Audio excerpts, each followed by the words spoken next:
gentlemen, make sure to hit that like button, subscribe to the channel. My name is Chris Ransom. My co-host Joseph Potter will be joining us shortly, folks.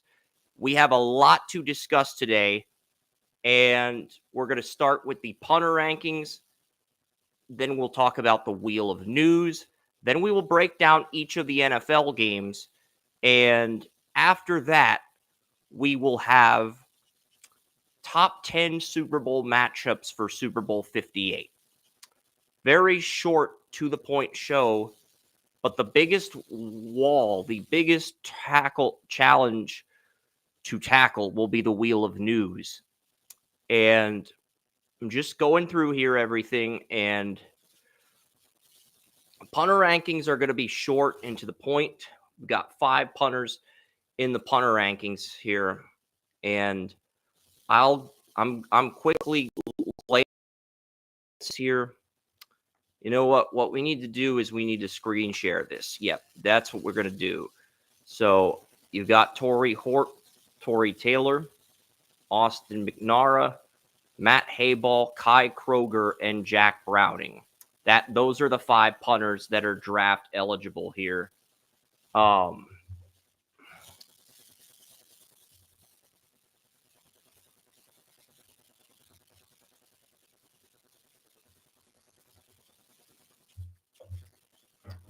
So Tory Taylor, because he's already accepted Senior Bowl invite and he got a Ray Guy award. The reason I say that fascinating is because with Tory Taylor, he was a 3rd to 5th round pick and the number 1 punter on Charlie Campbell's draft board as a junior last year. Decides to come back to Iowa.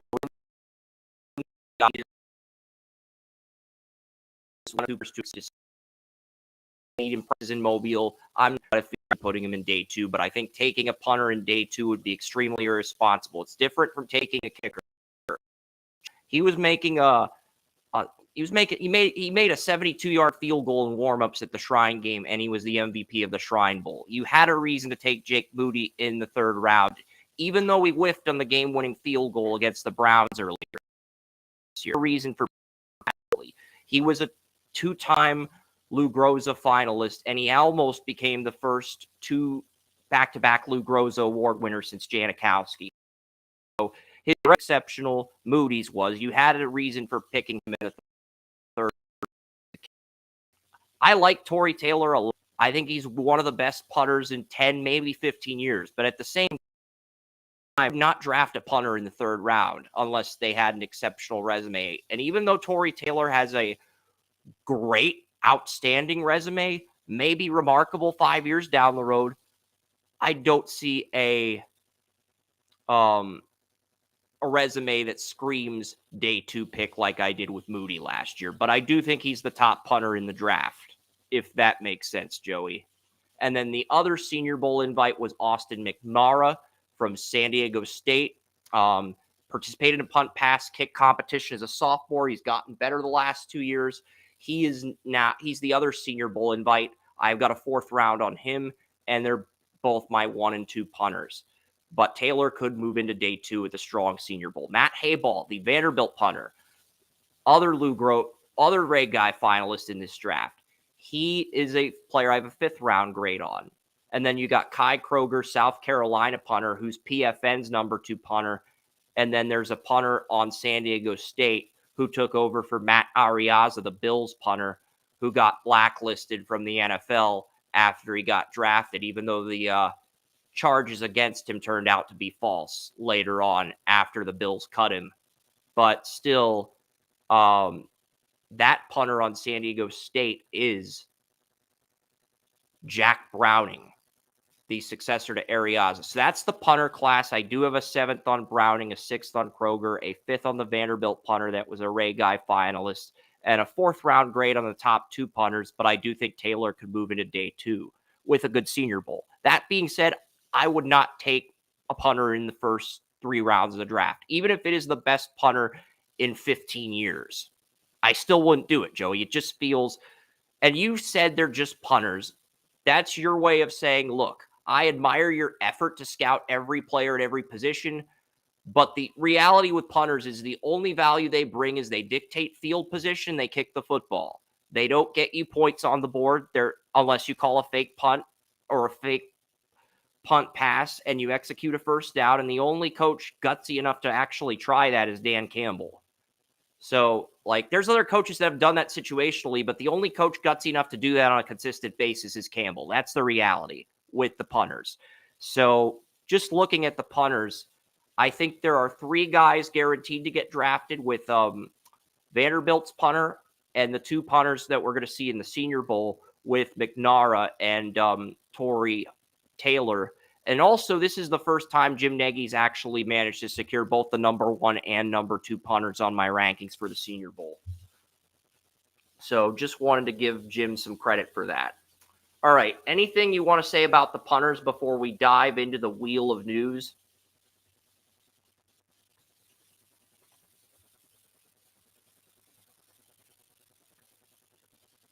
I know you're here, Joey, but I'm not sure if the silence is a yes or a no for the punters. Because I'm done talking about the punters unless you want to add something, man. Yeah, I would have to go off and do something real quick. All right. I'm here. But, yeah, I'm not, I don't really care as much about the punters being drafted, but I will say this, is like, just look at the Browns punter, for instance. He, in some of his close games earlier in the year, you could say that he was a key part of them winning those games because he was able to hit a 50, 60-yard punt that put teams back within their own 15-yard line. So I think this year has proven that punters are incredibly important. Yeah. The only thing we are talking about here is draft position. And the reason the reason the Iowa and Texas Tech punter are so exceptional compared to punters in previous years is because Tory Taylor, the furthest he averages 45 yards a punt, but the furthest he's kicked a punt is 80 yards. The Texas Tech punters kicked a punt 75 yards, and usually NFL punters average 65 to 71 yards a punt. So if you have a punter averaging 80 and 75, you have a punter with a career long of 80 and 75 yards. That's extremely exceptional for a punter, Joey. That's why I say Tory Taylor is probably the best punter prospect in 15 years. Would I still take a punter in the 3rd round? Probably not, even with a skill that exceptional. Because let's face it, punting a football 80 yards is exceptional from your own 20-yard line and you down inside the 1. Can he control the punt? Yes. Fire on it. What's everything to make sure that punt, you need it to not go in the end zone with under 2 minutes. Is he going to be able to angle it correctly? Is he going to get the right spin on it to make sure it does not go into the end zone? And that's what the great punters can do. So it's great that he has a huge leg. What about the other stuff? Because he can control that with the kicking accuracy. And the Texas Tech punter, he participated in a punt competition with a veteran as a true sophomore, and he's working on the angles and the control of the punt. And there's a YouTube video of the punt, so you can gauge all that other stuff. So you can make it. That's why I think McNara and Taylor are both 4th rounds, because he can punt at 75 yards, not as long as Taylor, but he can punt. I think you can make an argument he's better at least managing the kicking accuracy and the angles, but I think they're both punters 1 and 2, regardless of what order they go in. But then you got the Vanderbilt punter, who was a Ray Guy finalist, and then you got the other 2 punters. South Carolina's punter, I have a 6th on him because he's PFN, like I said earlier, and then number 2 on PFN. And then my final punter is my final punter went to San Diego State, succeeded Matt Arriaza, the top punter drafted in 2021 or 2022, I believe. I don't remember what draft year, but I do know he was picked. So That being said, outside of the three main guys, is there really a punter to you that stands out based on what I've revealed so far? Because if there isn't, we're going to start the Wheel of News. 32 topics. Yeah, We'll try. I mean, not really. All right. Punters are a dime a dozen, and a few of them stand out, but most of them are. All right. So here's how the Wheel of News works. I'm going to spin on a topic, and whatever topic it lands on, Joey can decide whether he goes first or I go first. So if it's a topic he's unfamiliar with, like soccer or something else, I will chime in and step up to save the day. All right. Let's see what happens and what our first topic is to determine.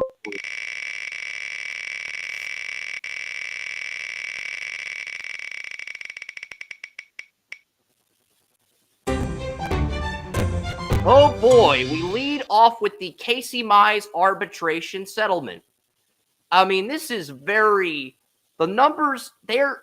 So basically, the Tigers offered, this is a baseball topic, so I'll take the lead on this one. So basically, the Detroit Tigers offered Casey Mize, their former number one pick in the 2018 MLB draft, who's had 2 years of season-ending injuries after a promising sophomore year, $815,000 in arbitration money. Casey Mize wants $840,000. So essentially, the Tigers and Casey Mize, their former number one draft pick, who I think can still salvage his career if he moves to the bullpen now that Detroit has 5 quality starters, good bullpen outside of long relievers, and you can take Mize and try him in the pen. I think with Mize, he can salvage his career if he makes the move to the bullpen. But if he doesn't, he's going to find his way out in Detroit. And Detroit's offering him $815,000 arbitration. Nothing more. They won't budge. Mize wants $840,000.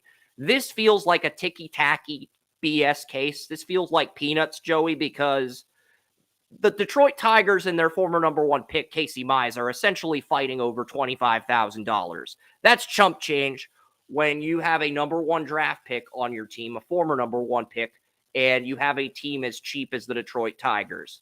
To be fighting over $25,000. I mean, that's only $5,000 more dollars than what I was allegedly offered by Walter when he said we would offer up to 20 grand to delete the site back in 2016. But if you ask him about that now, he'll probably deny it. And that was from my GoDaddy server a long time ago. I have A2 hosting now. So regardless of whose side you're on, whether it's mine or Walt's, I don't care. I want to talk about Mize because his situation with the Tigers, the money figure is similar. That's the only reason I brought up why I got offered that much to delete my site. And I never went through with it. So still here 7 years later.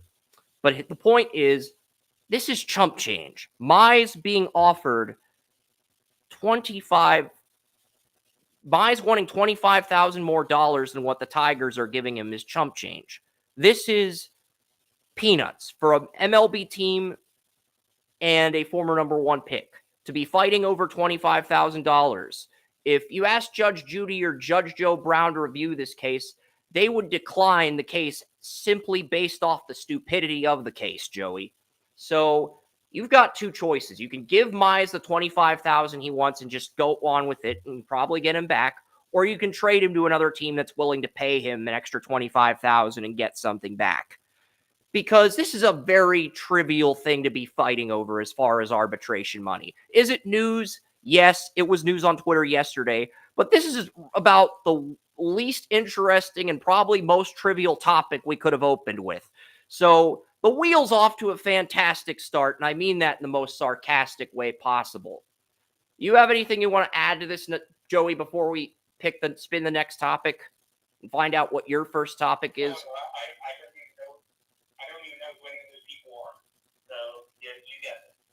Yeah. Well, that was the Casey Mize, former Auburn pitcher that went number one of the Tigers. He wanted $840,000. The Tigers only offered him $815,000. Very trivial thing to be fighting over, as I told you, Joey. To be fighting over that little money in a contract negotiation, it's not even worth the time because at the end of the day, both Judge Joe Brown and Judge Judy would probably decline a case if the settlement was that low, like the figure of the settlement between the two parties was that small. So, you know, that's just what I'm saying. But yes, the Casey Mize arbitration settlement's off the board. Time to find out what Joey's first topic is, ladies and gentlemen. The Wheel of News. And Joey gets blessed with a football topic. You drew Mike Vrabel fired. And yeah, there were speculation they'd mutually part ways, but the owner basically told Vrabel straight up, look, we like you, but we want to do a reset, and we think we can do better than you. We still like you. We still consider you a friend, but best of luck with everything. And Vrabel had no idea this was coming and was still interested in coaching the team. But Bud Adams' daughter basically told Vrabel to get lost because they're doing a rebuild and they just figured it'd be easier now. So this is your opening topic, and this is a topic you're good at, so I'll let you have the floor. Here's the thing, though. You know, when this was going down, I was looking up some stuff because. So I was already on a page where I was looking up stuff. Okay. Went through, found out a little tidbit that I believe it was the owner's daughter, who was the president or CEO or something of the team. Like that. No, when Bud Adams died, he turned the team over to his daughter, who now owns the Titans. Okay, so owner? Yeah, Bud Adams was the former owner, but his daughter now owns the team after he passed away. So that's for the confusion. Sorry. Go ahead, please continue. Well, there was a thing that those two really didn't like each other. And the thing was, the only thing that was keeping them together was the business side of it. But it turns out she hired a woman to basically run football operations. I forget who that was. And she didn't like Vrabel. Well, and basically what was going on, and she had this wonderful idea. She wants dual head coaches for the team. Not sure how it works, but there was a rumor going around that Vrabel was actually sharing power with one of his other coaches. I forget which coach it was. I only read through the article once. The woman in charge now, she's been in charge for like 2 years, I think, that was put in that position, wants two head coaches. It was something that Vrabel was against. Obviously, he's a head coach, of course he's going to be against it. And that was a big point of contention between the two. Now, as you stated, he thought he was coming back, but with what we know of that situation, he would have been sharing power with somebody else. More likely, someone brought in to be an associate head coach, but would actually only the associate head coach in name, because he would have the same authority organizationally as the head coach. And that was a huge point of contention, where it is basically they were getting along as long as they were winning. But the second that they did, that they stopped winning, they used that chance to get rid of Vrabel because he was against what they were looking to do. Because it all started with these teams, I believe anyway, it all started with these teams hiring on the Browns, the Vikings, hiring one of his head coaches, and then a couple other teams one other team I think hired a woman as an assistant general manager. And then it's like Texans have one up, hire somebody above that. A woman above that, and then they want to do something completely different again in doing the two head coach thing. So it seems like the Titans are just trying to get above everybody else. We were the first to do that. Because this was a stupid move firing Greg. He's in my opinion, probably a top 5, top 7 coach in the NFL. Stupid move.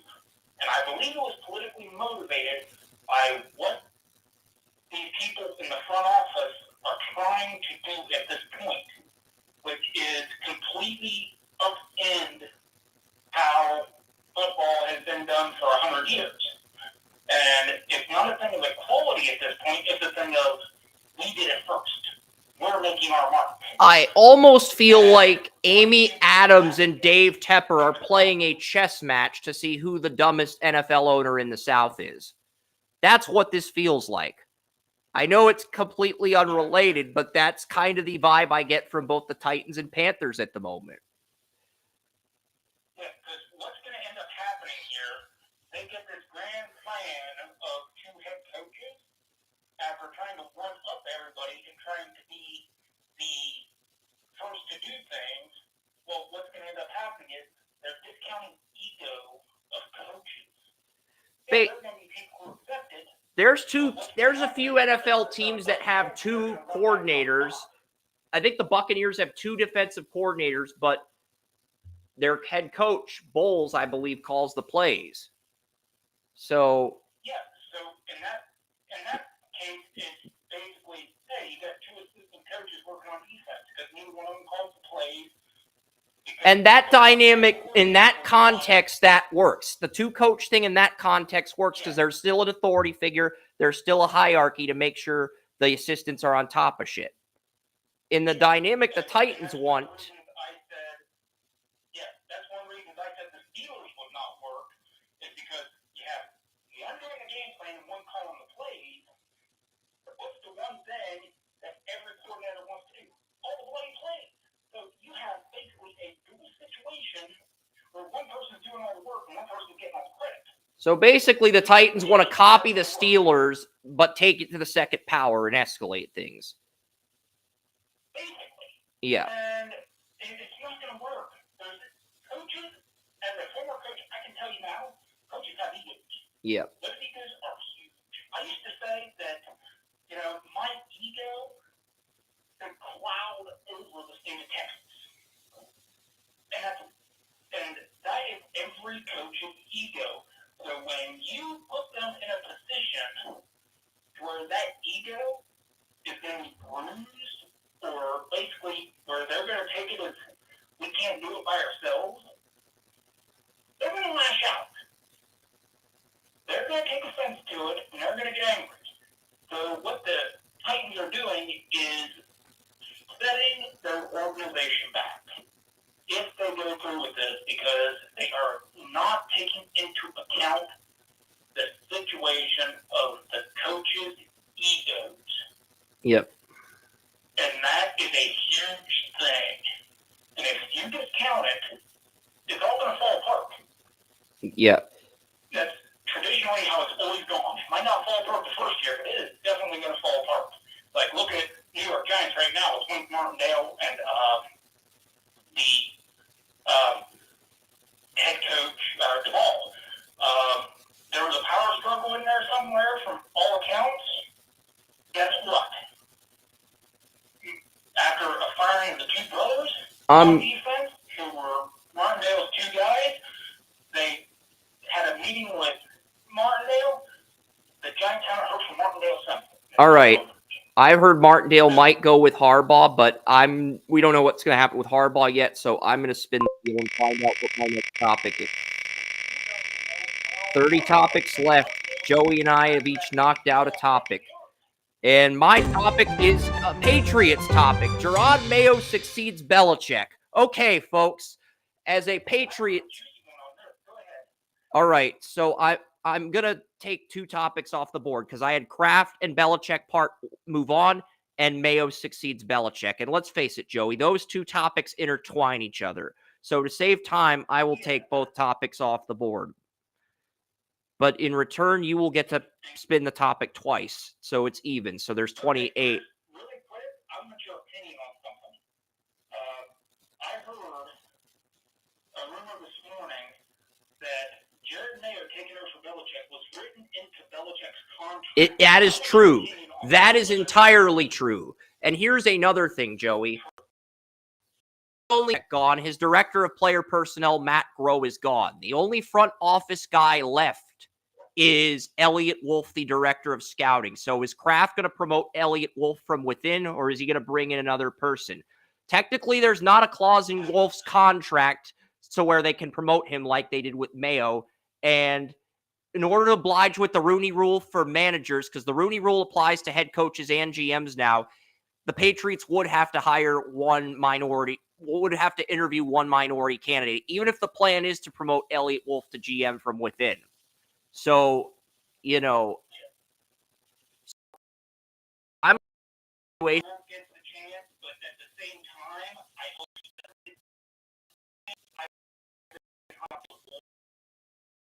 before he was with the Browns as the general manager, so I'm incredibly high on. I just don't want to see him end up with Patriots.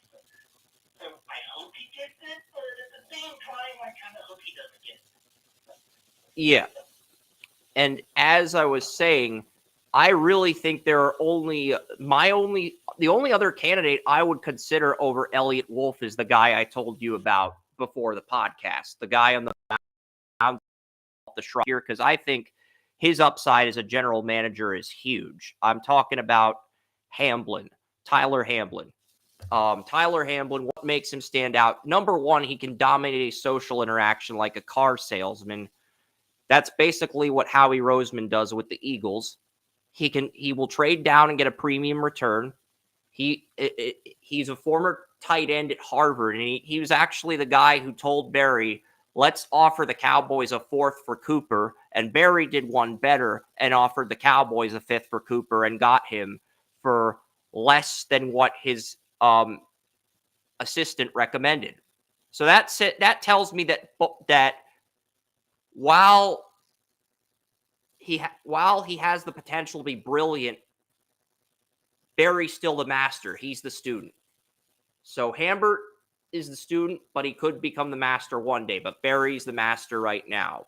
But I do think you could be looking at somebody with Andrew Barry's business background, Ryan Pohl's ability to get a premium return, and Howie Roseman's car salesman skills and social interactions all in one general manager.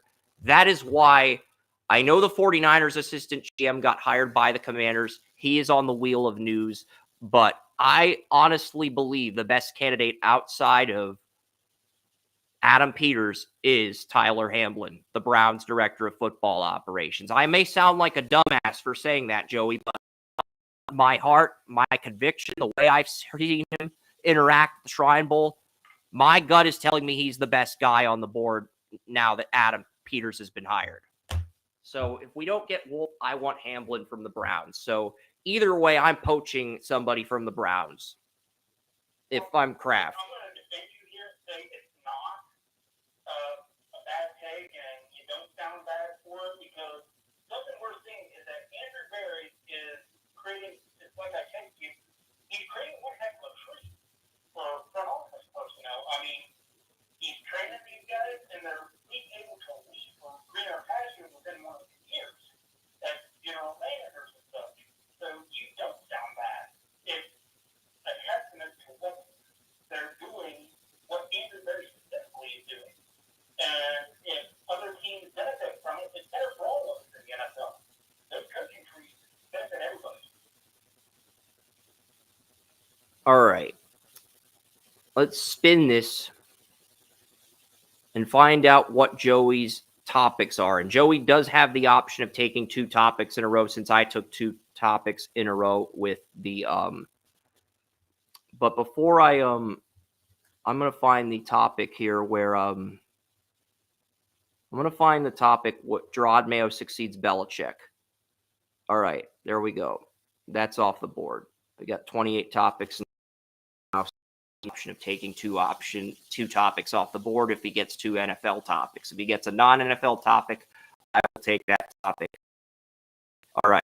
Here we go. What is Joey getting for his? Really?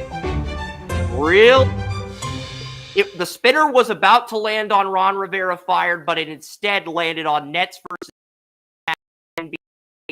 This is the first international event in Paris. There have been sporting events in London, Germany, but this was the first one. There's going to be a Cubs game in Paris later this year, but Nets versus Cavs, very first international game in professional sports in Paris. It was on NBA TV this Thursday. Also, NBA TV is airing reruns of Inside the NBA. That's another smart business decision by NBA TV.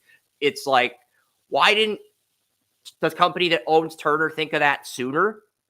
You know, like, the fact that NBA TV beat them to the punch is kind of a smart decision. But let's get back to the Nets and Cavs, because this game took place in Paris. Donovan Mitchell, 45 points, 12 rebounds, 6 assists, and 4 steals in a Cavs win over the Nets. What are your thoughts on the first ever NBA game in Paris? Because it does involve the Cavs, which you've heard about on 92.3 The Fan.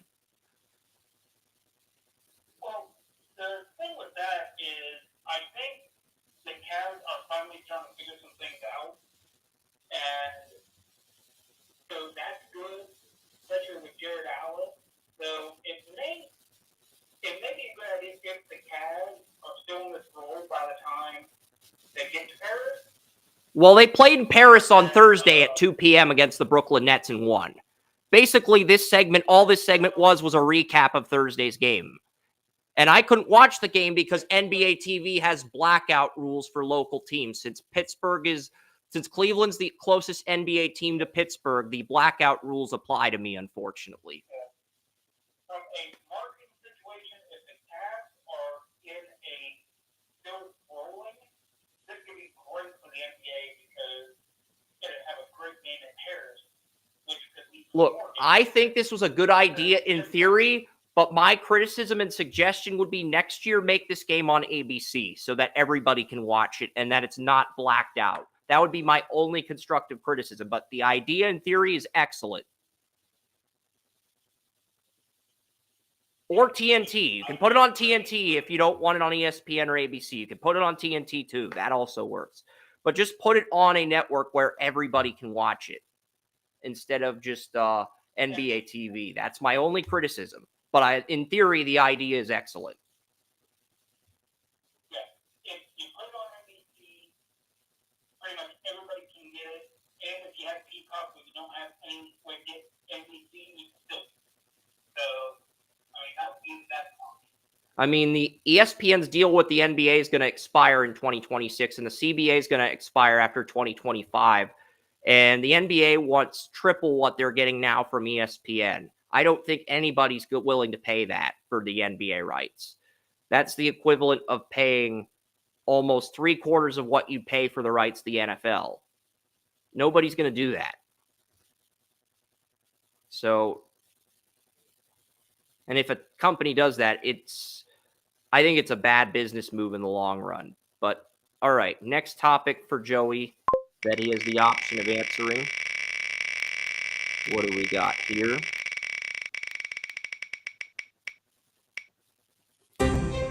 Las Vegas to host the NHL draft. Yes, that Las Vegas did earn the right to host the 2024 NHL draft, and this will be at the Sphere in Las Vegas. So it's not going to be in the Luxor like the Shrine game last year. That big sphere and that little sphere in Vegas with the stuff and the scenery outside of Allegiant Stadium, that's where the NHL draft will be. Also, Las Vegas is the first city to host the Super Bowl and a draft in the same calendar year. Like the same year the Super Bowl, because Super Bowl's in Vegas this year, as is this year's NHL draft. So they're the first city to get a draft and a Super Bowl in the same year.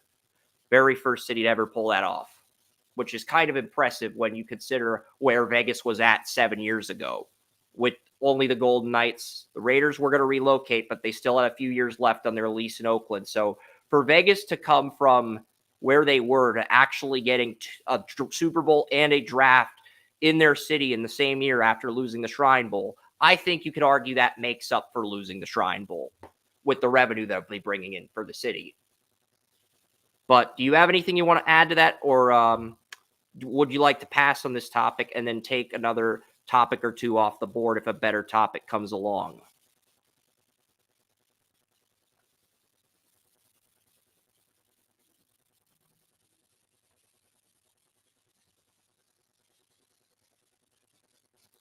Okay. Sounds like you'd prefer to take another topic, and that's fine. All right. So on that note, but basically Las Vegas is hosting the end. All right. I don't think anybody will remember that reference, but It is. We've got 2 topics left since you passed on that one. All right. Well, everything's spinning. 92, I believe, Halloween Havoc, Sting versus Jake Roberts. They did the Wheel of Doom. Oh, I had a segment in high school called the Wheel of Misfortune. It was supposed to be a parody of Wheel of Fortune for the 29-hour show, but our director, Sabrina, thought it was too complicated, so we didn't go with it. But my other skit turned out to be the best skit of the entire show. It was basically called Kim Jong-il's Book Club. It was basically Oprah's book club with terrorists or people that America accuses of being terrorists. So you had Putin, you had Fidel Castro reading books like Oprah's Book Club. That was the entirety of the skit. And apparently the audience thought it was the funniest skit there, and they thought the rest of the skits were cheesy, lame, kind of sucked. So my skit ended up saving the 29-hour show for acting class in high school. Pretty crazy story, huh? All right, you got Michigan crushes Washington. And the only reason I brought up the Wheel of Misfortune is because you brought up the Wheel of Doom. And I thought they were applicable as far as name similarities. But you got Michigan crushes Washington. I know you didn't watch the game, but Michigan just came out of this game with a bang early with 2 Donovan Edwards touchdowns and 100 yards in the first quarter. And Washington, and then they took their foot off the gas pedal and gave Washington opportunities to get back in, but the defense held its own. Michigan got a Penix interception in the first drive after Washington got the ball to start the second half. And basically, even though Michigan's offense was kind of sloppy until the fourth quarter, they did just enough to win the game in the first 3 quarters, and then they put Washington away in the fourth quarter. That's basically how the game went down, if you didn't watch it. Well, it was a demo of Michigan kicking, Washington's ass up front on both sides of the ball. That's how the game went down. Yeah. Yeah.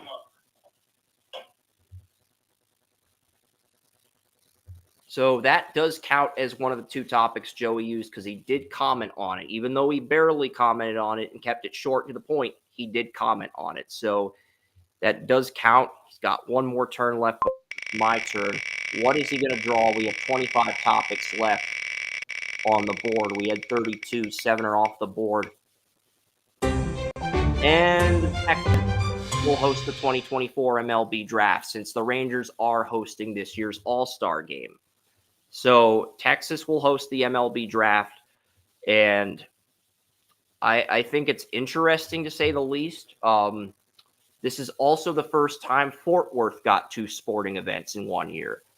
Fort Worth, Texas got this year's East-West Shrine Bowl, and they also get the MLB draft because the Texas Rangers and the Dallas Cowboys practice facility, where the Shrine Bowl's at, are both located in Fort Worth, Texas. So Vegas and Fort Worth are the 2 cities that managed to secure 2 major events with draft implications on the line. So congratulations to Texas on that, and congratulations on winning last year's World Series.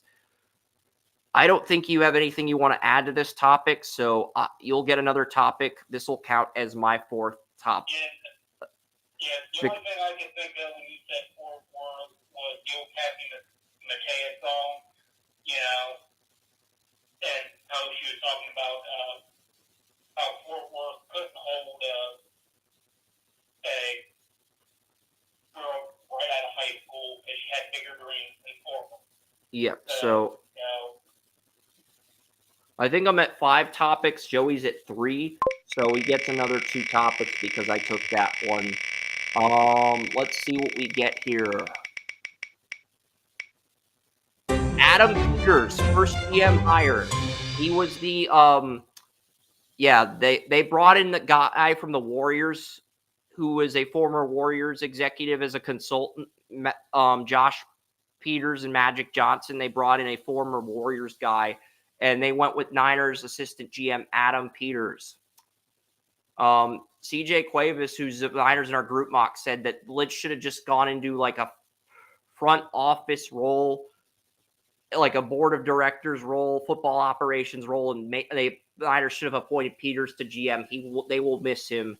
Peters was also the guy who sold Lynch on Brock Purdy. So Adam Peters officially off the board and the first GM hired. You usually do not see a GM or head coach hired in the first week unless it's a promotion like with Mayo, or unless there's an exceptional candidate that just stands out among the pack. And this year with the GMs, Niners assistant GM Adam Peters stood out clearly among the pack. What are your thoughts on this, Joey? I know it's a football topic, so I know you've got some thoughts on this.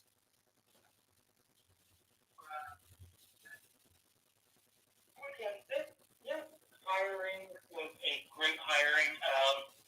Everything I've heard about Peters is that he was, in a lot of ways, the mastermind when it came to putting the 49ers roster together. He was the one behind the scenes making the mental decisions, while Lynch was making the actual football decisions. He was looking at everything from a mental standpoint, while Lynch made everything from the football standpoint. So this is a huge hire. It is potentially a wonderful hire, and a huge blow for the 49ers. All right. Let's find out what we got here. 23 topics left.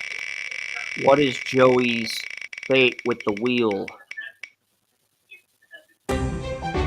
Nick Saban retires, but barely.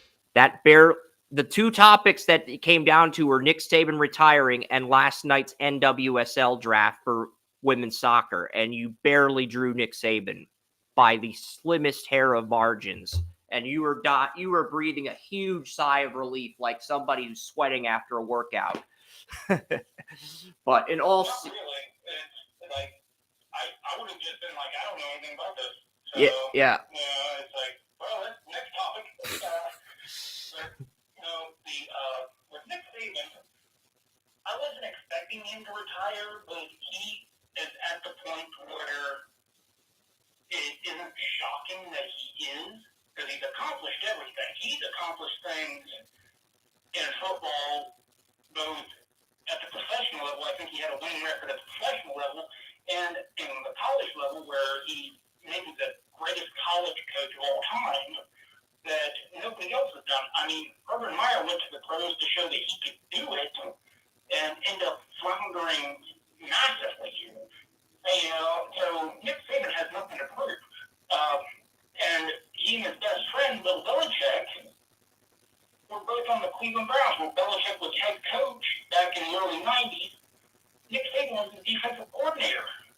And then they were both on the Giants staff and everything, which led me to believe that maybe Bill Belichick is thinking about, hanging. And speaking of Bill Belichick and the Patriots rebuild, I want to chime in on a second. I know this is unrelated, but it had to do with the last topic, but I forgot to add it into the show.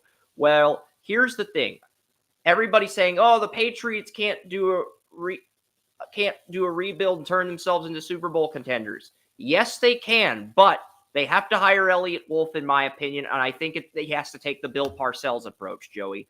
Remember, Bill Parcells had one really good left tackle with Stephen Armstrong, first-round pick in the 1987 NFL draft, as his blind side. What does Parcells do in 4 years? He gets Bledsoe, the quarterback, hits on that pick. He gets the edge rusher, Willie McGinnis, hits on that pick. He gets Ty Law, the number one lockdown corner. He hits on that pick. And then he gets Terry Glenn. He hits on that pick, but he also got Curtis Martin in the third round. He got Lawyer Malloy in the second round and Teddy Bruschi in the third round. And Bruschi didn't have to start right away because the Patriots had good veteran linebackers, aging veteran linebackers, but veteran linebackers that could let Bruschi come in and learn the system. So it all worked out, and the Patriots were able to create a blueprint to get to Super Bowl 31 with the drafts Parcells put together in the first round. Everybody's saying, oh, the Patriots, if we have a new GM, it's not going to matter. We're going to suck. it may not matter, but if we get somebody like Elliott Wolf or Hambrill on the Browns and they draft a quarterback at 3 who is ever available from May, Williams, and Jane Daniels, and they take the Bill Parcells approach to building the team through the draft over a 4-year period. Look, I think it will honestly only take 2 good first-round picks to get the Patriots back in the playoffs if they hit on their quarterback. But at the same token, with how competitive the AFC is now, I think it would take 4 good drafts like Parcells had in the 90s in order for the Patriots to be Super Bowl contenders. That's really my thought process, Joey. And you probably agree with me on that. They don't even have to take the Belichick approach because Elliott Wolf takes his father's approach. And Ron Wolf is widely regarded as arguably the greatest general manager in the history of football. So you can look at it as because Elliott was the brainchild for a lot of the things that went on while John Dorsey gets a lot of the credit for some of the successes in his draft. But let's face it, the work was done by Elliott Wolf. Dorsey took the credit, but Elliott Wolf was the one that threw everything together. And that's the basis of what's going on in Cleveland now.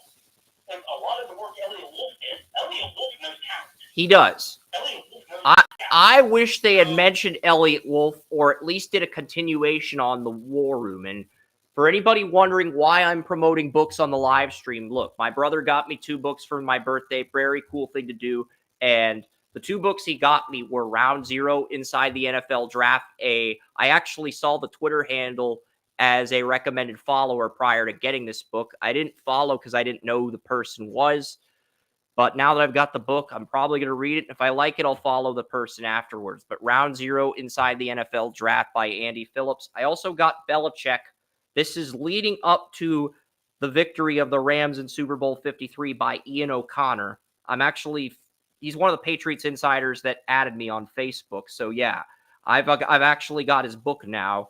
And it's almost like my brother gave the Belichick the kiss of death because I got this book on my birthday, and about 20 hours later, Belichick was fired.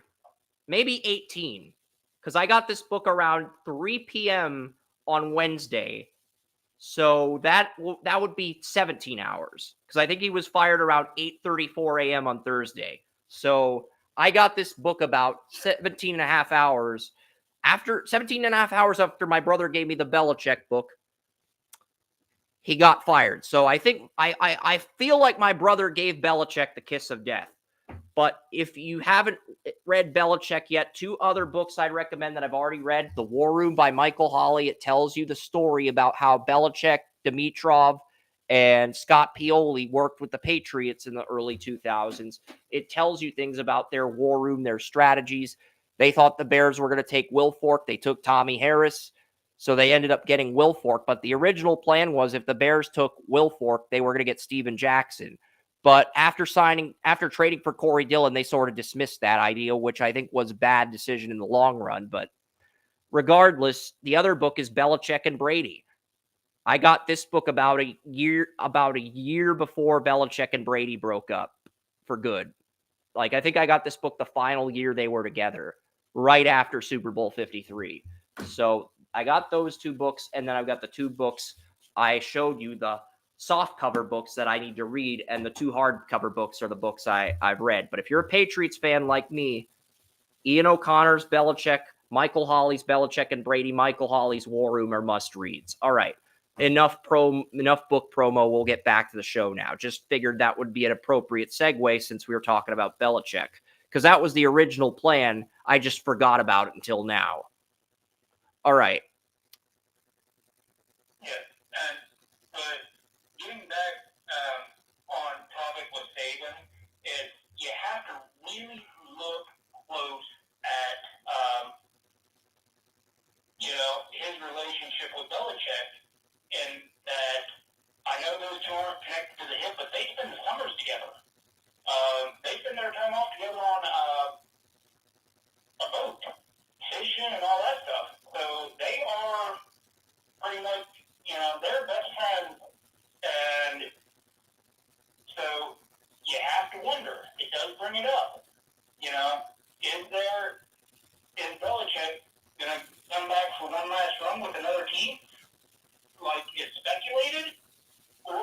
he can evolve with his best friend. Right now, the Vegas odds for Jim Harbaugh are the Chargers are the favorite for Harbaugh, and if the Chargers do not get Harbaugh, the number 2 odds-on favorite for Harbaugh is Michigan in a contract extension. I've also heard from different sources this morning that if the Chargers fail to land Harbaugh and he returns to Michigan, which is what Wes has been speculating he'd do, their contingency plan is Bill Belichick. And the only teams that have shown interest in Belichick are the Falcons and Chargers. And my Super Bowl 61 scenario would involve Belichick and the Lions. Why? Because Belichick started out as an assistant with the Baltimore Colts, but he had no role with the team. His first role with the team came with the Lions as the assistant special teams coach. So if it's Super Bowl 61 and it's Lions Chargers, I think the Chargers would actually play the Browns in the AFC title and win. And Belichick, it would basically be, remember the 99-yard drive with John Elway against the Browns? It would basically be that in Cleveland. It would be that in Cleveland with Justin Herbert, but Belichick coming back to his first head coaching site to torture his former team. And I think we'd have the Lions win the NFC title first, so there'd be this buildup for a Lions-Browns Super Bowl and how it's so close to finally happening, and then Belichick would frickin' shit on that and win the Super Bowl with the Chargers, which for you would probably be worse than the Elway championship if you think about it in hindsight, Joey. The scenario I just described to you, Belichick going into Cleveland and denying the world a Lions-Browns Super Bowl and then winning the Super Bowl with the Chargers, that scenario probably pisses you off more than the Elway scenario, especially if Herbert pulls off a 99-yard drive like Elway. That scenario probably pisses you off more. And I never thought I'd actually think of a scenario that brutal for football as a whole. But anyway, it's my turn to spin. Well, I'm not a fan of. But it's early. If the Chargers do not get Harbaugh, Belichick, this conversation's irrelevant, and somebody else will emerge in 3 years. Because I don't think the Chargers have a chance of pulling this off unless they get one of those two, to be completely frank. We've got like 25 other topics. We got 22, actually. That we started with 32 topics. We started with 32. We're down to 22. We were each supposed to talk about 16. We've each talked about 5 topics. All right, it's my turn. What am I going to draw? I've waited patiently. What am I going to draw? I get Pete Carroll. It came down to Connor Bedard's jaw surgery. No, it came down to Jesper Wallsted's NHL debut and Pete Carroll stepping down. So I get Pete Carroll, and I'm sure Joey's wishing I landed on Wallsted because I actually watched his NHL debut, and he could have talked about Carroll. But I got Carroll, so I was at Red Lobster for lunch on my birthday on Wednesday. We just heard about the Vrabel firing. I was conversing with my family, and then J.J. Watt was on the Pat McAfee show. I thought it was T.J. Watt. Then the caption showed J.J. Watt. He's wearing a Rocket Power shirt. But while that's going on, they broke news during the Pat McAfee show, and we found out Pete Carroll was going to be terminated. And I was like, holy crap, is this serious? Is this for real? My mom told me to calm down, but it was like, and then we found out it was for real. And then after we found out it was for real, we found out he was being reassigned to a front office role, which made the blow a little bit less painful, but still painful nonetheless. And Pete Carroll won a national championship in college, built a dynasty at USC. Wasn't even USC's first choice when they made him the head coach, but he's the guy they ended up with, and they got lucky. And if they had picked one of their other top choices, USC would be in a gorge compared to where they're at now as a program. And you look at what Pete Carroll has done since then, I think, it's going to be hard to replace Carroll. My guess is if the Cowboys win the Super Bowl this year, my guess is they will get Dan Quinn, Pete Carroll's former defensive coordinator, make him the head coach, give him that second shot at being a head coach after the situation with Atlanta. But Pete Carroll would be in a front office advisor role, offering Quinn tips on like mentorship and stuff so that he doesn't screw up in his second stint. And it would be a very seamless and easy transition. So that's my guess on what Seattle would do. They could go after Vrabel. They could go after Belichick. But I think at the end of the day, they will end up with Dan Quinn. And if they can't get Dan Quinn and he chooses another team, I think they would go with Dave Canales, the Buccaneers offensive coordinator, since he was Geno's quarterback coach. I know it's a little bit young, a little bit too early to promote Canales, but if he's got the hands-on mentorship of Pete Carroll after being the Seahawks quarterbacks coach, I think that can work, as crazy as that sounds. I think that transition could work as well. But Pete Carroll stepping down, still going to have a front office role with the team, but no longer going to coach because Seattle's worried about his health. Even though he said he's healthy enough to coach. Anything you want to add to this before we get to your turn?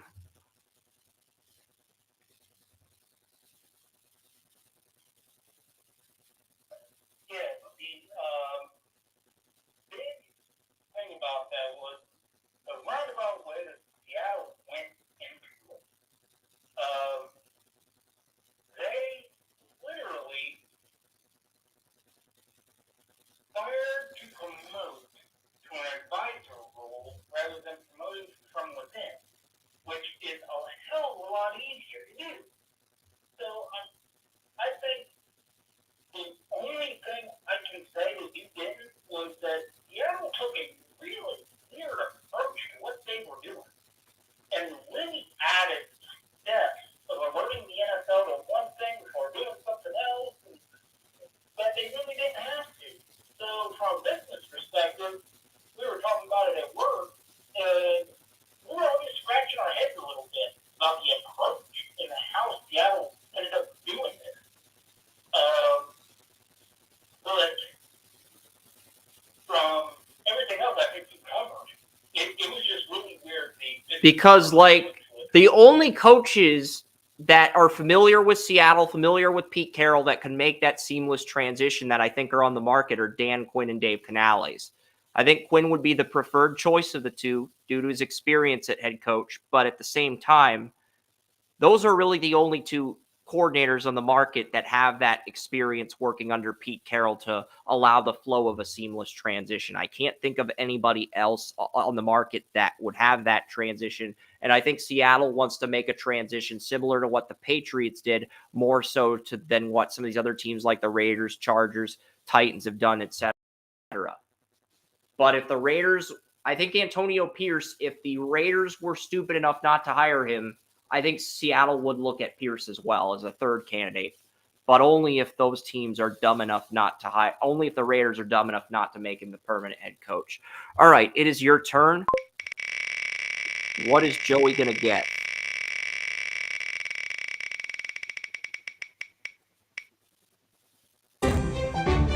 You got the Indiana Fever winning the WNBA lottery. Now, why does this matter? Well, last year, the Indiana Fever had the number one pick. They got a good player. This year, the number one pick in the WNBA draft is Caitlin Clark, the stud at the Iowa women's basketball team that we raved about last year.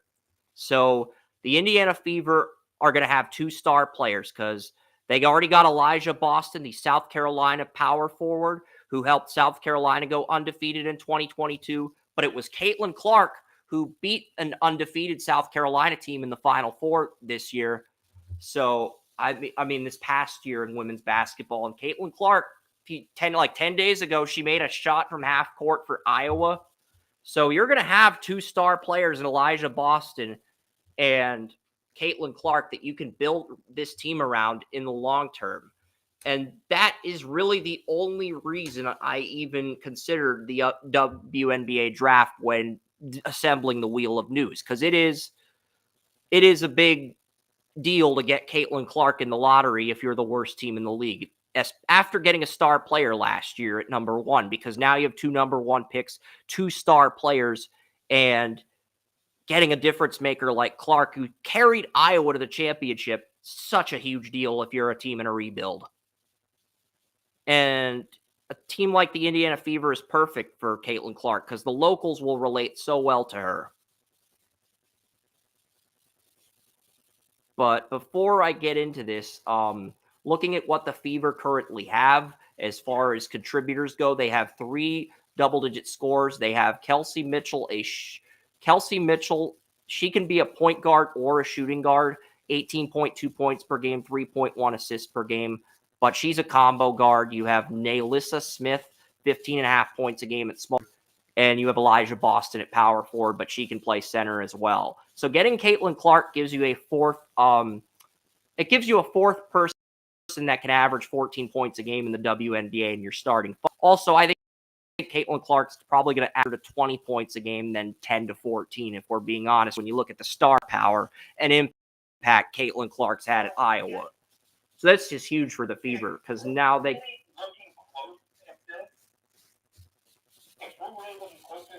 think that they missed the mark. They should have got the number 1 pick next year because I think the best player next year to enter the WNBA draft is, I think her first name is Caitlin Sellers, the daughter of Brad Sellers, who plays for, I believe, Wisconsin,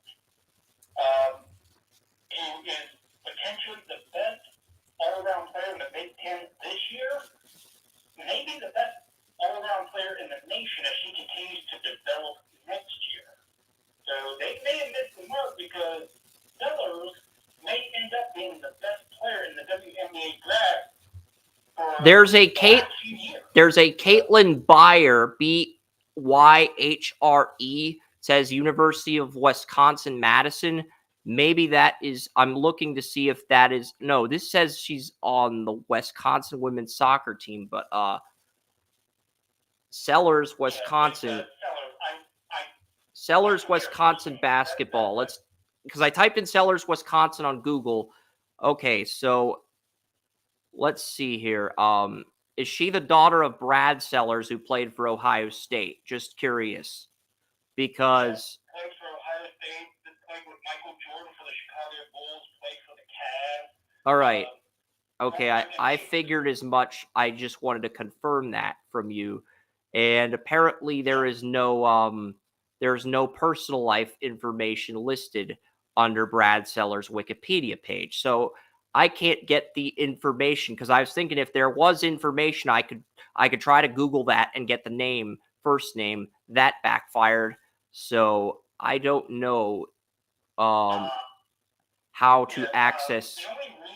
You know what? Let's try something else. Wisconsin women's basketball, Joey. Wisconsin, I got this. What? Wisconsin women's basketball. I Googled that. So now we can look up the 2023-2024 roster. All right, here we go.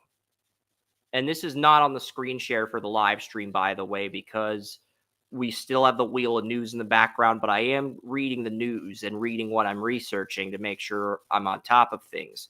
And there's a center, Tessa Towers. I don't think that's the player. I'm going through the Wisconsin lineup here. There's Tessa Towers, 6'5" center, Sarah Williams, Mbile Jones. I mean, Tessa Towers is the center. There's a Sasha Vanderpool, Sonia Copeland, Ronnie Porter, Tessa Grady, Anna Guilin, Haley Douglas, Lena Patiabali, Lily Cron, Brooke Schramek, and that's it. That's the Wisconsin women's basketball lineup. So, yeah, give me a second. The player. Maryland, I'm sorry. That's what I figured because I saw Cheyenne Sellers, Maryland Terps. That was like the third thing that was on the Google page. She is a guard as well. So, I mean, I'm seeing if she's more of a shooting guard or a point guard because there may be a way to trade your leading scorer for a center and then get Sellers and Clark at the same time if you tank again next year. But I don't think with 4 good scorers and 2 stars, number 1, I don't think the Fever will be bad enough to get the number 1 pick next year. They were 6th among 8 teams, and they were 6th in their conference. But, yeah, I'm looking here to see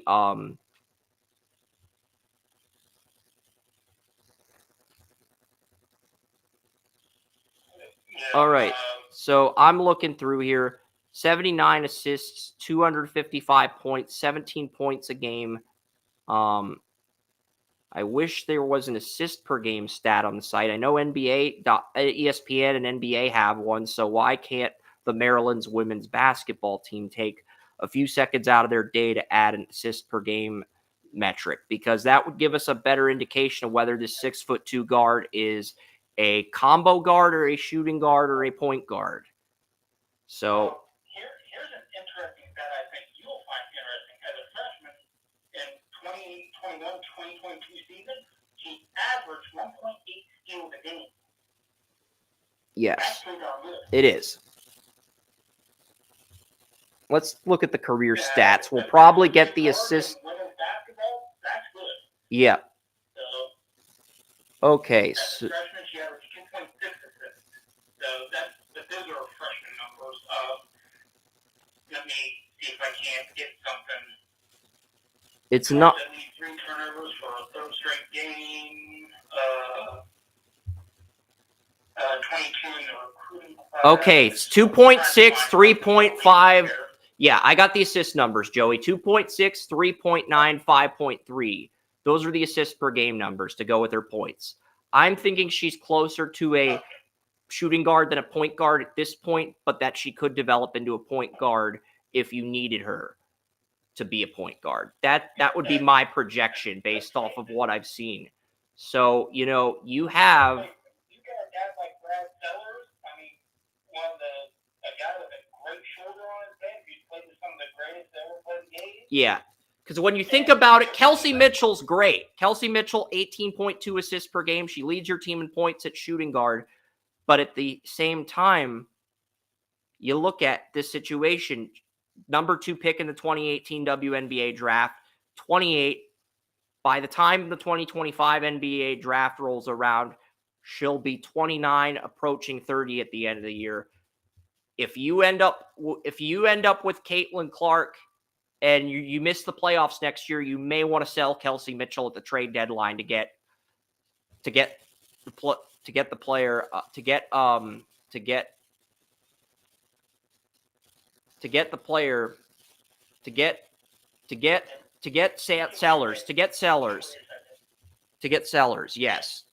Sellers, okay? Cheyenne Sellers. I'm saying you may want to sell Kelsey Summers to get Cheyenne Sellers at the trade deadline. If you can get a good center and a high draft pick back, you may want to be sellers this year, Indiana. I know it will hurt, but look, you've already got 2 number 1 picks and 2 stars on your team. And you got 2 other players that average 14 points a game, and you have 3 players drafted number 2 or higher in the first round, okay? So you have a good team. The thing is, if you get Sellers and you move Mitchell, you could have the best team in the WNBA by the time Becky Hammond leaves Las Vegas and returns to the NBA. You could. And you'd have it by doing the long-term rebuild through the draft. So everybody would be young and you'd have a good core of players, a good core of stars. Because last year it was pretty clear that Las Vegas and the New York Liberty were going to be the 2 best WNBA teams. Because Mike Margioretti's friend, who I did a Google Hangout with Mike Margioretti, he's the CEO of Football Alliance. One of his friends was telling me to keep an eye out on Liberty because they had just gotten Breanna Stewart from Seattle, and they had a huge offseason through free agency. Ella Del Don as well. So he's telling me to keep an eye on the Liberty. And he was right. I give him credit. But right now, the Liberty really don't have a threat in the Eastern Conference. And I think the Indiana Fever could be that in due time with Caitlin Clark. And if you can get Cheyenne Sellers on top of that, and you keep your small forward, you keep Elijah Boston, you'll have 3 number 1 picks, and you'll be in the driver's seat to be the challenger when the Liberty players start to get older and decline. So it's just playing chess and making sure you're positioned to take over the conference once your core players come together and develop enough chemistry. That's really all the Fever are doing. I know we spent a lot of time on this topic, but this topic was interesting enough. And Joey, since you did contribute to it, you do not have to pass on the topic. Since you did contribute, this will count as one of your topics. All right. So we've each used 6 out of 16 topics, 20 more spins left.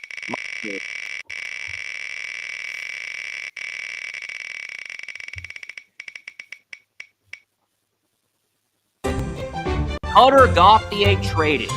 Okay, so this was actually a topic I had a conversation with my older brother about. Why? Well, Cutter Gauthier is the first line center on the Boston College Eagles, and Boston College is playing Boston University in the hockey game I'm going to in 2 weeks. So I found out on Monday that Cutter Gauthier, the 5th pick in the 2022 NHL draft, a player that was a left winger on the U.S. national team development program, converts to center in college. I found out he refused to play for the Flyers. We also found out at the World Junior Championships that he refused to do a team meeting with the Philadelphia Flyers GM, and that he wasn't going to sign there, no matter what they offered him. So they had to move him. So he ends up getting moved to Anaheim for Jamie Drysdale, a former first-line defenseman that had 2 really promising seasons, but the last 2 years have been awful. So the Flyers got him straight up in the trade, and they got a 2025 second-round pick. So, yeah.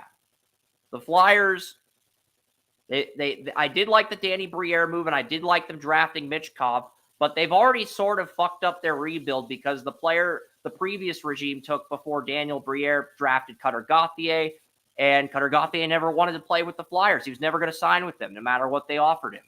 So the Flyers kind of got screwed with their rebuild thanks to Gauthier's decision. So it's almost like the Philadelphia Flyers got their just desserts for hustling Quebec Nordiques in the Eric Lindros trade, with Cutter Gauthier refusing to play for the Flyers, because it's the exact same scenario, except instead of Quebec fleecing the Flyers in that deal, because Quebec got Peter Forsberg and a bunch of draft picks from that Lindros trade, which partially responsible for the Colorado Avalanche's first Stanley Cup. And one of those draft picks turned into Jocelyn Thibault, who was traded to Montreal for Patrick Waugh. So essentially the Flyers handed the Avalanche Waugh, Forsberg, and the draft pick that would lead to Patrick Waugh being traded to Colorado. So, yeah, way to go, Philadelphia. But yeah, as far as Philadelphia goes, Cutter Gauthier, top 5 pick demanding a trade. He's a sophomore at Boston College. He really his first year. And when you're at that draft pick, NHL teams want to sign you to a rookie deal after sophomore year. It's what happened with Cale Makar when he was at UMass Amherst before the Avalanche signed him for the 2019 NHL playoffs. So Gauthier was at that point in his development, and he wasn't going to commit to the Flyers. So they had to move him and get something. I know this is kind of a shitty return, and I know the Ducks won this deal in the long run. But look at the Ducks at center, man. The Ducks are going to have they've already got a star first-line center in Trevor Zegras, 9th pick in 2019. They're going to have Leo Carlson, the number 2 pick behind Connor Bedard. They're going to have Gauthier, a top 5 pick in 2022 draft as that third-line center, but you can also move him to left wing. You have Mason McTavish, 3rd pick. You can move him to wing. Nathan Gauthier, last year's first-round pick from the 2022 draft that the Ducks took in the first round. And you're just going to have all this depth at center. It's criminally unfair how much depth the Anaheim Ducks are going to have at center. But your back line may take a hit if the guys you drafted to complement Cam Fowler, your 2010 first-round pick, don't pan out. But Ducks went from being in contention in November to being bottom 2 in their division. They had the luxury of making this trade and making this gamble. And short-term, it hurts them since Drysdale did get a power play goal in his first play with the Flyers. But long-term, they did win this trade. Everybody on The Athletic, Corey Prongman's the Dane Brugler of hockey on The Athletic. He's their NHL draft guy. He's their NHL trade insider guy. And he asked 3 people who won this trade for The Athletic, a Flyers writer, a Ducks writer, and a draft writer that works under him. And all 3 writers said the Ducks won the trade. And my brother thought the Ducks won the trade too, and it was cool how Gauthier, he's kind of curious how Gauthier got out of Philly, but it's kind of cool that he's close to Anaheim. So that was really the gist of the conversation. But I will be scouting Cutter Gauthier in person in 2 weeks, unless the Ducks sign him to an entry-level contract within the next 2 weeks. And if it happens next week, We'll have it here first on Wheel of News if we continue this segment and we have a boatload of topics. So we only have like 10 or less topics. We probably won't do it next week. It just depends on how much news comes out in the next week or so, because I'm non-committal on doing this next week. If it's a good segment, we can make it a regular thing, but I don't want to make it an every week thing. I also don't want to like master. I also don't want to make it a regular thing either. So I'm weighing both sides of the coin, Joey. But yeah, that was the Cutter Gauthier trade. That was my topic. It's now your turn to topic. What is Joey going to draw? Ohio State underclassmen back. I will tell you who's returned, Joey, because it's like the laundry list. In addition to getting kids from Ole Miss to 1,000-yard seasons in the portal, Will Howard, Kansas State quarterback, Ohio State's returned the following players: Travion Henderson, running back; Tyleik Williams, the defense first-round grade on; Egbuka, the receiver we had a first-round grade on; Tui Mulatto, the edge rusher we had a first-round grade on; Denzel Burke, the corner we had a first-round grade on; and Donovan Jackson, the left guard who didn't give up any sacks.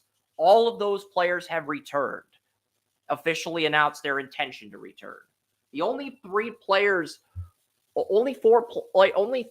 players Ohio State has lost are Marvin Harrison Jr., Michael Hall Jr., who got demoted from a regular starter to a situational D tackle, Steele Chambers at outside linebacker, and Eichenberg at middle linebacker. Everybody else who's an underclassman has returned for Ohio State, and the only player on the fence, Joey, at this point is Cade Stover, the tight end. Everybody else, as far as Ohio State players on the fence, has announced their return. Oh, and Jack Sawyer's also undecided on defense. But everybody else, as far as core players, from Tyleik Williams, first-round D tackle, one, all returning to Ohio State. And before you chime in on this, here's what the top 5 corners look like for 2025. Will Johnson, Michigan, cornerback 1. Benjamin Morrison, cornerback Notre Dame, cornerback 2. Travis Hunter, Colorado, cornerback 3. Denzel Burke, Ohio State, your top corner in this year's draft, cornerback 4. And Jason Marshall, cornerback Florida. He did return to Florida. If he plays like he did his first 2 years, I think people will forget about his god-awful year this season, and he could potentially play his way into the late first round with a strong senior year. So those would be the top 5 corners for 2025, Joey, at this point. So looking at that and comparing it to 2024, I would argue 2025 is the better first round for corners. So, but what are your thoughts on that and the Ohio State underclassmen?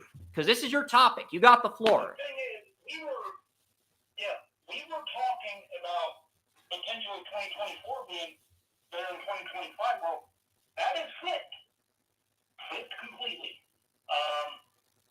And I think Ohio State got incredibly lucky because when Joey says we were talking about 2024 being better to 2025, we were talking about, okay, the quarterback, there's more blue chip talent at the top of 2025, but there's more first round corners in 2024, and it's a deeper class. Now, 2024 and 2025 are about even with first round talent, and 2025 has more stars. So that's what Joey means when he says that the roles have been flipped. But go on. Yeah, and you're exactly right. And Ohio State got really lucky, and I think it might have come down to because, you've known me for a while, and you can understand that Ohio people are very prideful. And you live in Pittsburgh. Or not Pittsburgh, but you live outside the major cities in Pennsylvania. Yeah. So, it's a very prideful tri-state area. And here's the thing. I think that was the very reason these guys came back, because they got embarrassed. They got embarrassed, not just in the bowl game, but they got embarrassed against Michigan. A lot of these guys are 0-3 against Michigan in their careers. They want to at least beat Michigan once before they ride off into the sunset. And the Big Ten is going to be a war of attrition. Oregon's already gotten Dylan Gabriel, the Oklahoma QB I had a 4th-round grade on, and Evan Stewart, a 5-star recruit who was supposed to be one of the top 2 receivers in 2025, former Texas A&M receiver through the portal. They got both of those guys. Wes even said, Oregon fucking pissed me off with that move. After they got Evan Stewart, one of his top 5 guys, look, if you're Dan Lanning and you've managed to piss off Wes, you've done something incredibly smart. Because it takes a lot to piss off a Michigan fan like Wes. And number 2, you got Ohio State with all this talent back. Michigan could easily re-enter the Big Ten championship discussion if McCarthy returns, but I think it is contingent on that because Chris Jenkins declared for the draft. You still have Cord and Lovelace. You're going to lose Corum. Donovan Edwards hasn't decided whether or not to declare yet, so you could end up, and you are going to lose a lot of seniors on the offensive line. So, and you're losing Shane Ristel at corner. So, and Rod Moore at safety and Junior Colston at linebacker. So you're losing a lot of defensive talent to the draft. So, but I still think the Big Ten is a 4-team conference depending on what happens with McCarthy, because you got Michigan, you got Ohio State returning all this talent, you've got Oregon getting Gabriel and Evan Stewart in the portal to reload and replace Bo Nix and Troy Franklin. Oh, and you got Penn State. Why is Penn State a dark horse? Number 1, Penn State does not have to play Oregon or Michigan. With the Pac-12 teams coming to the Big Ten next year, Penn State somehow by the skin of their teeth avoided Michigan on the schedule. And number 2, their only tough games are at Wisconsin on the road, who's losing Braylon Allen to the NFL draft, and they play in Camp Randall, and they play Ohio State at home.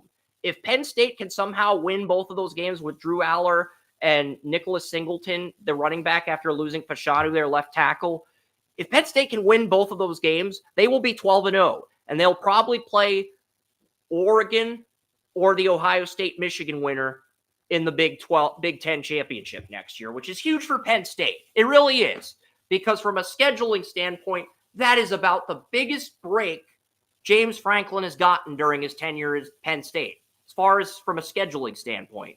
I think we're in agreement, Joey, because first year the Pac-12 comes in, Franklin gets a few Pac-12 teams. He gets USC on the road with their 6-touchdown QB to replace Caleb Williams, which that is going to be a tough game too. You get Wisconsin on the road, and you get Ohio State at home with the whiteout, Happy Valley, with your draft-eligible quarterback, first-round draft-eligible QB who played lights out at home but sucked on the road. You also get Singleton.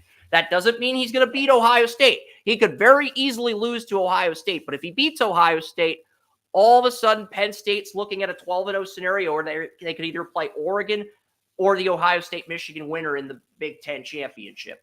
And that is about as big of a break as James Franklin needed, Joey, especially with all the transitioning that's going on with the Pac-12 teams moving to the Big Ten.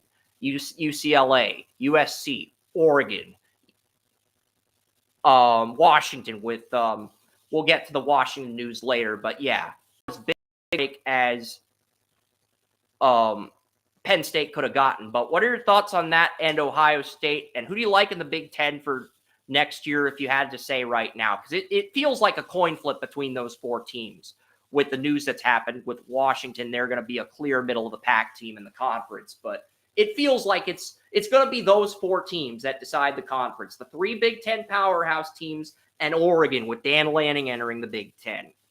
Those are probably going to be the 4 teams in the running to win the conference next year. And only 2 of them are going to end up in the title. And the other 2 could still get in the 12-team playoff, but won't be top 8 seeds. Won't be guaranteed a home game. Does that make sense?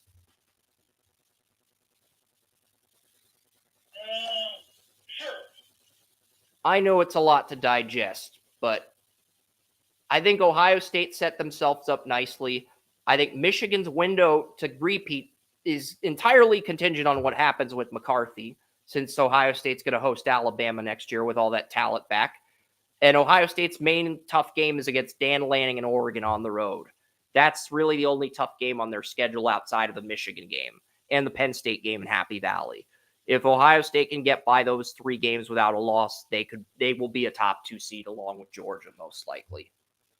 But I think that's huge for Ohio State. They get Will Howard, a QB that barely made my QB rankings at 20.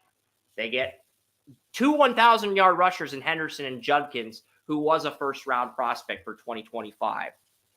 Now, and to get all that talent at corner, D-tackle, receiver, it's huge for Ohio State. Guard, it is.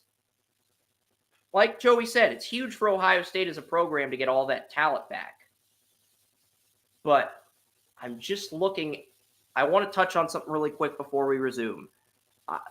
Colton Edwards, CG Ruthless on Twitter, he has a Twitter draft group called Draft Boyos. I did a live stream for their group on the NFL draft a few weeks ago, and I know what they said in the group. The cornerback class, the wide receiver class, the running back class, the safety class, and defensive tackle class, those 5 skill positions, I'd add the offensive tackle group to that bunch with Will Campbell, LSU, and the Texas left tackle, Kelvin Banks.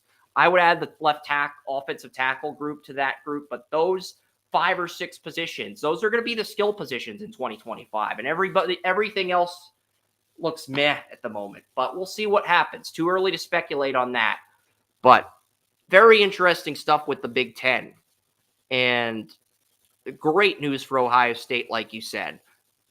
Have you said what you wanted to say with Ohio State, or do you have any closing thoughts? Because I'm about to spin this thing and find out my 8th topic. Because we're at the halfway point, almost. We're almost at the halfway point. All right. Spinning, and my topic is Mark Andrews off IR. I'm so sorry, Joey. I know you wanted this one so bad.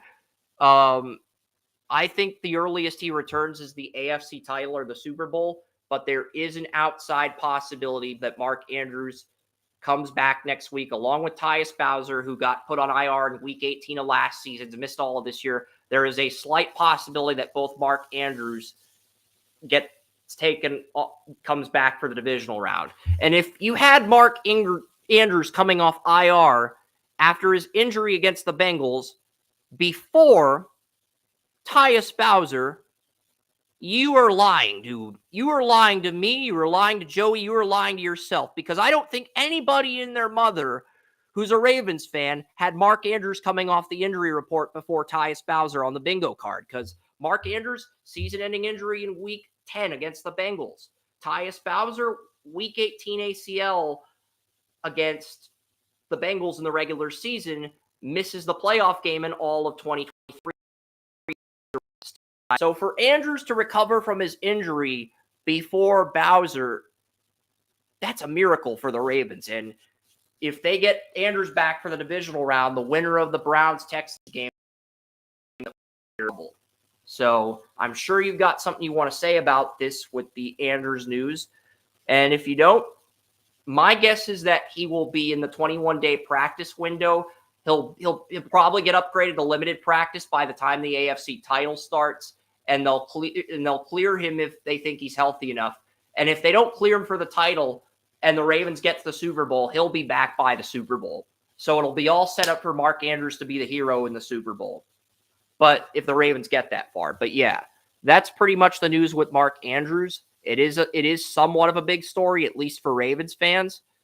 Do you want to chime in on this really quickly as an AFC North aficionado before we get to your next topic? Yeah, Mark Andrews, I don't think he'll be back before the AFC Championship, even if he is ahead of schedule. The injury was worse than initially thought. So we're looking at the thought process that, okay, I would not count him to come back for the divisional round, but I could see him start, get back into it during at least the designated return during the AFC Championship round if they get there, because let's face it, Grant Delpit had a hamstring. He was designated to return after 4 weeks, but he's still not playing this week, even though he was designated to return. They're going to give him that extra week. I could see them holding out Andrews, even if they designate him to return, for an extra week, maybe 2, based on the severity of the injury,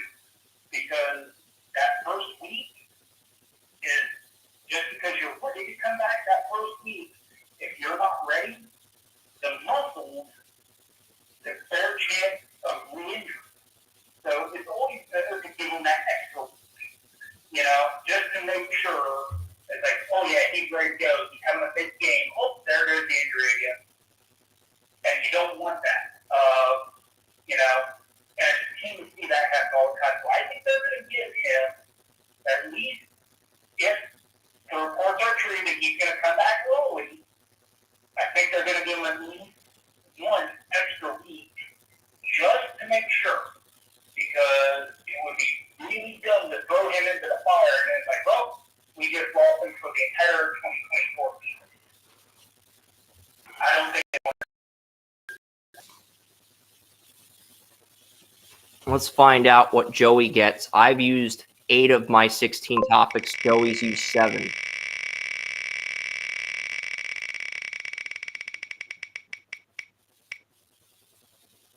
Ja Morant's season-ending injury. The only reason Joey may even entertain this NBA topic is because Ja Morant, part of that 2019 NBA draft with RJ Barrett and Zion Williamson, and for a while it looked like he was the best player in the class. I said Williamson would be the best. You had Barrett as the number 1 player. But for the first 2 or 3 years, it looked like we were both wrong with what Morant had accomplished, as he's taken the Grizzlies to the first round of the playoffs as a 3 seed or higher twice. I actually took Memphis to the second round where they lost to Golden State during Golden State's title run 2 years ago. But Morant had the gun incident last year, served the 25-game suspension. He comes back, and then he gets a season-ending injury.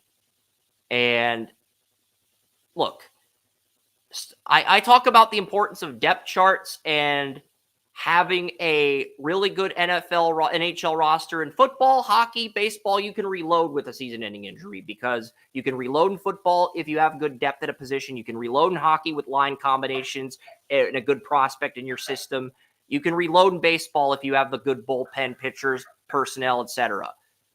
In NBA, if you have a good starting 5 or 4 good players in a starting 5 and your best player, your 120-point-per-game superstar, gets a season-ending injury, that is a death blow to your NBA franchise, Joey. So, unfortunately for the Memphis Grizzlies, they suffered a death blow of epic proportions with the Ja Morant season-ending injury. It's unfortunate. We hope Ja has a speedy recovery. Yeah, there are few teams in NBA history that have ever had the depth to come back from a superstar going down. The Bulls in that mid-90s run from 95 to 98, the Warriors and they went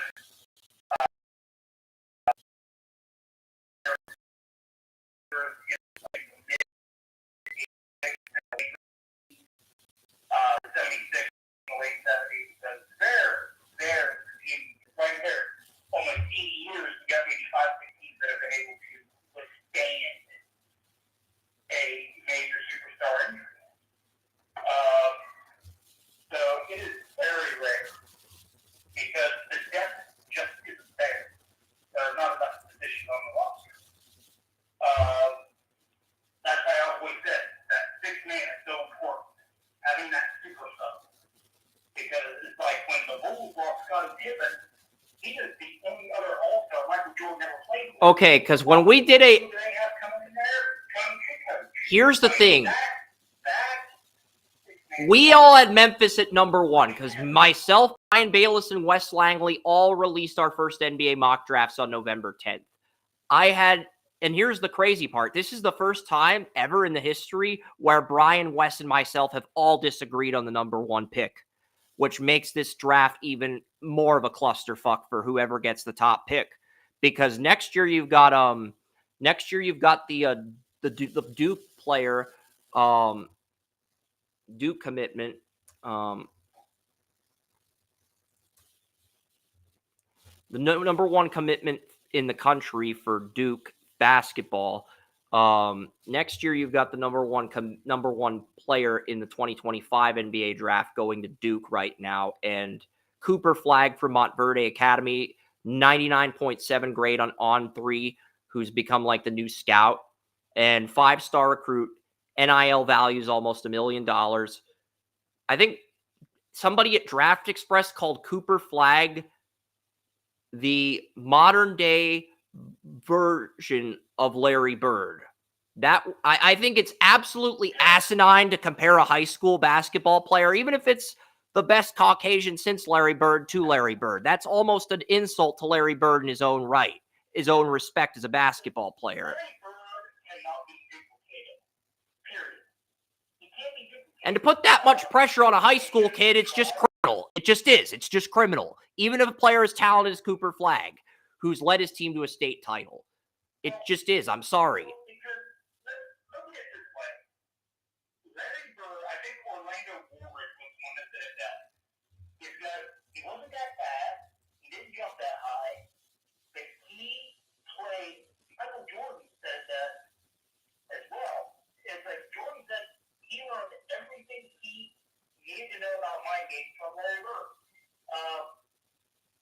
And that's the thing. Bird was so different. He was fundamentally the best player, possibly creatively the best player.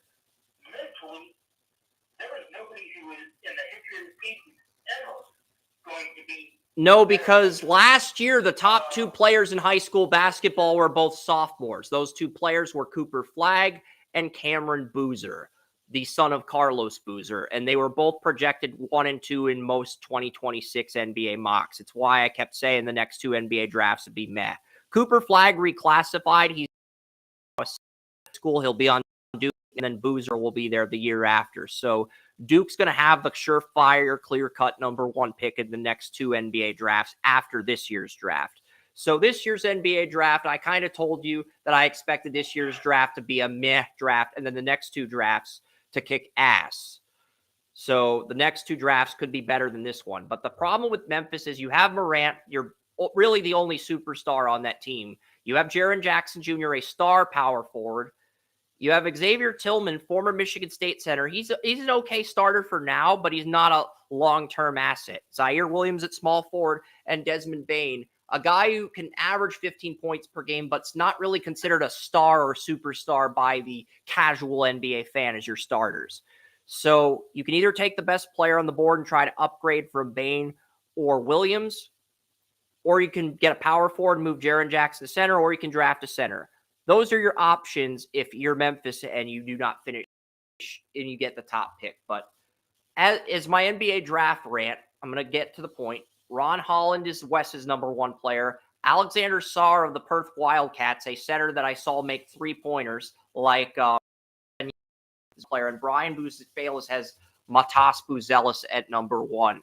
And here's the thing. The Grizzlies currently have the 6th worst odds, 6th worst record in the NBA. The team's picking, and they're only 14 and 24 on the year. The Memphis Grizzlies were the last NBA team to win a regular season game. That's why they were number 1 in our first mocks. But the Grizzlies are now 6th worst record, 14 and 24. You have Portland at 10 and 28 after trading Lillard away. You have the Charlotte Hornets at 8 and 28 at the number 4 spot. The Spurs are 7 and 30 with Wembanyama, who's had a talented rookie year, but also a really rough growing pains rookie year. The Wizards, the preseason pick to finish with the worst record by most media members, are 6 and 31.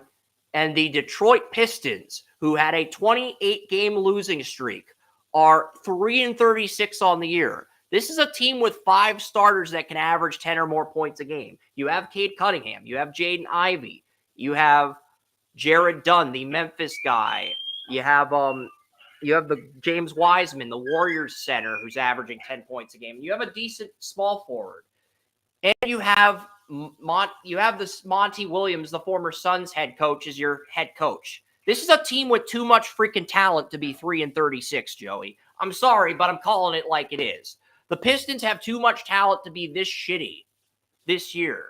Yet they are this shitty this year. And if they don't get one of the lottery picks, they'll end up dropping to 4 and hurting themselves even more. So it's like, I don't know how this is going to play out, but Memphis, they got to get one of those lottery picks. Otherwise, they could be in a rebuild all of next year too, depending on how severe the Morant injury is. But that was my rant on the Memphis and the segue You covered that topic well. And apparently Matas Buzelis, the player Brian mocked at number 1, has dropped to Memphis at 6 in the mock drafts. Alexander Sarr, the player I told Wes would go number 1, is now the projected number 1 pick for the Pistons.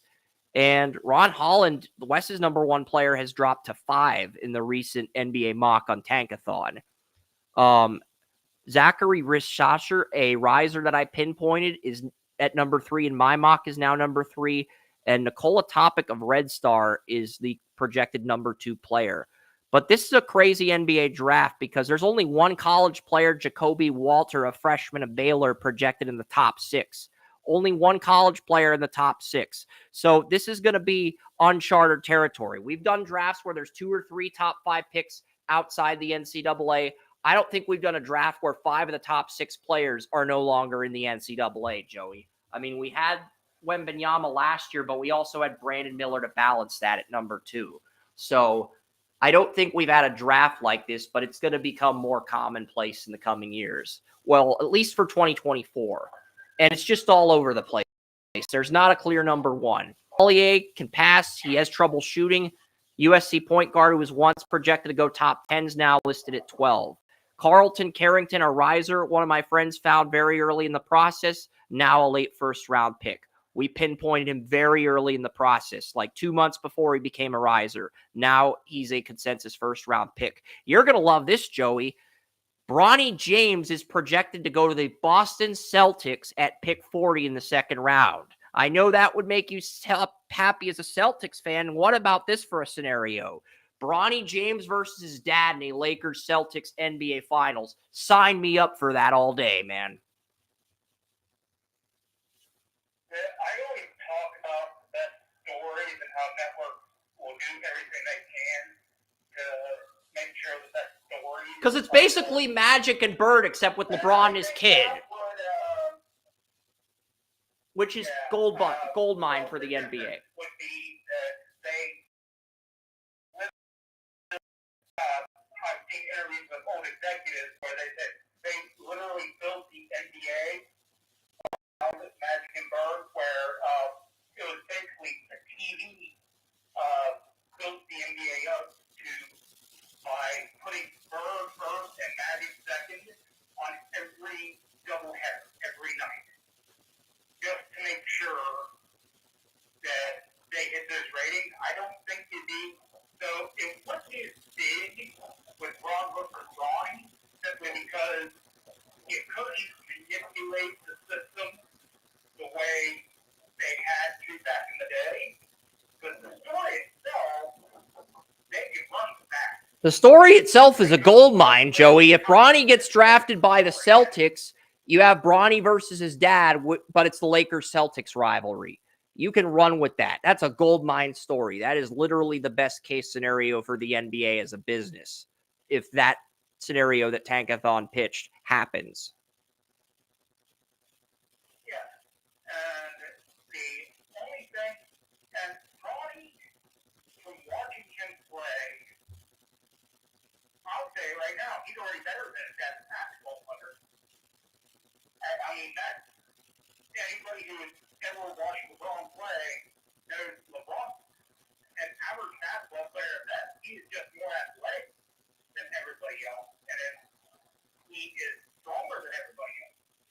But he is average at best at everything, except I'll actually argue he's below average as a rebounder, because somebody his body type should be averaging 9 rebounds a game, yet for his career he only averages like 6. Michael Jordan averages many rebounds per game as Ron does. And Ronnie, he's above average for body type and position at practically everything. I could actually say that he's great at handling the ball and getting into the lane and finishing without being 2 to 3 feet in. So he's got a great short range game, not just dunks and layups, which is something LeBron never has. So, I mean, I could say Bronny is a better overall basketball player right now than LeBron. Yeah. So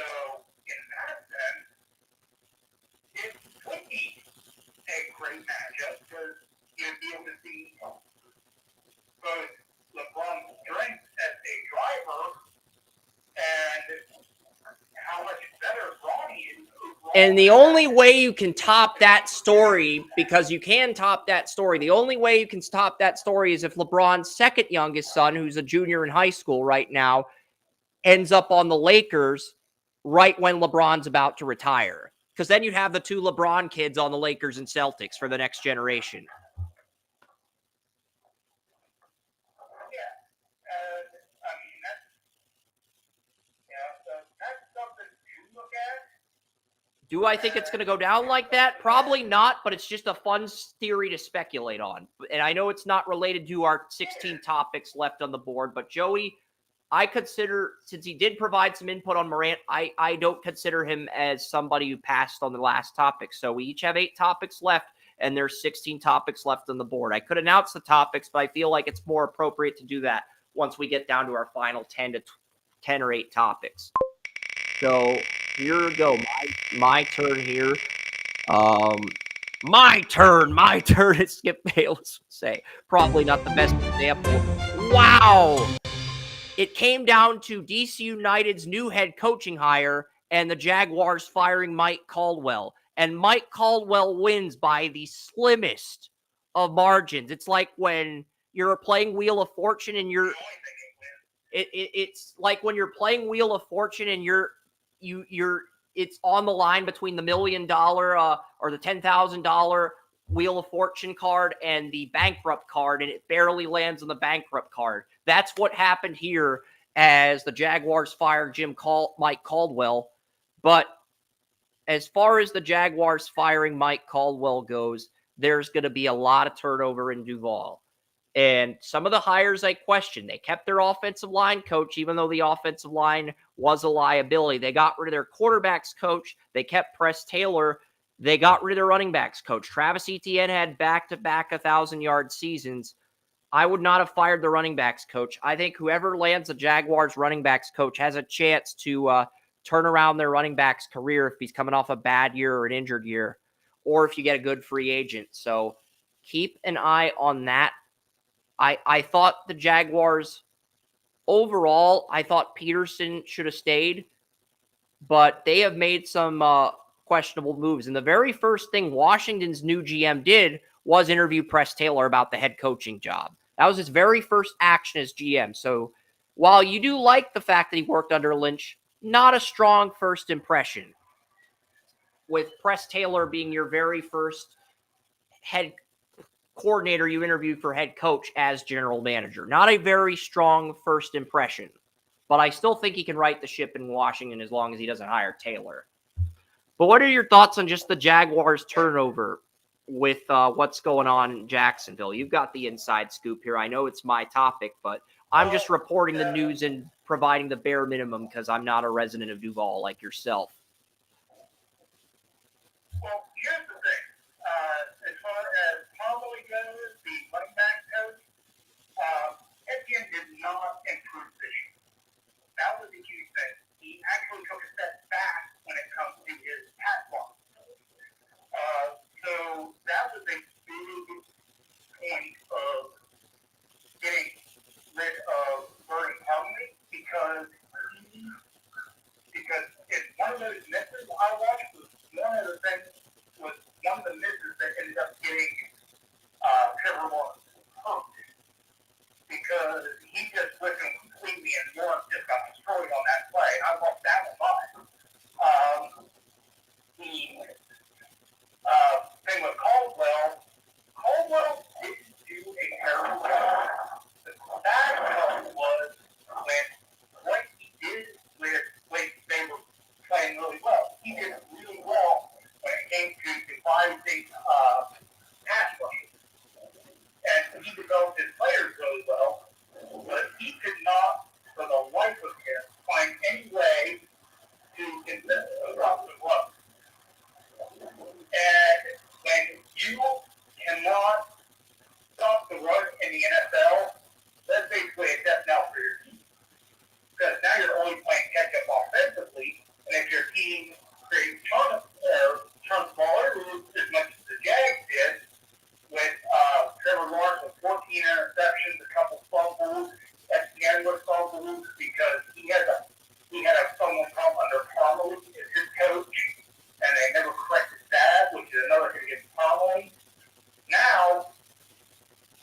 putting your defense in a bad situation. So, and then when they get down and they have to throw the way out of it, if he can't stop one, he just runs all over. And he never found a way to stop the run. The pass rushers he had, they improved every year. All of them. Problem though, I think Allen and Walker were the lead tandem in sacks this year. They had 30-some sacks between the two of them. But guess what? Couldn't stop the run, so it ran like through. And it didn't matter. So, to look at it from this scope, the firing, if I was quarterback coach, why? Trevor Lawrence did not progress. He actually regressed this year.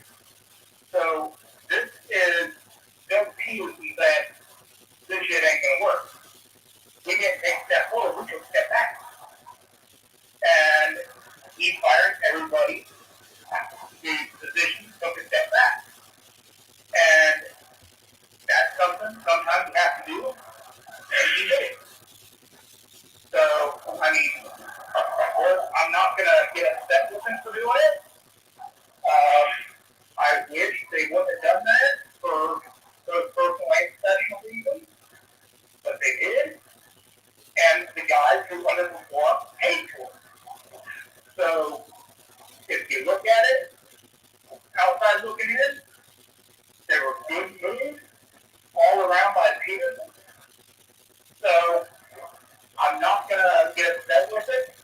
And I can guarantee you, and with you mentioned the offensive line coach saying, the Jaguars, I believe, were number 2 in the NFL with offensive line combination behind the New York Jets. So, I mean, what's an offensive line coach going to do with that? I mean, they were mixing and matching all year. So, I mean, it was a bad year for them as far as injuries went on the offensive line. Is there really good about that? I can't really blame the offensive line coach too much for that. Can you make the argument that Doug Peterson's the third best coach in the AFC South right now with how well Steichen and Ryans did in year one as head coaches with what limited resources they had to work with? Yes. At the same time, he's the only coach in the division with the Lombardi Trophy on his resume. He got the Jaguars to the playoffs in a Charger comeback win last year, so he earned a little bit of leeway after such a strong opening year, to the point where he came in, his approval rating was probably around 58. He gets the Jaguars to the playoffs in a playoff win, does a complete 180 with the shit show Urban Meyer had, which probably gets his approval rating up to 88 or 98 out of 100. We'll put it at a 93. So this year probably dropped Doug Peterson's approval rating to it from a 93 to a 76 out of 100. And a 76 out of 100 is, okay, you've gone from doing a remarkable job as a head coach to doing either a good but not great job or an okay job if you want to be subjective, depending on whether you want to be subjective or subjective. I think this offseason will determine if Peterson can reclaim the division with an easier strength of schedule, his approval rating will go back into the great territory. And if it doesn't, he'll dive a little bit closer towards 56, where he's doing okay but not good or great, and he'll be approaching hot seat territory. He won't be entering hot seat territory, but he'd be approaching it with a bad year 3 in Jacksonville. I think that's a fair assessment for where the Jaguars are at right now. You go. So do I, but I'm just saying from an outlook standpoint, from an approval rating standpoint. I'm not being critical of Peterson.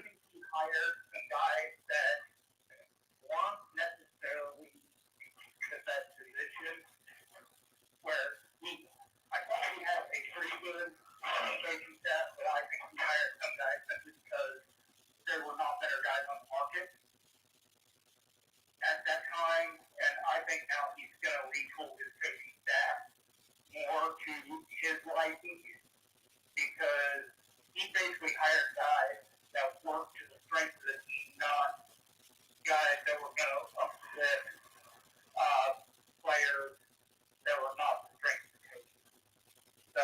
Yeah, and Jacksonville's going to get the kind of strength of schedule the Browns got in 2024 as well.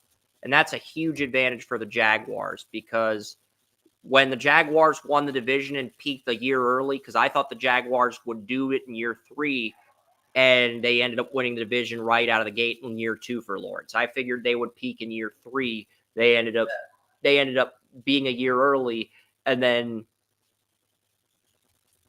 But let's look at the 2024 schedule briefly. Because I think in that situation, because the Texans are going to have to play the cheat. Okay, so the Jaguars get the NFC North. The Jags get the NFC North division instead of getting the. I think the Jaguars got the NFC South. They get the NFC North next year. They get the Bears and Lions on the road, but they get the Packers and Vikings at home, which is advantageous. They also get the AFC South on the road and the AFC South at home. They get the Jets and Patriots at home. They get the Packers at home. We already mentioned the Packers and Vikings. They get the Dolphins on the road. They get the Titans on the road. They get the Bills on the road. They do get the Browns at Everbank next year. So there will be a Jags-Browns regular season at Everbank next year. So plan accordingly, Joey. I know you wanted a Jaguars. I know you wanted a Jags-Browns postseason game today, but you will get a Jags-Browns regular season game in 2024 because of the scheduling. So with both teams finishing second in their divisions. And I think the Jags, they're going to have to be better because their schedule is closer to what the Browns schedule was this year, if you're going to compare the Browns and Jaguars schedule, where this year it was closer to, I think you said, what the Browns schedule was last year, which was not nearly as difficult. So, yeah, I see 11 wins with this schedule. Because you look at the schedule, you've got the AFC South division, home and away. You got the NFC North division. You get the AFC East, New England Jets at home, Dolphins, Bills on the road. You get the Browns at home. You get the Titans on the road. I already mentioned the Titans. You get the Raiders on the road, and you get the Eagles on the road. I think that's a 10-7 minimum, 11-6 schedule if you beat the Browns. And I think if you beat the Browns at home, that's an 11-6 schedule. If you lose the Browns, you're still 10-7. So that's a much more favorable schedule. And that's assuming the Texans and Colts. But you have to remember, if they play the AFC North, this is the first division. The Jaguars only get one AFC North. They only get one AFC North game, and it is the Browns at home because the Jaguars get the AFC East. No. They played this year. The Jaguars, I think, played everybody in the. I want to say AFC West, but I think they played everybody in the AFC North in 2023. Remember, because they played they played everybody. Yeah, the Jaguars played the AFC North this year. So in 2024, the Jaguars play the AFC East, which means they did get kind of screwed with the Bills and Dolphins on the road, but they get the Patriots and Jets at home. I think they can go 4-2 against the AFC South. I think they can beat the Bears at home, but lose the Lions on the road. So that's 5-3. You beat the Packers and Vikings, you're 7-3. You beat the Patriots and Jets at home, you're 9-3. 9-5 if you lose to the Dolphins and Bills. You beat the Raiders. I think that's 10-5, and then you have the Browns at home and the Eagles on the road. If you can win one of those games, you're 11-6. You probably win the division at 11-6, and if you don't, you're either 10-7 or 9-8 if you lose to both the Browns at home and the Eagles on the road. So that's why. So we have to remember, it's all about fixing the coaching staff, because if they don't, everything we just mentioned is pretty much I mean, how many of these home teams could be trap games? Maybe the Jets, if Rodgers is healthy and they fix their offensive line. I don't think the Patriots with a rookie quarterback would go into Duval and beat the Jaguars, especially if they don't fix the offensive line in free agency. So, and I do think the Patriots can turn it around, but they have to take the Bill Parcells approach. They have to have the thought process of let's try to get 4 really good cornerstone first round picks with Elliott Wolf using a combination of his dad's influence, what Parcells did, what Belichick did, and his own best system that he's used to. Just a combination of that and the sheer execution. But yeah, we've already talked about the Jaguars. It's Joey's turn to discuss the topic. Let's see what he's got 15 topics. That was my turn with the Jaguars. It's about the Cubs. They signed a pitcher in Japan this week, Shoma Imanga. 300 innings, a 2.32 ERA, and the Cubs now have Justin Steele as their number 1, 2.27. Shoma Imanga, 2.32. Imanga does replace Marcus Stroman. Number 3 pitcher is Kyle Hendrickson, the number 3.72 ERA contract year. You have Jordan Wicks, the Kansas State pitcher who emerged down the stretch as your number 4. And you have a rotation of Yabula Breeze, I can't pronounce his name, 3.77 ERA, and Jamison Teon, the number 3 starter in last year's rotation, 4 ERA above 4. You can decide which of those guys are your number 5 and move the other guy to the bullpen. So either way, the Cubs look like they're in a super advantageous position. And with the addition of Imanga, it's a massive upgrade over Marcus Stroman. Marcus Stroman also signed with a team, the New York Yankees. And we can knock that topic out since it's a segue topic if you want, since they're both baseball topics and they're both sort of intertwined with each other. Kind of like the Nick Saban, Caleb DeBoer thing. But since Saban happened before DeBoer and Imanga happened before Stroman, I decided not to do, when we drew Saban, I decided not to knock out both topics at once. And we'll talk about DeBoer and its impact on Washington in a bit whenever we land on that. But Imanga, this is a huge signing because now the Cubs have, instead of having 3 good starting pitchers in their rotation, you have 4. And you have the flexibility to move one of your 2 number 5s to the bullpen. So that is huge for the Cubs. And now the Cubs, I think, and the Cubs got the Brewers manager. They poached the Brewers manager away from Milwaukee and added him to the Cubs. So the Cubs should be the favorite, in my opinion, to win the NL Central next year. But what's crazy is the St. Louis Cardinals, who only got 1 pitcher in free agency, Sonny Gray from the Twins. The rest of their starting pitchers have ERAs of above 4. The Cardinals are the Vegas favorite to win the NL Central. But if it were up to me, I would favor the Cubs to win this division if I were running a sports book. Them or the Reds. I think the Pirates can be there down the road, but I feel like they're a year away. But the Pirates feel like they can do it since they had some spurts where they had a winning record in the first month and last month of the season. And McCutcheon was talking about how the Pirates have more confidence this year. The young guys are really hitting their stride. That's great. That's great that the batters are ahead of schedule, but you don't have the pitching yet. If Paul Skeens comes up from the minors, your number 1 pick last year, then I think you got a chance to build the rotation, build that identity. But I feel like the Pirates are a year away, even if Skeens is a midseason call-up, Joey. So looking at the Cubs, this move, Imanga, 300 innings pitched, 2.32 ERA, 222 strikeouts or 272 strikeouts in Japan. Huge move for the Cubs because this guy right now, he's considered to Japan baseball what Ohtani was considered to Japan baseball 3 or 4 years ago. So to get a player like that, he's 30, he's got that experience, it's a great short-term move for the Cubs. And I'm sure the Cubs fan in you is excited to see what this guy does. You have anything you want to add to that, or do you want to count? Go ahead. Because you have to look at it from a Japanese perspective on this one. Like, they coach their baseball and their sports in general incredibly seriously. Everything is spectacle. And, baseball is no different. It originally got introduced to us in the 80s with their professional wrestling, and then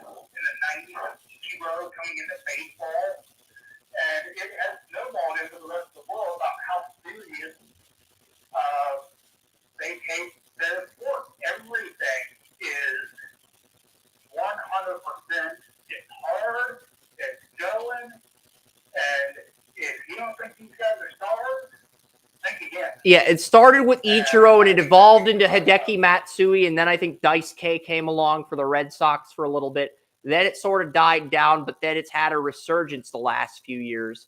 And when I say died down, I mean the traction was gone for a while. There was still talent there, but it wasn't the star power of Ichiro, Matsui, or Daisuke. There were still Asian players good enough to make the MLB, but they just didn't have the impact or influence those guys had when they first entered the league. And then it sort of then we had Otane, and then it sort of ticked back up again. Yeah, and the only reason I mentioned professional wrestling is because over in Japan, professional wrestling is looked at as sport, and they do hate it.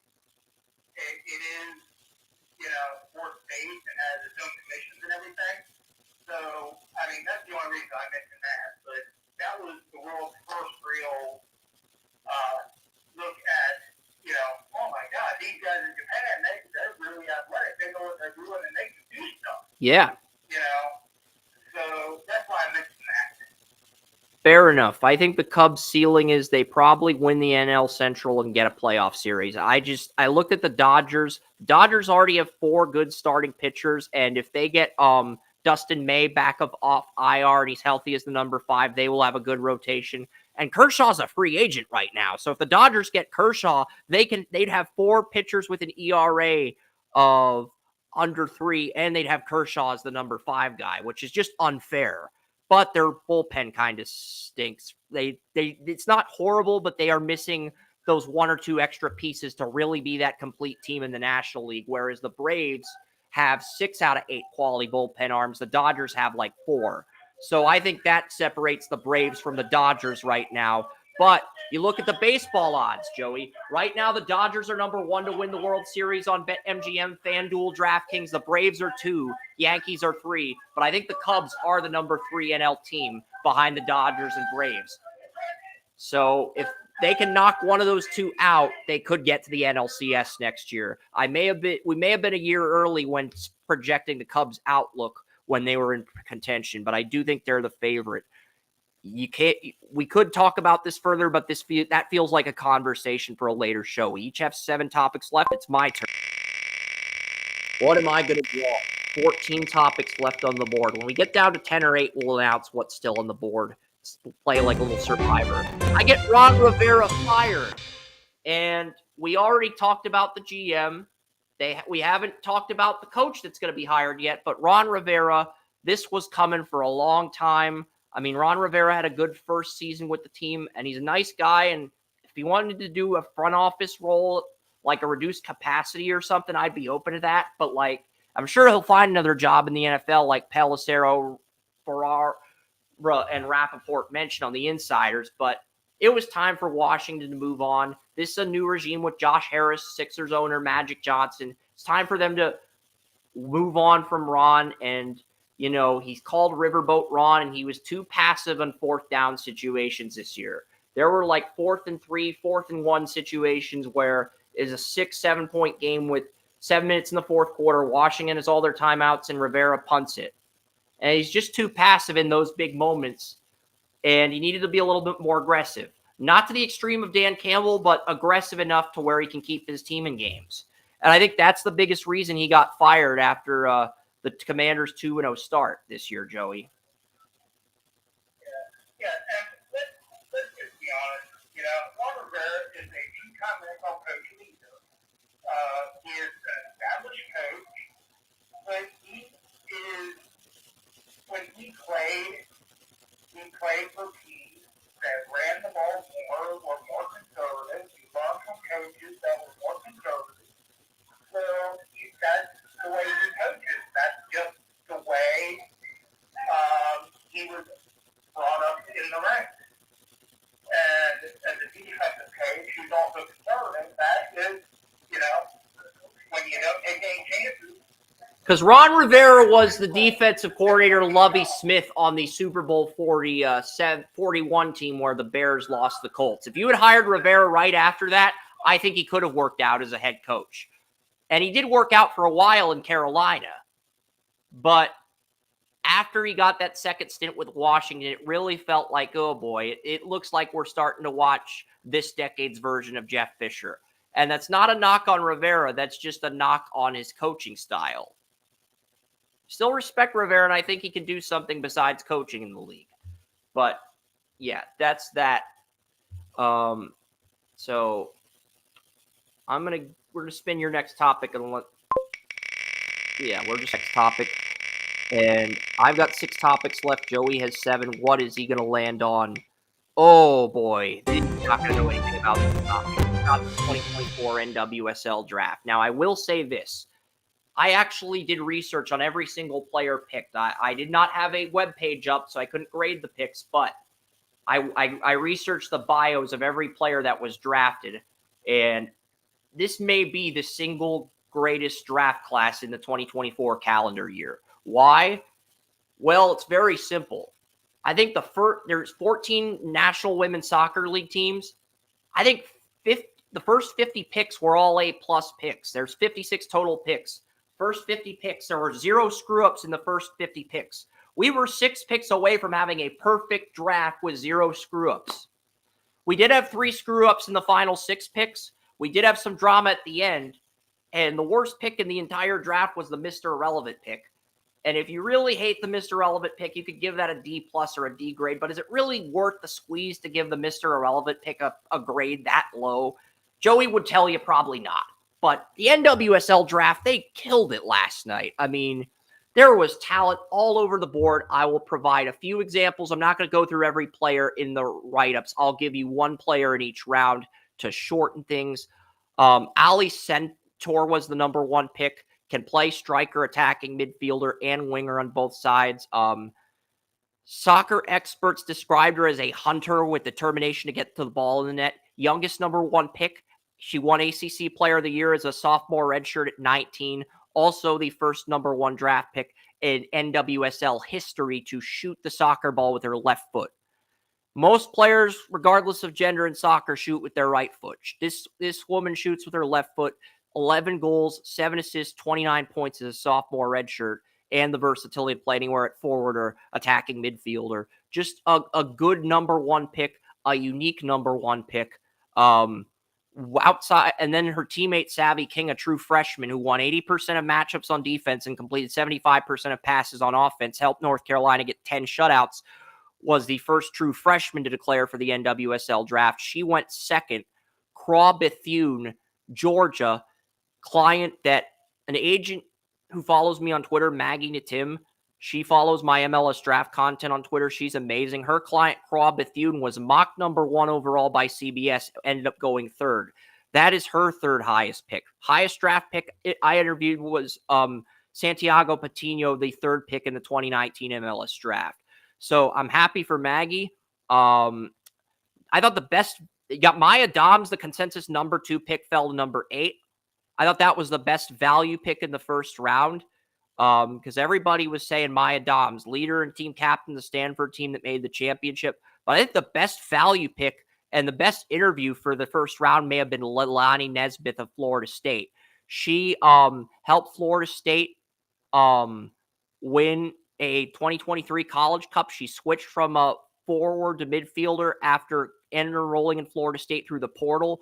And when she was being interviewed by the women's soccer draft experts and media people, she just had this infectious personality. She fell to 10 despite being 23 because there are more underclassmen. And she's basically telling the reporters, you got to be an animal. You got to be a dog on the pitch. She even described having to compete and having to win her battles.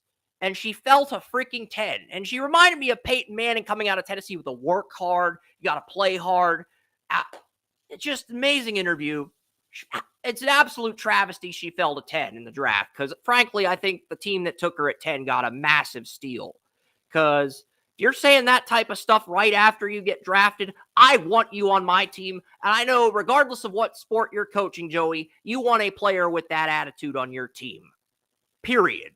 Like, it's just not even an argument. Sign me up. I will take a player like that all day. Big Ten and Mountain West Defender of the Years fell to round 2. USC's team captain got picked at the top of the 3rd round. The top two goalies from Clemson and Florida State went in the third round, ACC goalie of the year and Florida State's goalie on their 2 championship teams. Amanda West, a Pitt player that I heard a lot about from the Pitt men's and women's soccer team, actually went to a Pitt women's soccer game, the 2022 season opener. She was tearing UMass a new one in that game. And it was a 2-for-1 deal where you went to the women's opener, you got to the men's for free. And Riverhounds forward, Edward Kiesa, the very first Pitt soccer player I scouted, has been sharing clips of her. The athletic director at Pittsburgh, who told us to go to the volleyball games, was talking about Amanda West. Everybody loves Amanda West at Pitt. I mean, there were women's soccer mock drafts back in August that had her going number 1 overall. She fell to pick 36 in the third round. There was just amazing value in this draft. A Penn State goalie with 323 career saves and 11 saves against Northwestern fell to the third round. Julia Dorsey, the only 2-sport athlete in the entire draft that played both soccer and lacrosse, fell to the late third round. I mean, there were just amazing value picks in this draft. I really can't. I mean, St. Mary's had a center back that played 90 minutes in all 12 games. Hope Heisey, who had 103 saves as a sophomore redshirt on a really bad 5-13 Arizona women's team with no identity, gets picked in the 4th round. Samantha Carey, defender, Iowa, 13 shutouts for the Iowa women's soccer team. Probably the most famous female athlete on Iowa's campus outside of Caitlin Clark. Just amazing talent in this draft. And Landy Mertz, 14 shutout, 14 assist at Pitt. Madison White, a goalie at Texas Tech. 23 starts, 13 shutouts, 70 saves, 2,090 minutes, 5'11" goalie, was the tallest goalie in the draft. What's even more impressive, 12-0-1 and 13 shutouts. Only blemish of the shutout was a draw to Princeton, where Madison Curry, the Princeton center back, played her ass off. She got picked a few picks before the goalie. And that's just how much talent was available. The biggest reach in the 4th round was Mr. Irrelevant. And even if you're disappointed with the numbers, 2 goals, 5 assists, 9 points, the thing you got to remember with this Mr. Irrelevant pick is her brother plays soccer at North Carolina State. Her mom did Olympics with a famous Olympian gymnast from the 80s, and her dad's a National Women's Soccer League coach. So she had the family ties. So even if the production there isn't there, the family ties are there in spades. So there really wasn't a pick in this draft that you could say, wow, that was a massive reach. That's a terrible pick. We need to roast this team for making this pick.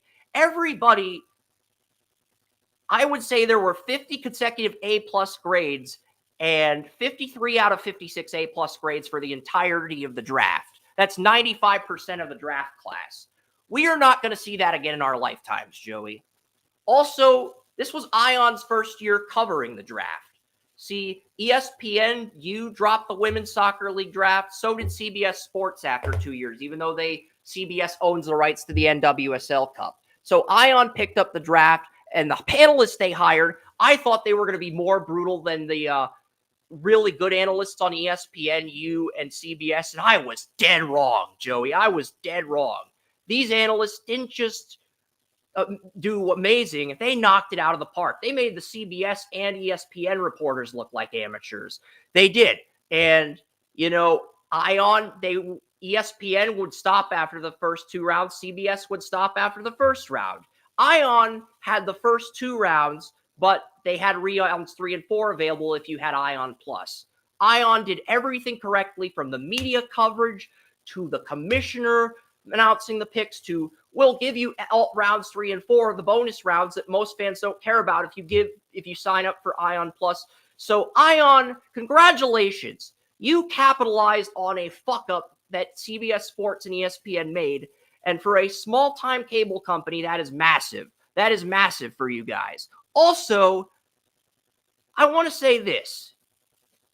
You guys need to get in on the end of the fast pitch. Because I think if you guys get the rights to fast pitch and you get the rights to women's soccer draft, I think you can build something with that. And if you build something with that as far as a sports cable package bundle, I think it can lead to bigger things down the road, Joey. Will you get NFL games? Probably not. Could you get a WNBA game down the road if you have success with fast pitch and Women's Soccer League? Abso-freaking-lutely. In fact, if ESPN has to cut back on the WNBA and they can only keep the NFL, NBA, and college football, and they have to cut in baseball, and they have to cut back on the WNBA, and they got to keep paying for baseball, hockey, college basketball, they would probably drop the WNBA the way they dropped the World Series of Poker, and CBS Sports picked that up, and you guys could get in on the WNBA rights down the road. And you could really create this blockbuster sports bundle for fans of sports that enjoy watching women prosper in professional athletics. You could be the go-to network for that if you put it together and you execute it correctly. You really could. So I give Ion massive credit because Ion really doesn't have that hit event. And they finally found it. They took a chance on the NWSL draft. Not only were the picks amazing value, the coverage for the draft was better than ESPN for CBS. So for a company as small as Ion, Ion's not a small company, but they're a small company compared to ESPN, CBS. So for them to gamble on women's soccer and to succeed, that is awesome. I freaking love that, Joey, period. If you disagree, that's fine, but I love it. I love seeing a small company like that gamble on women's soccer, and it pays off massively for them. That's awesome to see. I like seeing any company being paid off. Because, I mean, it's great for everybody involved. It is. But when a company like Ion gambles on something that CBS and CBS Sports want and succeeds with it, it just makes their company more credibility, and it gives them a window to enter the streaming market. You might not get the WNBA right now. You're never going to get the NFL, but you could get Fast Pitch. You could get the rights to Fast Pitch. That's a sport Joey's told me about over the years. You could get the rights to Fast Pitch to complement your women's soccer league package. And then if the ESPN decides, oh, we don't have enough money to keep the NFL, the NBA, Major League Baseball, regular season games, the NHL, college football, and the WNBA, we got to cut back on something to save money with our loss in subscribers. We're going to move on from the WNBA. And then Ion picks up the WNBA. They have 3 good professional women's sports leagues they can profit off of. And all of a sudden, they're a player now. They're not a big player, but they're a small player, and they're a respected player, and they're a well-established player. And I think if you're Ion, that should be the goal right now. If you're trying to get into the sports streaming service, because it's going to be competitive. You are going to have a ton of competitors in the sports streaming market if you're Ion right now. You just are. I love what you're doing, but it's going to be an uphill battle for you guys. Just being real. Anything you want to add to that? The big thing is that you could probably get into women's volleyball too. So, there's a massive problem with linear sport. Linear television right now is going away slowly. So you can look for Ion maybe doing the streaming thing. Getting in on streaming services. Yeah, because you do have Ion. You also have Ion Plus. So you could definitely tap into that market.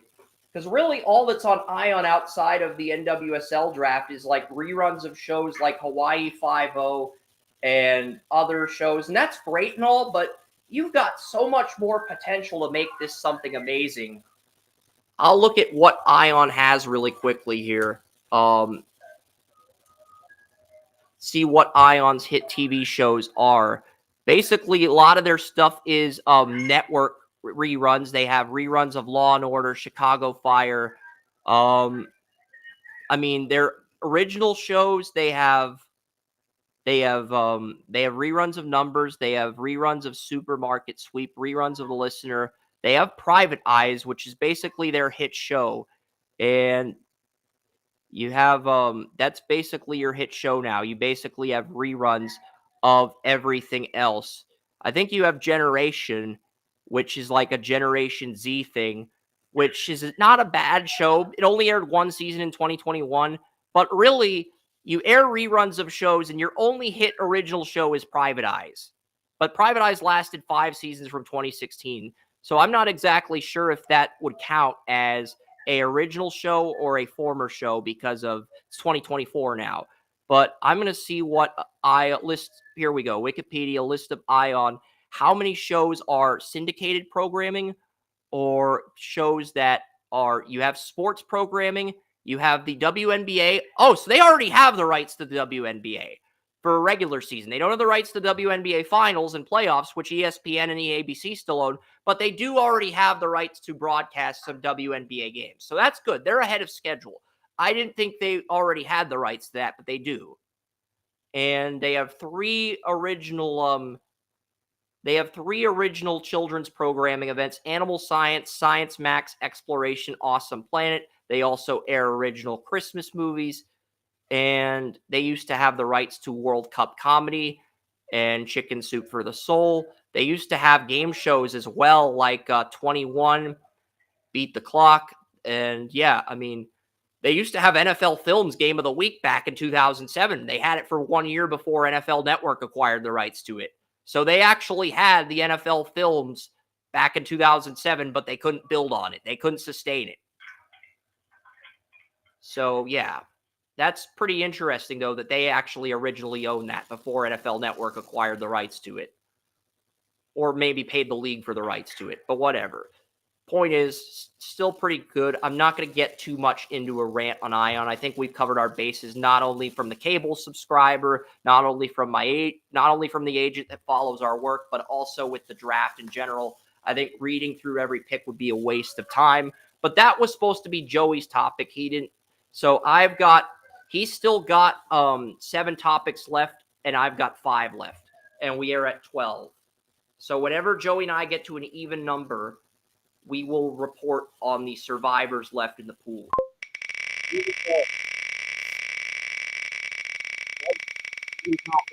Which one is Joey going to get? Another topic that's unfamiliar territory, but it is the 2024 NHL Draft Rankings Update. The Central Scouting midseason updates for the NHL Draft came out yesterday. Really not a lot to talk about outside of Macklin Celebrini being the consensus number 1 pick. And I've already mentioned him a few times in this podcast. I mentioned him when talking about my NHL mock draft for a brief period. I didn't do a deep dive on all the picks because I think Celebrini's probably the only player that's NHL ready right now.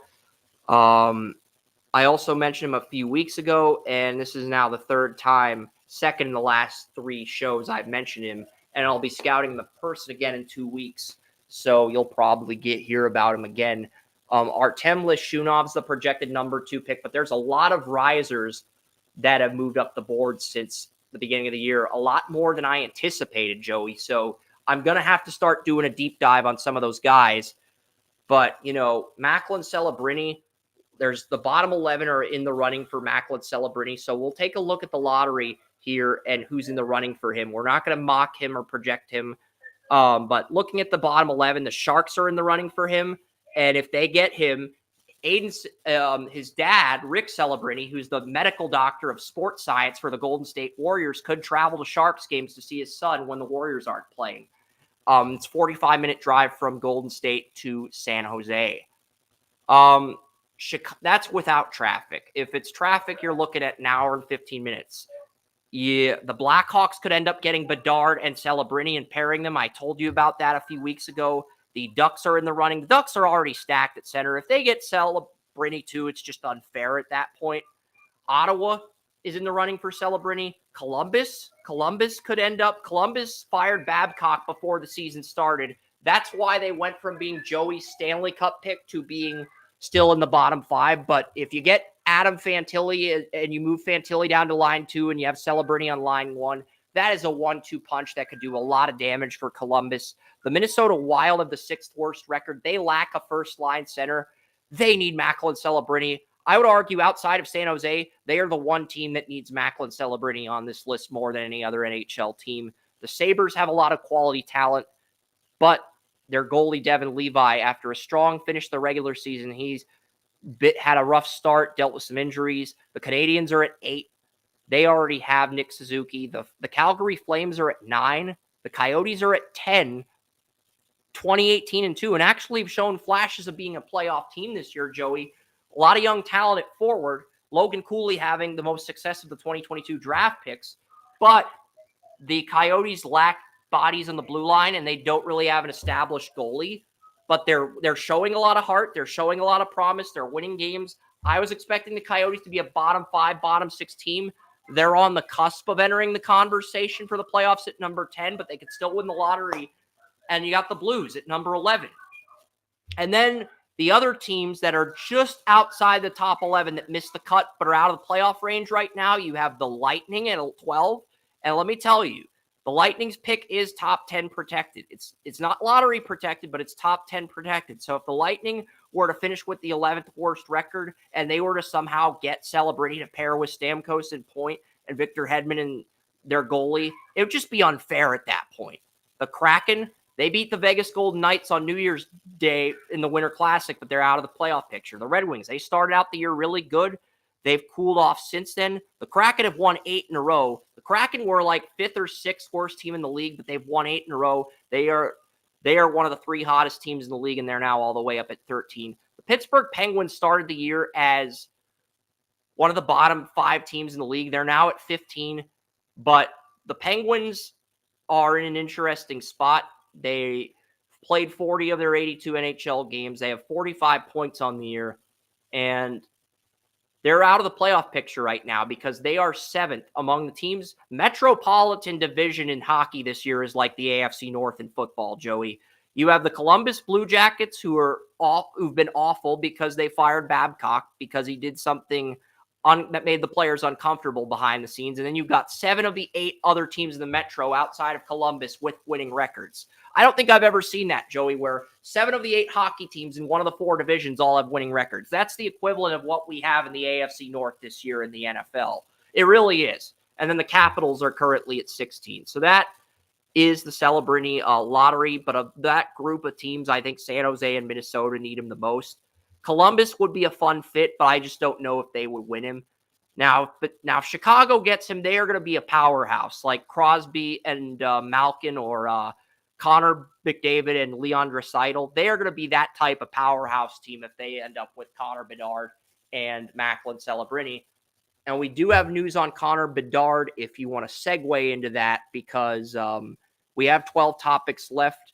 And if you want to comment on this, you can. If you don't, I can segue into Bedard, and that would narrow the board down to 11, but I would only have 3. Because right now I have 5 topics left. Joey still has 7. I think Joey still has 7, so 7 and 5. So yeah, once I take this topic off the board with the draft rankings update, it'll be Joey has 7 topics and I have 4. And if I have Bedard's jaw surgery, that's going to take us down to 3. And it's a perfect segue because we're talking about Celebrini. Connor Bedard did get a jaw injury. He's having jaw surgery. It's supposed to be a 6 to 8 week injury. I know Ironman in the 70s played through jaw injuries that required surgery. We're not in that era of sports anymore, unfortunately. And when you have a player this young with an injury this severe and the team's not in contention, it's best to just get whatever is handled so that the player's ready to go 100%. Bedard's been phenomenal, 33 points in 39 games for a rookie. I think Bedard could have had 69, 70 points if he avoided the injury and jaw surgery, but I still think he could finish with 50 to 60 points as a rookie once he comes back from his injury in a few months in March. I do. He'll have a month of the season left. I still think he could finish the year with 40 to 50 points. Probably not going to get near 60, but he's at 33 points in 39 games. Just a very unfortunate break for the Blackhawks, but it will also help them in terms of their draft position for Macklin Celebrini in the short term. So those are the topics for the lottery and Bedard. So we have 10 topics left. I've got 3 topics. So even if we get to the topic we have to pass on, we will eventually have to and we get. He was a bullpen pitcher on the Cardinals. He has signed a 4-year, $44 million contract when he will move to the starting rotation, making $11 million a year over 4 years with the Giants. If they were paying him $44 million a year, you'd have a problem with this, a massive one. But $11 million a year for a guy who had success in the bullpen. You're moving to the rotation. You're making a big commitment. You're paying him $11 million compared to $20, $30 million, like some of these bigger market teams like Dodgers, Yankees. So I think that's really the saving grace card to this transaction. But this is your topic, Joey, if you want to comment on it. If you don't, we'll move on to the next topic like we did after the hockey. But it is an interesting signing, to say the least, because he had an ERA of 0 out of the bullpen, and he's getting promoted to starting rotation. So it is an interesting storyline. I would have to wonder, why he had that 1.0 ERA, because that's something that I don't have any information on.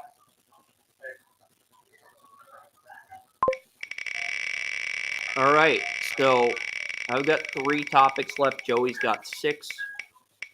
And DC United hired Troy Listene. Troy Listene was a minor league soccer coach in the United Soccer League behind the Charlestown Battery. They're a minor league team in South Carolina. He did so well on Charleston that the DC United ownership group basically hired him 2 days after Rivera got fired on Wednesday.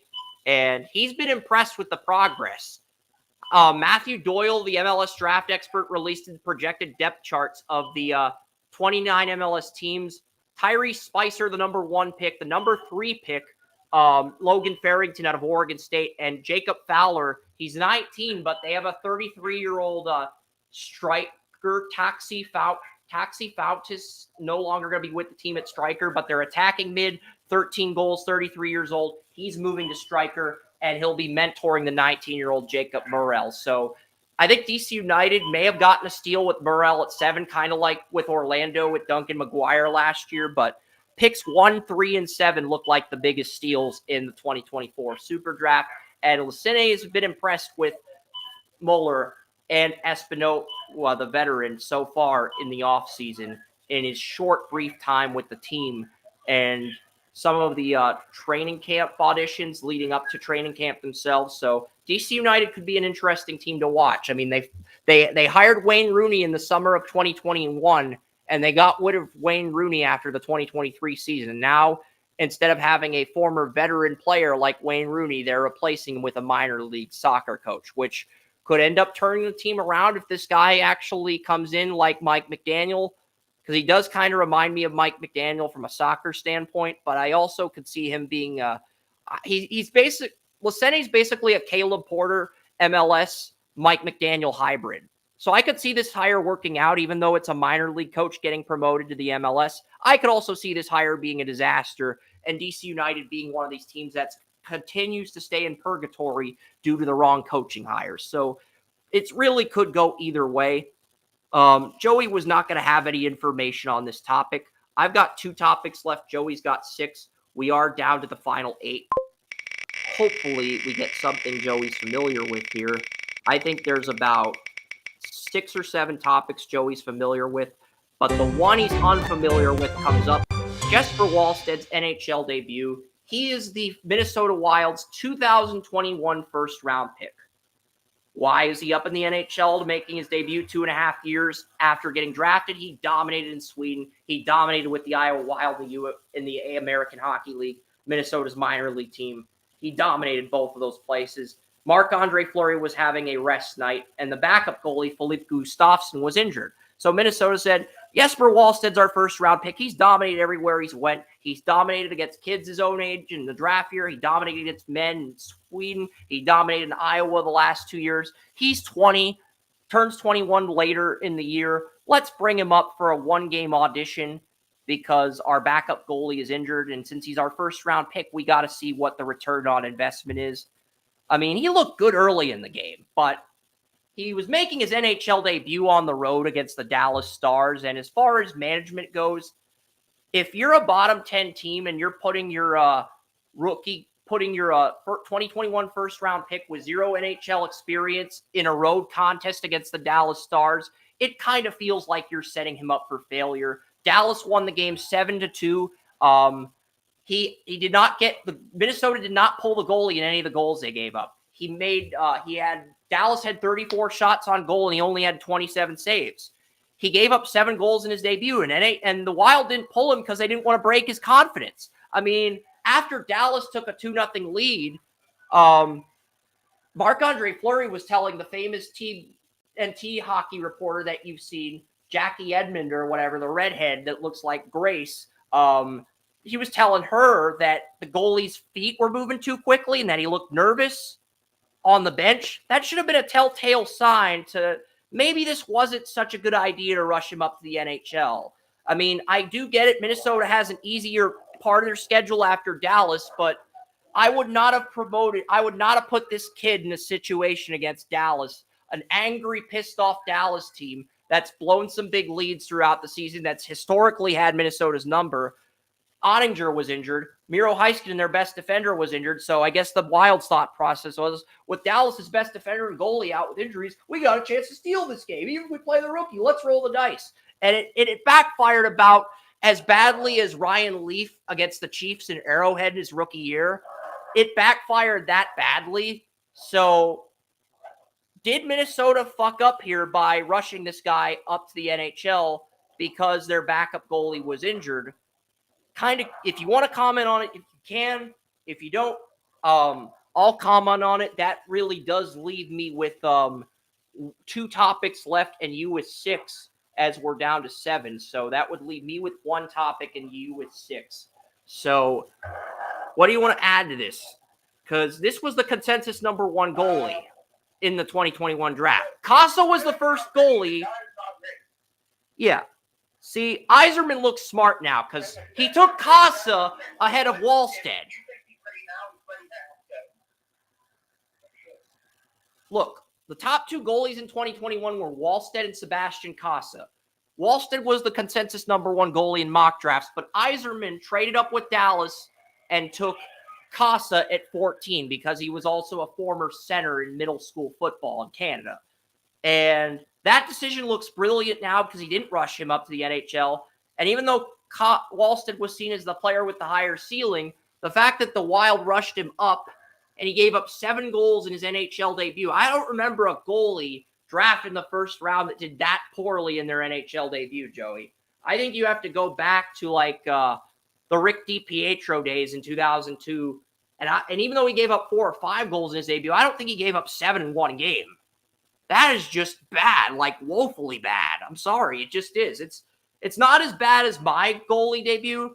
Okay, fun fact, in 3rd grade, I was the emergency goalie to my next-door neighbor's ice hockey team. That's the starting goalie had a broken leg. The backup goalie was sick with the flu. So the choices were I either started as the emergency goalie for all 60 minutes, regardless of how good or bad I was, or the team had to forfeit. I wanted to try out goalie on an ice hockey team. I thought it was fun because I was kicking ass at street hockey. I sucked as a goalie. I fucking sucked as a goalie in ice hockey. I think I gave up 20 goals in the game. I didn't know how to skate, so I was trying to impersonate Patrick Waugh and his acrobatic saves at the time because I didn't know how to skate. I knew how to roller skate. I didn't know how to ice skate. There's the blade on the ice, and I was in 3rd grade at the time. So I ended up giving up 20 goals in the game. I think giving up 7 goals in your NHL debut is pretty much the equivalent of giving up 20 goals as a 3rd grader if you don't know how to skate. You could argue that my experience is worse because I did give up more goals, but you could also argue that Wallstead's debut was just as brutal. But either way, I'm not blaming this on Wallstead. I still think he's got potential to be great. I just think Minnesota mismanaged this situation by saying, you know what? We're going to take a guy who has 0 NHL experience, and we're going to throw him in the fire against a team that's had our number, the Dallas Stars, a team that's had our number not only in the regular season but the postseason, a team that's our kryptonite, a team that used to be the North Stars. We're going to throw this kid in the fire. Nothing bad can go wrong. And then it went about as badly as that meme with the dog and the burning fire in the background. So, yeah. That's all I'm going to say on that.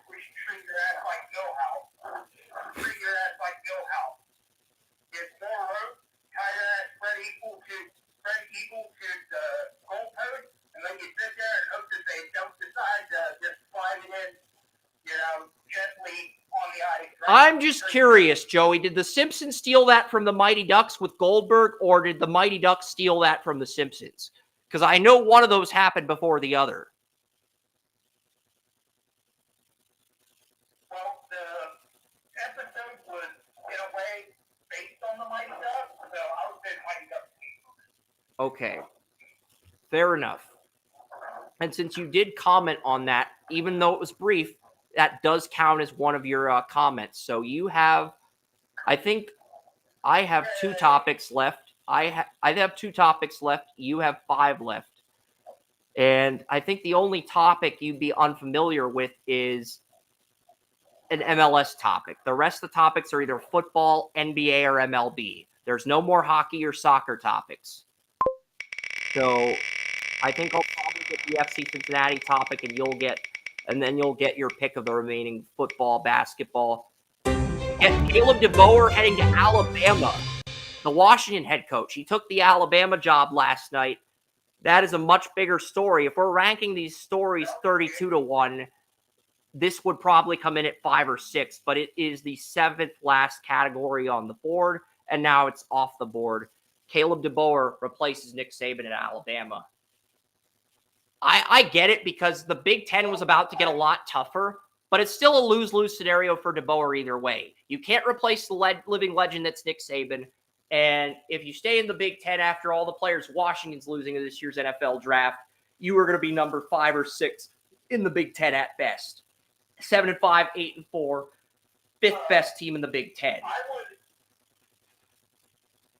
I would look at DeBoer, and I would tell him to take the Commander Riker approach when Captain Picard was abducted by the Borg and Riker was promoted to captain. And I would say, you cannot replace him, nor should you try. Be yourself, but if you try to step into Nick Saban's shoes as a Nick Saban-like captain, you're going to fail. So don't try to take his place. Don't do it. Honestly, what I would have done if I were Alabama is I would have offered Belichick double what the Patriots were paying him to come to Alabama and leave the NFL. And I think not only would there be no drop-off in players through the portal, you would get even more recruits than what Saban got because Belichick was Saban's mentor. Here's the thing on that. And people say, oh, Belichick would never go to college. If you pay him double what Rob Kraft paid him, he might. He's still not going. Yeah, okay. Fair enough. Here's the thing. When I heard It was a good idea in theory, but I didn't think it would work. Mike Vrabel was interested in replacing Ryan Day at Ohio State, the big thing that we all said was, look at the state of college football now. Does he want to go through all that BS just to go back to his alma mater and fulfill a dream of his? And we all said no. With the transfer portal, as it is, Jay Bills' son is a track coach. He said at some college, somewhere, I forget which one, he said, you are no longer recruiting these people for 4 years. You are recruiting them for 1 year, then re-recruiting them the next year, because if you don't treat them the way they want to be treated, if you're not using if you're not as nice to them as they want you to be, they're going to another school. You have to not only recruit people, You can say, you have to recruit the people who are already yeah. on your roster. And with the 12-team playoff, the being nice, the kissing up to players, the you got to cater to the players cater to the players, even if they have an entitlement attitude. That's NIL. That's college football now. That's college football now. You don't. But that's college football now. You got to cater to the players. Even if they have an entitlement attitude, you got to cater to the players. That's NIL. I mean, if you had Josh Rosen in the NIL era, good Lord. I'm just saying. Yeah. Agreed. Do not try to fill his shoes. Don't even try. Just coach the way you've always coached and always been successful. I think the best case with Alabama under DeBoer, because I feel like there were better candidates on the market. They could have gotten Lane Kiffin, or they could have gotten Dabo Swinney, or they could have gotten Mike Norvell, but they didn't want to. I'm just saying, Joey, they could have gotten better candidates. They chose DeBoer, and I think DeBoer could still get Alabama 5 to 10 wins a year. And a 10-win season would be when a player like Brody Croyle actually plays really good to start the year and before shitting the bed in the final 2 games. I think that is legitimately the best case scenario for DeBoer at Alabama, because he's not going to have the same impact as Nick Saban. There is nobody Alabama could have hired that would replicate the legacy, the prestige, the influence, the culture that Nick Saban cultivated for so many years in Tuscaloosa. There's just no way to replicate that. Wes said that. I'm in agreement. Even though I'm one of the more objective people on earth, when I agree with Wes on something that's subjective and blunt to the point, that should tell you how big of a impact Saban had. But we got 6 topics left. I've got 2. You've got 4. We'll see what you draw. And as long as you don't draw the FC Cincinnati soccer topic, I think you're game for anything, because we have a college football topic. We have a NFL firing. We have an NBA draft update. We have a Yankees signed a former Cubs pitcher, and we have another college football underclassman. So as long as you don't draw the soccer category, I think you're game to talk about whatever. But there's 6. You've got 4. I've got 2. Let's see what happens here. And it is Rome Odunze turns pro. And yeah, I'm still here, Joey. Rome Odunze is what you landed on. The Washington wide receiver, is turning pro. And the other underclassman involves Marvin Harrison Jr. So do you want to talk about both of those underclassmen declaring in a segue? That would get this board from 6 down to 4, and we'd each have 2 topics left if we mentioned both Harrison Jr. and Odunze in a segue, since they both declared as underclassmen. Both Marvin Harrison Jr. Yes, I'm here, Joey. Yes. Yes, yes, yes. Your audio is the issue, man, because I can hear you. I don't think you can hear me. Yeah, I can hear you fine. I think you can't hear me. So it's an audio issue on your end.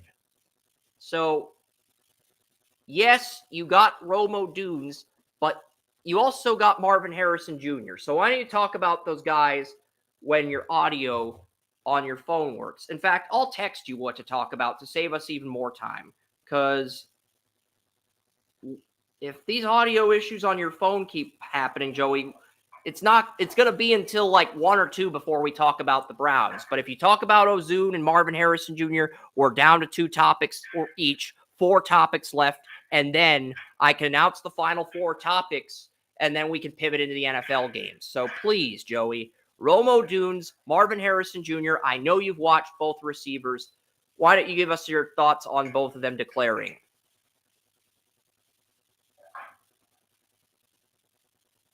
Marvin Harrison Jr., Maserati Marv.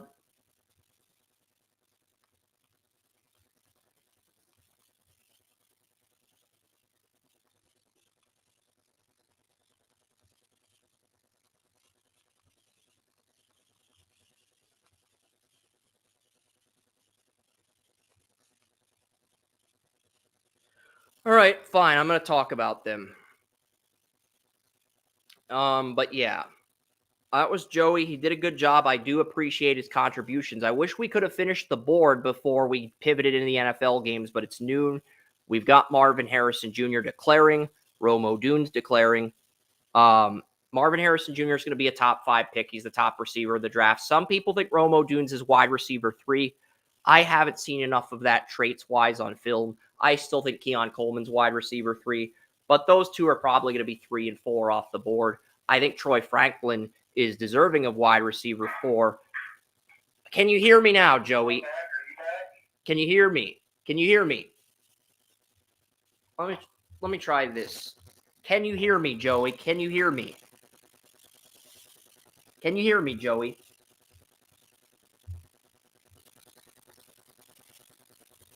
Can you hear me, Joey? Can you hear me?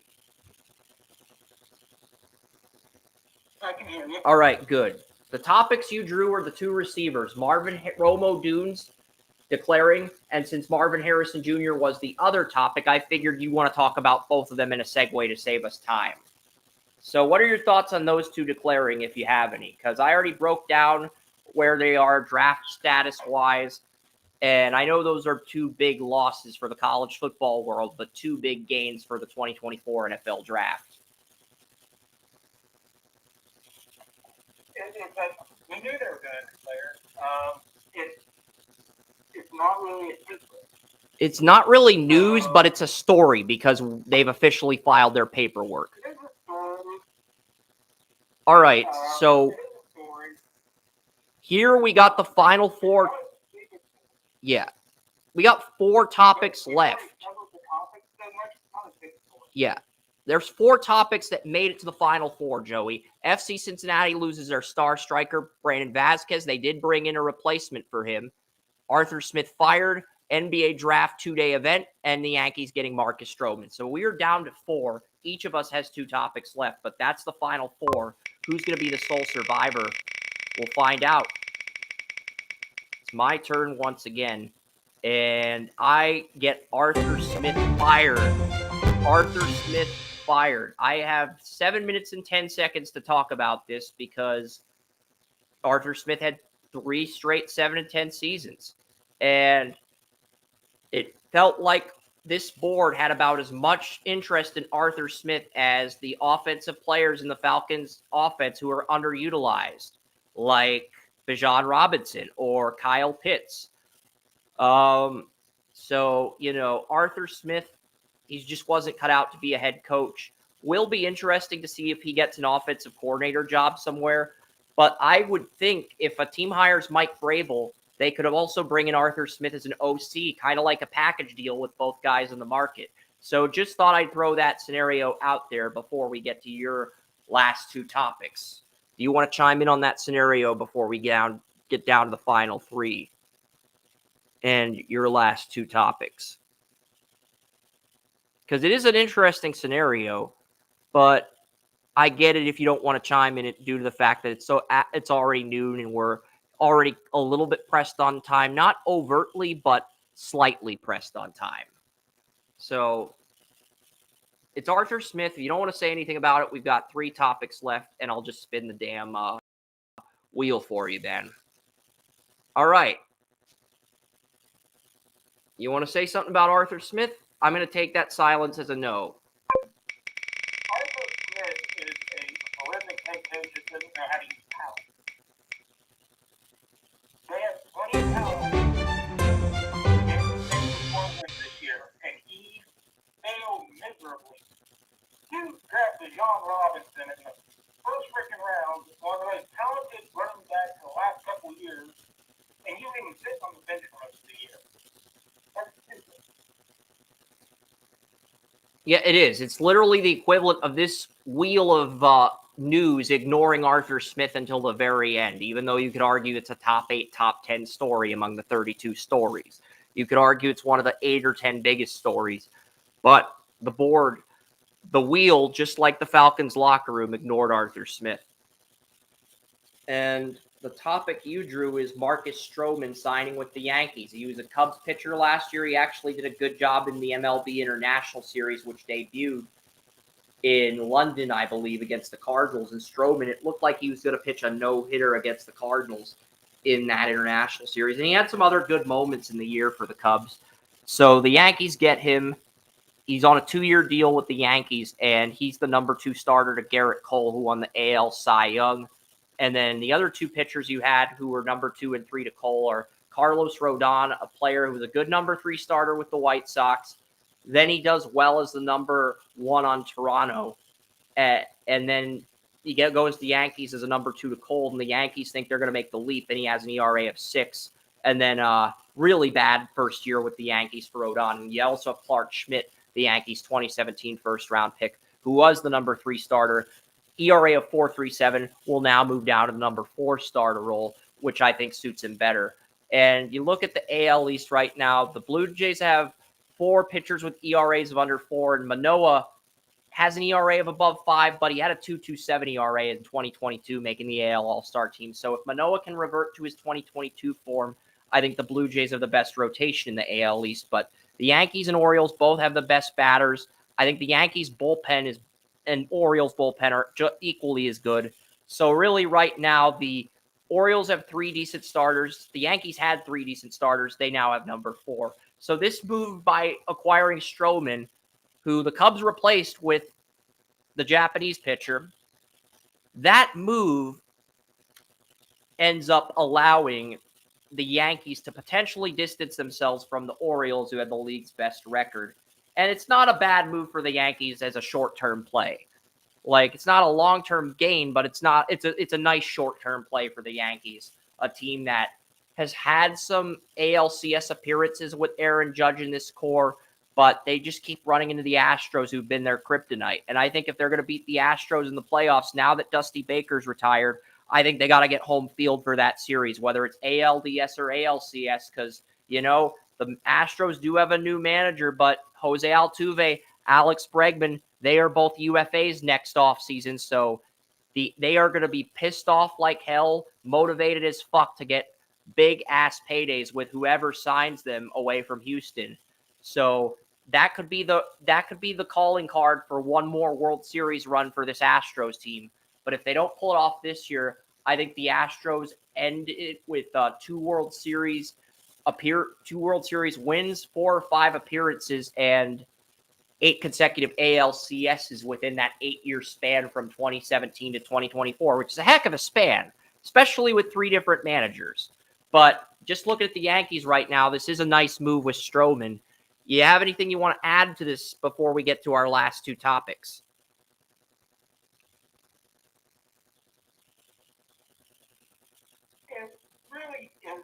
It's a decent move. It's not a star move or a high-end move, but it's a nice low-key play that could work out, but it could also backfire. Yeah, as a fourth starter, it's a pretty decent move. It's nothing groundbreaking, but it's a solid one. I think it's gonna help their team. Yeah. All right, so we each got a topic left. I've got FC Cincinnati loses star striker, and NBA draft will be 2-day event. These are the final 2 topics, folks. Let's see what my final topic is. I get the soccer topic, and I know Joey's he's not breathing a sigh of relief, but he's like, good job, Spinner. But yeah. Okay, so Brandon Vasquez had double-digit goals in 2022. I think he had 8 in 2023, but he got an offer to play for an international team. Corey Baird, who had a career-high 14 goals on the Houston Dynamo throughout the regular season and international games and tournament games and competition.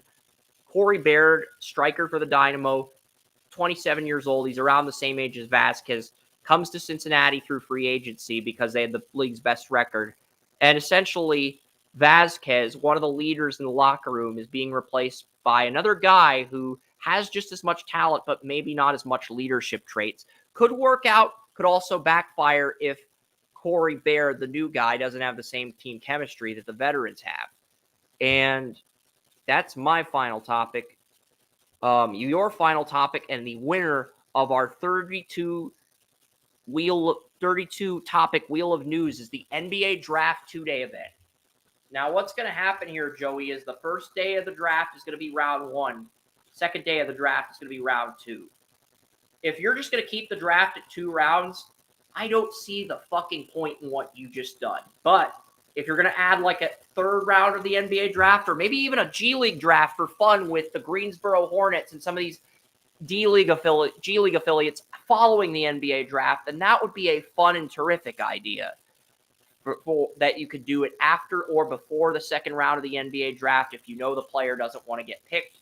So there's that idea. You could also put the WNBA draft on the same day as the NBA draft and have like a double header. You could have a Q&A session for all the 1st round picks where they can hand out autographs to fans, kids, like the Senior Bowl does with the Mobile Convention Center. There's things you can do, but you have to add a second event to complement the second round of the NBA draft. You have to add something. It doesn't have to be big or spectacular, but you have to make an effort to add something, because if you only made the NBA draft a 2-day event to divide the first and second rounds into 2 days, what's the point? It's like you had enough time to clear both rounds in 1 day.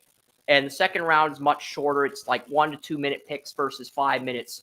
So if you're going to make the NBA draft a 2-day event, I have no problem with it.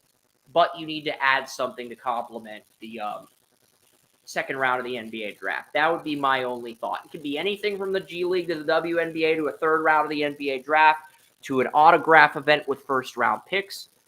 It could be anything of that caliber, anything of that nature. But you have to add something to make it more compelling. You know, Joey, you have to make it something, you have to add some excitement to it. Or maybe you do the draft town theme like the MLB and NFL have done, but you put it in the All-Star League city near a summer court so fans can participate in summer league games or something. You have to do something to spice up the draft. You get what I'm saying, man? Because NBA draft, 2 rounds, 1 day was honestly good enough as it is. So if you're not going to add anything to spruce it up and you're just splitting the draft into days, that's just dumb. I would argue, Joey, that the NHL draft being a 3-day event is a bigger issue than the NBA draft being a 1-day event in 2 rounds, because when we were doing the NHL draft podcast a few years ago, first time it was fun in 2020. You were only there for day 2, but I called day 1. We called day 2 and day 3 on the air in the final year of the Friday-Saturday format. And second and third round combined were like 4 hours long. And this was when the NHL was still at 31 teams, by the way, before Seattle joined the league. And it literally felt just as long as the second and third round of the NFL draft, even with teams having less time to pick. So I think the NHL needs a 3-day draft. You don't have to copy the exact, because the original NHL draft format was rounds 1 and 2 on day 1, rounds 3 through 7 day 2. They went away from that, made it round 1 day, 2 through 7 a full day, and it got to the point where the Buffalo Sabres wrote a fake names player in the draft as a joke in round 7 in last year's NHL draft, which was funny, but at the same time, that tells me how tired some of the scouts are after day 2. I think you do need to split day 2, the 6 rounds of day 2 into 2 separate days. Maybe you do 2 through 4 for day 2 of the NHL draft, and you do rounds 5 through 7 on day 3. But you can start day 2 of the draft at like noon or 3 p.m. Eastern instead of 11 a.m. and just have rounds 2 through 4, and then you can have rounds 5 through 7 at 11 a.m. on day 3 on the Saturday. I think if you structure it like that, it would be somewhat of a ripoff of the NFL draft, but it'd still be unique and authentic in your own right, because you'd have rounds 2 through 4 in 1 day instead of rounds 2 through 3 in 1 day. And the NHL, let's face it, the NHL needs that, Joey. The NHL needs that kind of balance. If rounds 2 and 3 are taking just as long as round 1 of the NHL draft, longer than round 1 of the NHL draft, and just as long as day 2 of the NHL draft. So I argue the NHL needs that balance more so than the NBA. Like with the NBA doing this, I'm like, what the fuck is the NBA doing? Unless the new collective bargaining agreement that the NBA is going to have is going to reorganize things, allow them to put G League teams in these events, allow them to do draft towns like the MLB and NFL, allow you to add either a third round or a WNBA draft or a G League draft or something, anything to make day 2 more exciting besides the second round. You got to do it, Joe. You just have to. Because I think the league 2-day draft would just, this second round being pushed back the second night, that is not sustainable game. And you're alienating the casual fans, whether it be Joey or somebody else who only care for the first round picks and know the second round picks have far significantly less value. You're keeping the diehards like me attached, but you're causing the casuals to tune out. So from a marketing standpoint, I don't understand the process for this. You know my big opinion opinion on this is that it's a stupid move. The NBA draft's been going downhill for years. Right now, it's the worst it's been since the late 70s, early 80s. The player quality sucks. Everything is just bad for the NBA draft right now. This is like AEW. It was really high, and it just keeps crashing down further. Okay? So, what are you going to do? Are you going to double down? Or are you going to try to improve it? Well, they are trying to improve it by doing absolutely nothing, except splitting it up. If you only have your diehards watching it, because it's no longer anything that the casual fan wants to see like it was years ago, then the only thing you're going to get is the diehards watching it on days 1 and 2, except for, one's on Sunday night. Guess what? You have to go to work the next morning. So the diehards, a lot of them are going to be in bed. How is that helping? How is it improving? It's not. You know how you make your draft more appealing? Go back to where you have to be a junior or senior to get into the league. Here's what you do. Here's what you do, Joey. I know the NBA. Nobody gets that. I know the NBA draft takes place after the NBA Finals, but you mix it up. You put the NBA draft. You make it the week of Game 7 of the NBA Finals. You put the first round on Saturday night. You put the second round on Sunday afternoon, and you have it lead into Game 7 of the NBA Finals. That way, the diehards will stick around for 6 hours, just like what the ABC does with something big in sports right before an NFL game at 8 p.m. like Lions-Cowboys.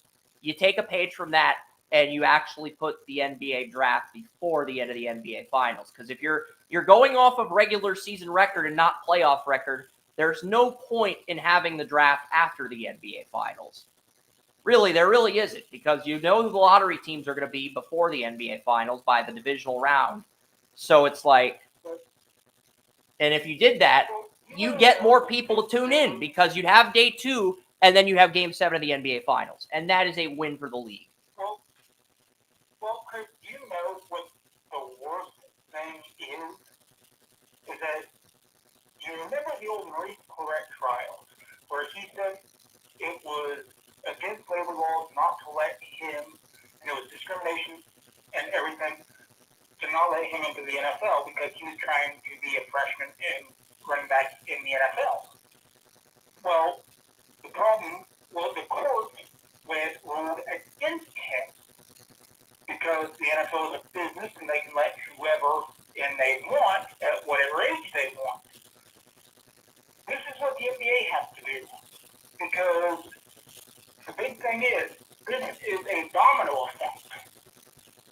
The NBA has allowed all these kids in that are of lower quality talent, which is diluting the talent pool in the NBA, but also, guess what else has been diluted? NCAA tournament. One of the biggest tournaments of the year. One of the most highest ratings in the history of television every year comes around. It's getting diluted. It is. The talent level is getting diluted. Here's what you do. You take all the draft prospects and you line them up in a line like they're about to line up to get into a club. You have Shaq as the bouncer, and if Shaq's like, come on, big fella, you can head on in, and he opens up the VIP section for you. You're eligible for the draft. If he says, sorry, kid, you're not big enough, you're not tall enough, you're not experienced enough, you're not fast enough, you need to go to college. Guess what? You're not eligible for the draft, even if you're a freshman. Tough shit, bitch. Go back to college. That would solve a lot of problems, but the NBA's too chicken shit to go to that extreme. But the NBA is not going to do anything to improve its product. That's how you improve your product, but the NBA will never go to that extreme, Joey. Yeah. That's my entire point. No, because they didn't see, an age limit on getting in the league. All right, you don't want to go to college, you can go to the big league. And then you can go into the draft once you hit that age. Yeah. We have a D-League for a reason. But until your class hits that junior year, like in the NFL, they should not be allowed in the NBA because they are not good enough, they are not mature enough, they are not capable. That used to be how it was in the MLB, but they redid the rules. So if you're a sophomore redshirt or a true sophomore, you can re-enter the MLB draft 2 years out of high school. But you still have to go to college for 2 years if you choose high school over the MLB and a rookie contract, which I think is fair. I don't like that they modified it, but I can live with it. Whereas with the NBA, it just feels like they've saturated their product. The MLS had to try something new, and what they did worked. So I'm not going to fault the MLS for that. But the NBA, I don't know. The NBA needs to turn back the clock. Because the NBA was never any more popular than it was in the 80s and the mid-90s. It has never been that popular before. It's never been that popular since. And it will never be that popular again unless they take the measures to get the great players. And the players don't become great simply because they're young. You have to be able to develop these guys. And for years, college basketball was the minor league system. Now they have the D-League. Problem. They're still letting these young guys come into the NBA not knowing what they're doing. They have to send these young guys to the D-League. You cannot let these young guys continue to just come in here, play one-on-one ball, and then everybody be like, oh, shucks, the game's as good as it's always been, but these guys can't play team ball. Well, no shit, Sherlock. What would they do that? Whatever happened to the Dukes in North Carolina where people played all the way through and knew how to play team ball? Oh, yeah, they've got a bunch of young guys that leave after 1 year now, so they never learned how to do that.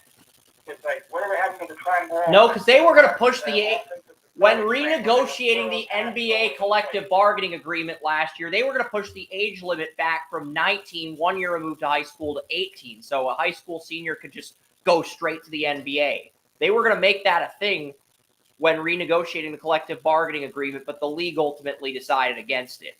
And thank God they did that, because if they had done that, they would have taken a situation that's already at its low point, already in a hole, and turned that situation into a gorge. I mean, you really would have made... The NBA's already lost the casual fan, okay? You know, I get on YouTube, I watch entire NBA finals, games, and stuff from 20-some years ago because they're actually entertaining, okay? This NBA today, it's not entertaining. It isn't. You just sit back and all you do is one giant game of horse. Or you have guys like LeBron James who just have a big body and everybody's like, oh my God, I'm going to get hit. Let's get out of his way so we can dunk and make a highlight. Yeah. So, you know, that's stupid. And it's a bad game and it's a bad precedent. And even LeBron has come to the conclusion that, yeah, this is bad. I have to improve my game. The only bad thing is he was 35 years old when it happened. You know, now he's close to 40. So it's like, it is a bad situation. And unfortunately, the NBA isn't going to do anything to fix it, even though they could. It's well within their power.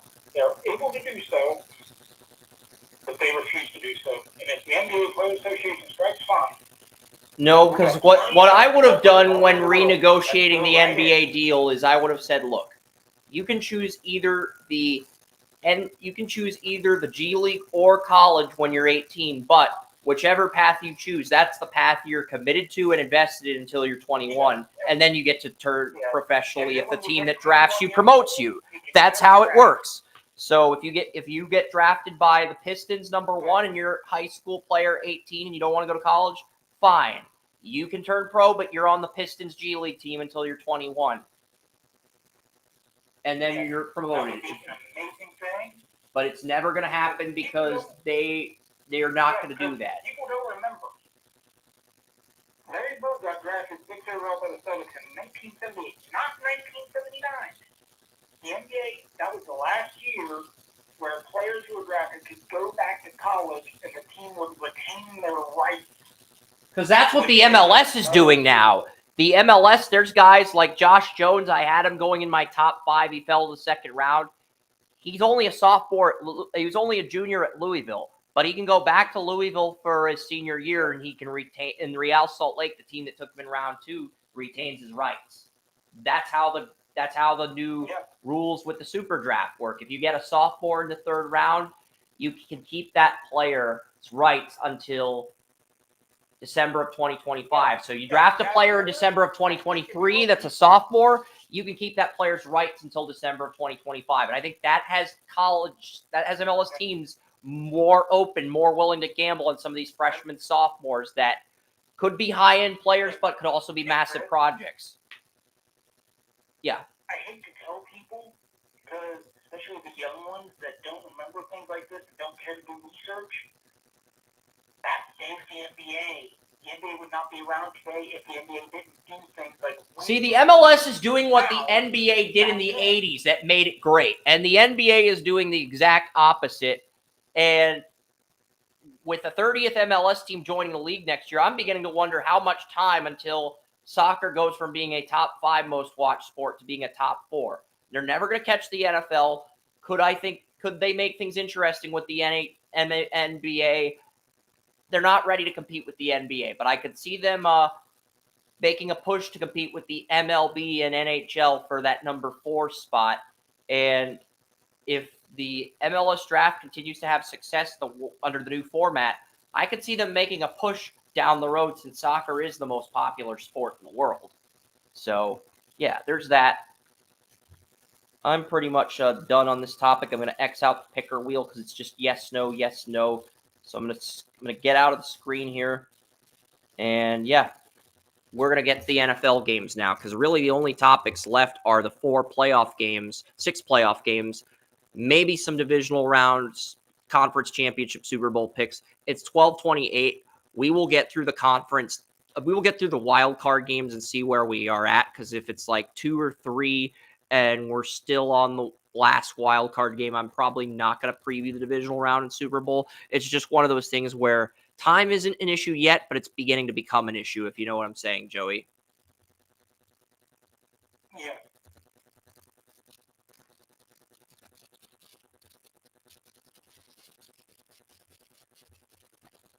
So let's get started. I'm loading the screen. All right, we're ready.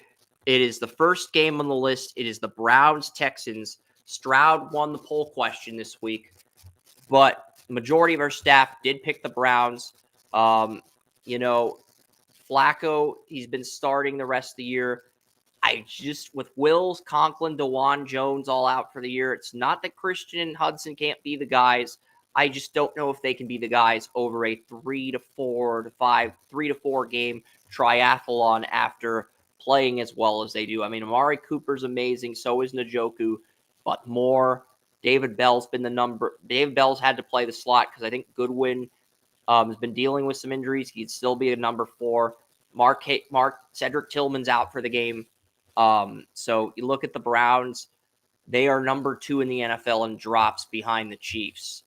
They do have an amazing defense, a Super Bowl caliber defense, but Garrett, Smith, you have Ogbonnia as your backup right end. Wright's your backup left end. Tomlinson and Elliott are your starting defensive tackles. Ika and Shelby Harris are the backup 43 defensive tackles with Hurst on IR. And Isaiah Thomas originally got cut from the Browns, but Cleveland brought him back. Now he's on the practice squad as Sam Kamara stole that 3rd string 43 left end job. You have Wusa Koromoa. Walker, I think Walker's got placed on IR before week 18.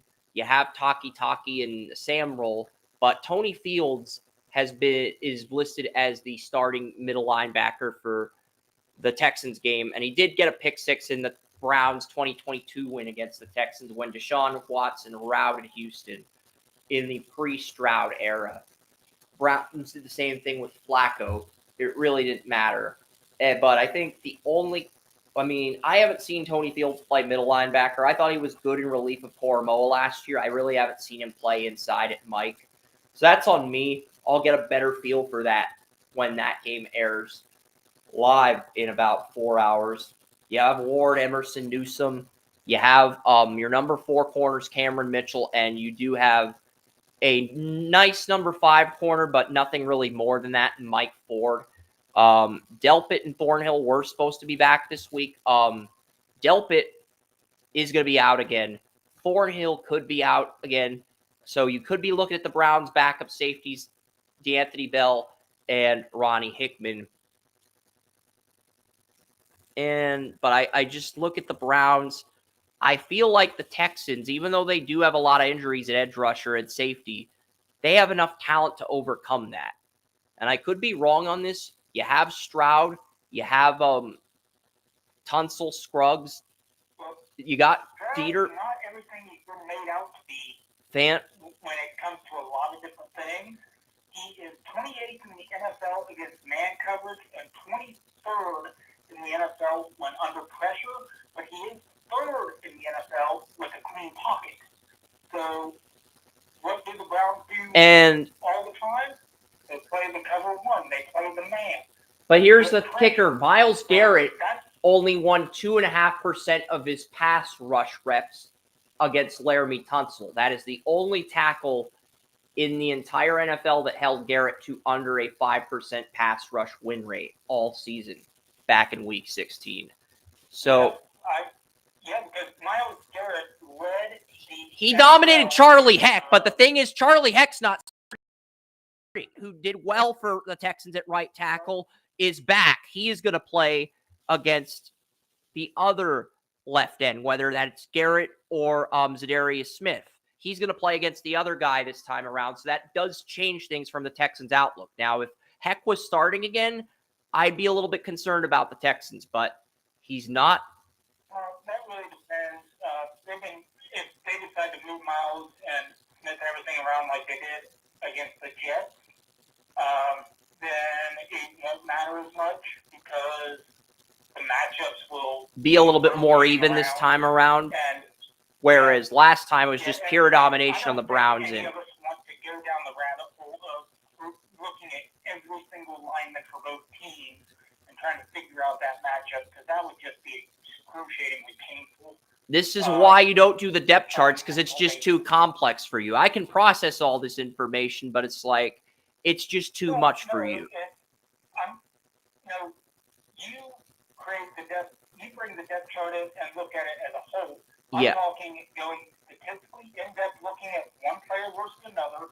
Mason versus Howard. I like Mason in that matchup because Mason is a top 12 guard on PFF. I do like Mason against whichever D tackle the Browns have. If they bring in Garrett or Smith or Ogbonina as a third edge on D tackle, I think that's a winnable matchup for the Browns. I think that'll be a fun matchup. Him against Tomlinson. I think that'll be fun. Watching those two big boots beat the crap out of each other. But then too, that's just the type of player and coach I was. I think Tomlinson would win against Scruggs, but I think he would lose to Mason, if that makes sense. And I think Elliott versus Scruggs, I'd lean towards Scruggs over Elliott, but I think if it just depends on who's lined up on the other guy. I think if Tomlinson's lined up on Scruggs, I think the Browns can get some surprise pressures. But if he's lined up on Mason, I think he gets neutralized the entire game. Maybe he gets a pass rush win here and there, but, that's kind of how I see it playing out. Will not play this game. What? Jerry Hughes is out. That's not that big of a deal because Jerry Hughes was the third, the situational pass rusher. That's not that big of a deal because Greenard and Will Anderson Jr. are both active. No, it's not because Derek Barnett led the Derek Barnett led the Texans on Pro Football Focus in pass rush win rate against the Colts, against a better offensive tackle unit than the Browns possess.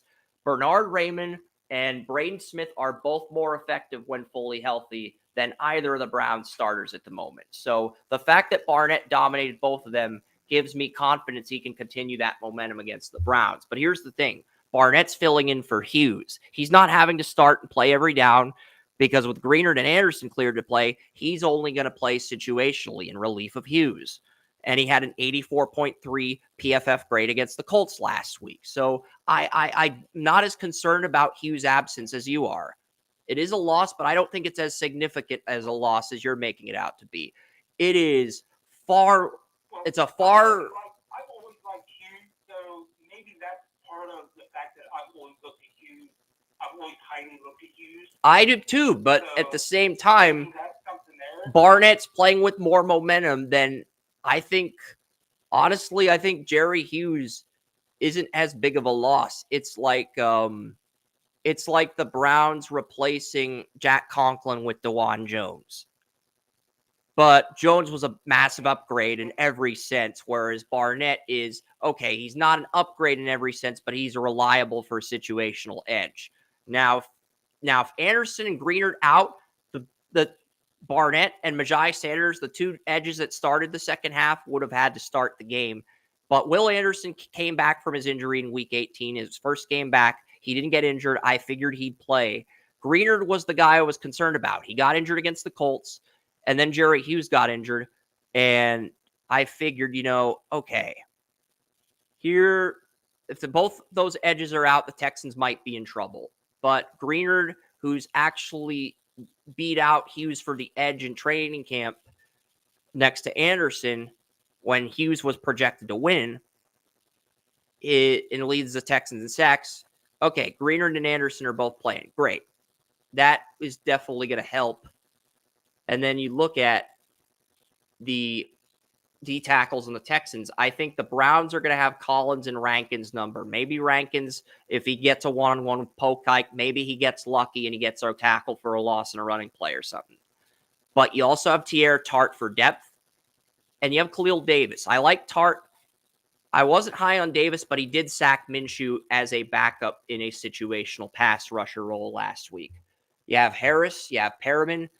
Perriman led the NFL with 135 total tackles. You have Blake Cashman. He's a nice Sam linebacker, can play Mike if Perriman gets injured. When Perriman got injured against the Saints, he came in and dominated the game. You also have Henry To'oto for depth. I do like the Texans' depth. Now, Steven Nelson, he did not play in the Week 16 matchup. He is back now. The Texans tried Shaquille Griffin at nickel. Then they cut him. They tried Tavier Thomas at nickel prior to being on IR in Week 15. Thomas is out for another week. So with Desmond King, the corner they cut in training camp that the Steelers picked up, now back on Houston as the nickel corner. And I don't think that right now the backup corners to Stingley, Nelson, and King are all UDFAs. Kadar Hallman, D'Angelo Ross, Chris Boyd, who was on the Vikings, his career didn't pan out after playing at Texas. The Browns receivers would torch any of those corners. I think we could agree. But Stingley, Nelson, King, those guys have an opportunity to hold their own against the Browns' top three receivers.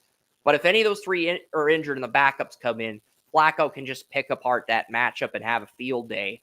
The reason I'm higher on the Texans, despite having Jimmy Ward, Stewart, and Murray on IR, DeAndre Houston-Carlson led the entire Texans secondary against the Colts on defensive backs with the highest PFF grade, better than Stingley, better than Patir, better than Steven Nelson. So if he plays with that type of energy against the Browns, the Texans have a chance. And the backups to Carlson are Kareem Jackson and Amos. So that tells you about the culture Ryans is creating. Something Bill Belichick once said was, if I get beat by the number of 2 and 3 receivers, I can live with that. But that first receiver is not going to beat me. And that's paraphrasing. I don't remember the exact quote. But, and that's why I'm thinking the Browns win, but I'm thinking the player of the game is going to be David Njoku. Because you can take away Amari Cooper, but you're going to have to play one over the top, one down. That's going to leave one-on-ones everywhere else. And Njoku's one of those guys. I heard one player... Patir's capable of limiting what Njoku did, but Njoku and Cooper basically carved Patir the entire first game. So that's why you're basing your thought process on Patir getting carved again. And you just don't trust Houston Carlson to have 2 good games in a row. He said when Njoku gets the ball in his hands, it's a lot of times it's like trying to tackle Derrick Henry in the open field. Yeah. Because he's so big, he's so strong, he will run through you. And so the big thing is, if Njoku gets the ball in his hands against a smaller guy, that's where it's going to be the mismatch. Not before he gets the ball in his hands, but after he gets the ball in his hands. Because remember, he was the only tight end this year to have over 500 yards after the catch. Yeah. Now, all that's just because he was more physically imposing over those smaller guys, and he was faster than the linebackers. He just created this mismatch. That's why I say, if the Browns win, he will be player of the game, because stopping him and Cooper, that's going to be a tall task for the Texans. I mean, the Texans have the 28th pass defense, but that's because of the injuries at safety to guys like Jimmy Ward, MJ Stewart, and Eric Murray. Because Murray and Stewart both got placed on IR before week 10. I didn't even notice that until this week, because I mainly look at, when I study the depth charts, I mainly look at the all 22 during the regular season because time is so short and I have such a short week. But with the playoffs, I have more time to sit back, digest, figure out what backups got placed on IR, and really tweak my predictions accordingly. So, yes, even though DeAndre Houston Carlson starting at free safety and would arguably be the weakest player against the Browns, he was the best player against the Colts. You also have Kareem Jackson and Adrian Amos for depth at safety. So the fact that DeMeco Ryans is creating this culture where the Texans are just reloading at safety, it's kind of awesome. But as far as this game goes, Clay Martin is the official. He called the Chiefs-Browns game where Daniel Sorensen forced the fumble on Rashard Higgins. Now, to be fair, the fumble was that play was a fumble, but it looked like it was a touchdown initially. If you were watching the game in the heat of the moment like Joey, initially when watching the game, it looked like he crossed the end zone and got the touchdown. But when watching the replay, it did look like a fumble, but at the 1 yard line. But he's calling this game. He's calling today's game. What upset me was that he called the fumble while he was standing there looking at a helmet-to-helmet hit that was blatant. A blatant helmet-to-helmet hit against Higgins, yet he ignored it and called the fumble where there should have been a 15-yard personal foul penalty. That's what pissed me off about that, because it was a blatant helmet-to-helmet hit, and he just wiped it under the rug. And that's what pissed me off about that, is that he was so brazen about a concussion causing play. He was just like, it doesn't matter. It was a fumble. And in that case, that's what changed the game, was that no call of the helmet-to-helmet on the pass. Yeah. And if Will Anderson just charges at Joe Flacco like James Harrison, this is hypothetical. I don't think this will happen. The NFL is just a lot tighter on safety now if this were to happen. But if he does, and he doesn't call a penalty, you're going to be like, oh, shit, here we go again. So, yeah. I'd be like, he's in a hell of a lot of trouble, because the NFL, one thing they have been cracking down on are helmet-to-helmet hits.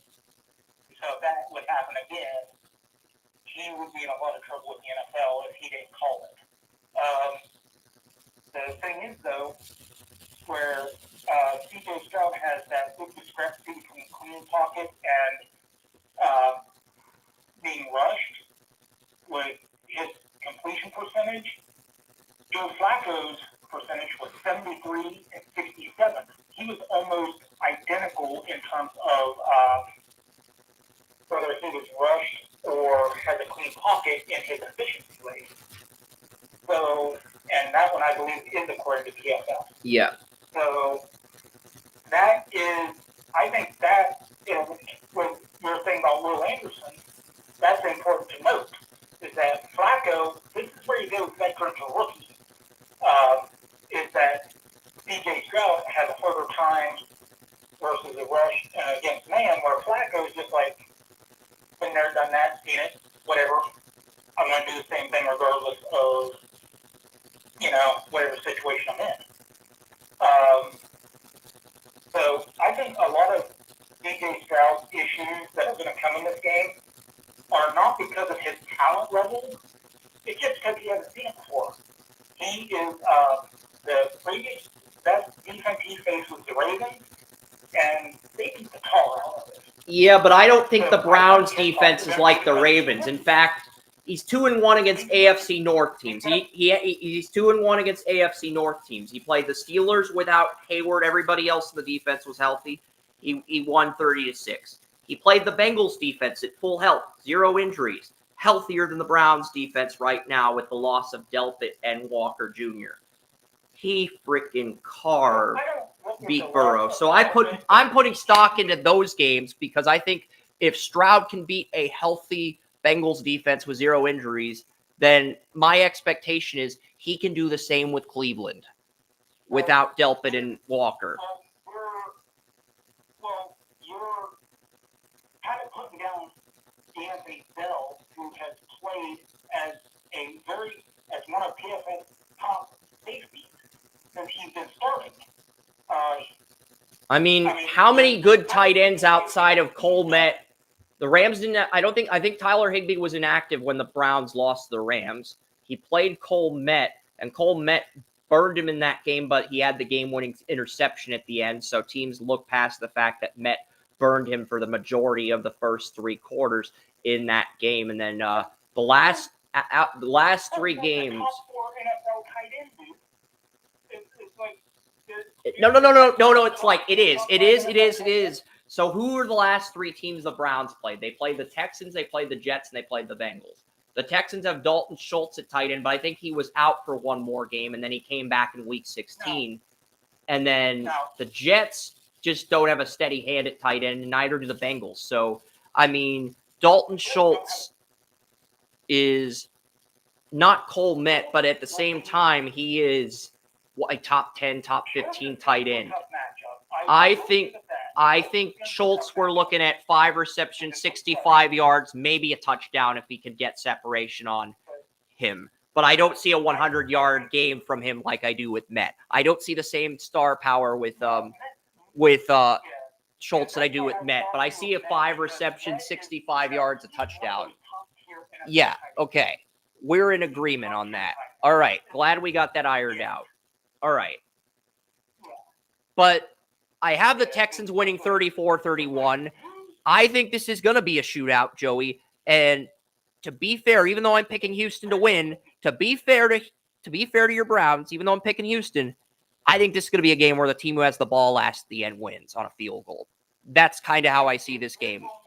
So that's why I went with Texans 34, Browns 31. Also, the Browns were the only team that lost. That there's only 5 teams on the site that scored 31 or more points. The Browns came in at number 5 with the 5th highest offensive total despite losing the game. Despite me picking them to lose, I think they score the 5th most points of all the wild card teams, which says a lot. The Browns have the highest winning percentage in the NFL amongst playoff teams of beating playoff teams, where the Texans have the 30th worst strength of schedule amongst any team this year. So, outside of the gauntlet that is the AFC North, they did benefit immensely from the strength of schedule, because outside of the gauntlet of the AFC North division, because the AFC South had to play the AFC North, like I told you when we talked about Caldwell earlier in the show, outside of the gauntlet that's the AFC North, the Texans benefited immensely this year because they got the AFC South division and they got the NFC South division. So they benefited immensely from that. And I think the biggest thing in this game is going to be not only if you put together the scheme and the pressure, it all comes down to one thing. DJ Stroud's a rookie, and he makes rookie mistakes, and he has the same problem every rookie does. Problems against man coverage, problems against the rush. Next year, I expect him to be a lot better against both. But right now, him being a rookie and having so much trouble against that, those are rookie things. But I think Tunsil's just going to dominate Garrett again. 30% completion, That's 30% winning percent in their first playoff game. Yeah. It's because of that. Yes. Because they're rookies and they're going to all have the same problems against the same type of defenses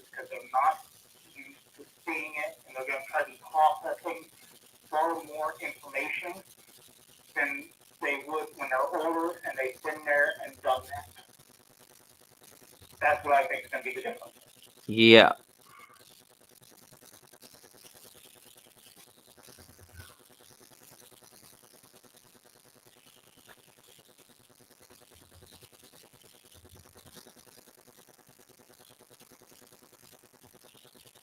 Yeah, I think the Texans will either go 10-7 or 11-6, but a lot of it depends on whether they beat the Ravens at NRG Stadium next year, because they do have a pretty manageable schedule like the Jaguars do.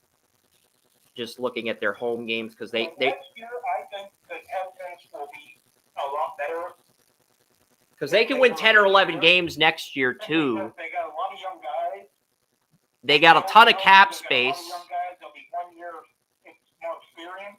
And they get the Bills at home. They get the Dolphins at home. They get the Bears and Lions at home. They get the Colts on the road, Titans on the road, but they get the Vikings on the road. That could be an easy win if Cousins goes elsewhere. You get the Patriots on the road. You get the Jets on the road, and that's a win if Rodgers is out and it's in September. If it's Rodgers is back, that is probably a loss. You get the Titans on the road. That's probably a win. You get Dallas on the road. That could be a win or loss depending on how healthy Dallas is. You get the Ravens at home and you get the Chiefs on the road at Arrowhead. So that's the Texans' schedule for 2024. I think it's harder than the Jaguars, but I still think the Texans have enough talent to win 10 or 11 games with that schedule.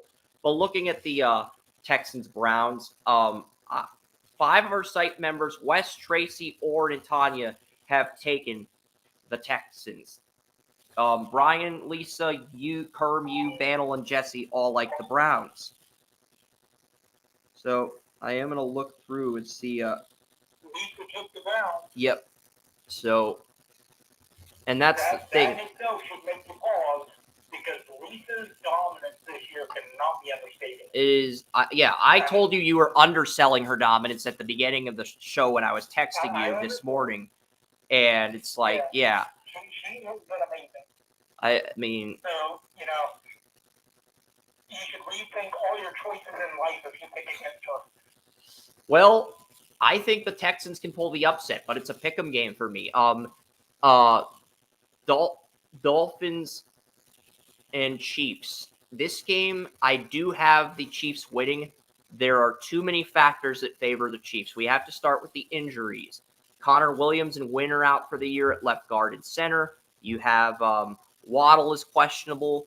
Raheem Mostert is questionable. Those two did practice most of the week, but they are ruled questionable. You look at the pass rush. Bradley Chubb, ACL. Phillips, ACL. Andrew Van Ginkel, backup edge rusher, out for a year. Melvin Ingram started at 34 left outside linebacker once in relief of Phillips, with Van Ginkel, who is a backup edge, moving to where Chubb played before Miami traded for Chubb. You have Bruce Irvin and Justin Houston. You have Pierre-Paul. You have Irvin, Houston, and Ingram for depth. I just don't think there's a lot of familiarity with the scheme, with these guys learning the playbook on such quick notice. You also have Jerome Baker out. Xavier Howard is out. So your best linebacker and your two safeties, Deshaun Elliott and Javon Holland. Neither one practiced on Thursday or Friday. They are both out. And with Xavier Howard out of the starting lineup, Eli Apple comes into the starting lineup. I think this is a game where Travis Kelce could actually get 100 yards. Even with the fact that momentum's not on his side, even with the fact that he's coming off one of his worst seasons in recent memory, with the injury, with the Dolphins starting strong safety is going to be Elijah Campbell. He was the number 4 tight end on the Jets, a number 4 safety on the Jets. He was the 4th string safety. He was the number 4 safety out of 4 safeties on the Jets. He got cut by the Jets. Couldn't get a start. Couldn't get playing time over Ashton Davis or LaMarcus Joyner last year. And he will start at strong safety if, in fact, Javon Holland is inactive. I think that is a matchup that Travis Kelce can actually win, even in his even with him not having the edge you're used to seeing from him in the regular season this year. Even with him on a cold streak, I think that is a matchup Kelce can win. And Brandon Jones, I do like Jones at free safety. I think he will actually limit some of the deep ball plays on Mahomes has, but I think Elijah Campbell will get carved all game, whether it's one-on-ones against Kelsey, whether it's post routes that Mahomes throws to Rashee Rice for the big plays. Donovan Smith is coming back at left tackle. Wanya Morris is out with a concussion. The Chiefs would have had to start Lucas Niang at left tackle, but with Donovan Smith coming back, you have that playoff veteran. You have your entire offensive line from the beginning of the year at full health. You do have Rashee Rice. Marquez Valdes-Scantling's got to be the number 2 with Sky Moore on IR for another week. You do have Tony. I mean, unfortunately, I do think the Dolphins can limit what Rashee Rice does if Ramsey plays up to his level. But I think Kelsey, I think Noah Gray, if you play some 12 personnel like Reed's done, he hasn't done it frequently, but he's done it situationally. But I think if you do it frequently in this game, not only can you control the clock on the ground with the snow, with the 30-degree wind temperature, with the negative 10 degrees, maybe negative 20 degrees, coldest game since the Ice Bowl, you can also control the ground game with 12 personnel. Not only can you control the safeties and force them to account for your 2 tight end set, you can control the running game. And in a snowy game like this, that is a huge advantage. I think the Chiefs have this in the bag. The Dolphins just have too many injuries right now on defense. I think if they were healthier, they might actually steal this game. But the Chiefs got a few weeks ago, just Jamar Chase basically called Brian Cook, the safety on Chiefs the Chiefs free safety, just another guy on IR. That pissed off Brian Cook so much, he actually was able to work his way through recovery successfully, clear himself a week earlier than usual in IR, and then he comes in the game and he breaks up a pass intended for Chase. You lit such a fire under Brian Cook's ass that you actually made him play up to the potential that Brett Veach thought he had because you opened your mouth. And that cost the Bengals a playoff spot. He made a great breakup. He's not on the level that Thornhill was on, but at the same time, the Chiefs have their defense at full health. And the Chiefs have had their top 11 4 games. Denver week 6, Chargers week 7, Bengals week 17, Chargers week 18. 4-0 in those games with the defense giving up 17 points or less per game. I mean, if you just look at the team statistics, the pass defense, the run defense, you look at the fact that the Chiefs are bottom 5 in turnover differential, that is something Emmanuel Watson brought up on his show when I called into his stream on Wednesday. When you just look at those variables, you can make the case for picking against the Chiefs. But I think with the healthy Chiefs defense and the fact that the Dolphins' entire secondary and the edge rushers and Baker, their best inside linebacker, are out. The fact that Tua is 0-4 in games under 40 degrees. His coldest game was a 20-degree game in Alaska. This is going to be a negative 10, maybe negative 20, negative 30 game at Arrowhead. You also have Brad Rodgers officiating this game. Miami's 1-2 in games called by Rodgers. Kansas City is 3-0. They had 0 penalties in one game against Denver, 0 penalties in their last win against Jacksonville, and 1 penalty for 15 yards in those 3 contests that Brad Rodgers officiated. This is his first playoff game, and they hand him the Chiefs matchup, a team that he has bailed out and hardly penalized, even if they play overtly aggressive, even if they play dirty. So, I mean, not only the Chiefs have the weather advantage, they have the healthier depth chart by leaps and bounds on defense, and they have the official on their side. So there's just too much favoring the Chiefs. But, this is it's better than putting Ron Torbert or Carl Sheffers in as referee, but it does feel like a bailout for the Chiefs. I'm going to go 31-17. I think Kelsey and Pacheco exceed 100 yards in this one. And with all the Dolphins' injuries, I could see the Chiefs actually routing somebody at Arrowhead for the first time in a while. It won't be a frequent occurrence in these playoffs, but it might be just for this one more home game. I'm going 31-17. We do have 2 people that pick the Dolphins, Kerm and Bantle. And Bantle might have the boldest draft utopia prediction of them all, folks. Bantle has the Dolphins winning the AFC. Yes, Joey, you heard that correctly. He has the Dolphins beating Kansas City, beating the Ravens, and then beating the Bills with the Dolphins and Bills having a third meeting at the AFC title in Buffalo. Now, if the Dolphins go on a run like that, that would be incredible, but they're just not as healthy as the Steelers and Packers, the 2 6 seeds that won the Super Bowl. Those teams had 0 injuries the year they won the Super Bowl as 6 seeds. But it would be an incredible run. I was going to take the Dolphins, and then I read the weather report. It was basically because I didn't think that the Chiefs offense has been the same, and Mahomes hasn't had a great year. Of course, it's still great by the home standards, but I don't think he has lived up to what he usually does. And I was like, hey, the Dolphins, they got the offensive firepower. Might not have the running back at the moment. Might not have their number 2 receiver. To take advantage. Yeah. But they've got the passing game to take advantage. And then I read the weather report. I'm like, I thought it was going to be a close game. With the Dolphins winning, now I'm like, yeah, the Chiefs are probably going to blow them out.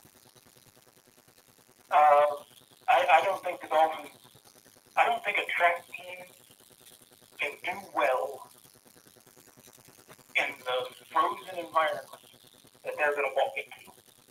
Yeah. This game, it's not that the Dolphins can't win this game. I just think it's very unlikely. The injuries on defense for Miami, even with a fully healthy offense, the injuries, they have too many. They have 2 in their 3 interior linemen from the beginning of the season out for the year. Waddle's a game-time decision. So is Mostert. I know Achane kicks ass, and I know you have those 2 stars in Hill and Achane to lean on, but I think Durham Smythe's a player you can replace in the offseason. And, I mean, I love the Dolphins' defensive line, but I love the Dolphins' defensive line, but it does not match up well against the Chiefs' interior line. I think Wilkins and Zach Seiler can have some success against the guards, Thuney and Smith, but Raquan Davis he's not going to hold his own against Creed Humphrey on running plays. You could be seeing Humphrey pushing Raquan Davis 3, 4, 5 yards back at the line of scrimmage, and that is going to open up massive holes for Pacheco, which is why I'm projecting him to get over 100 yards. If Pacheco and Kels do not get over 100 yards, the Chiefs are not going to score 31 on Miami, even with all these injuries. Let's be real. But I think those injuries, I think the weather, and I think the officiating, the fact that all of those things favor Kansas City massively is why I have the Chiefs winning by a couple of touchdowns. So there's that. Steelers play the Bills. You look at the Chiefs. I'm not going to go into detail. The Steelers have Mason Rudolph.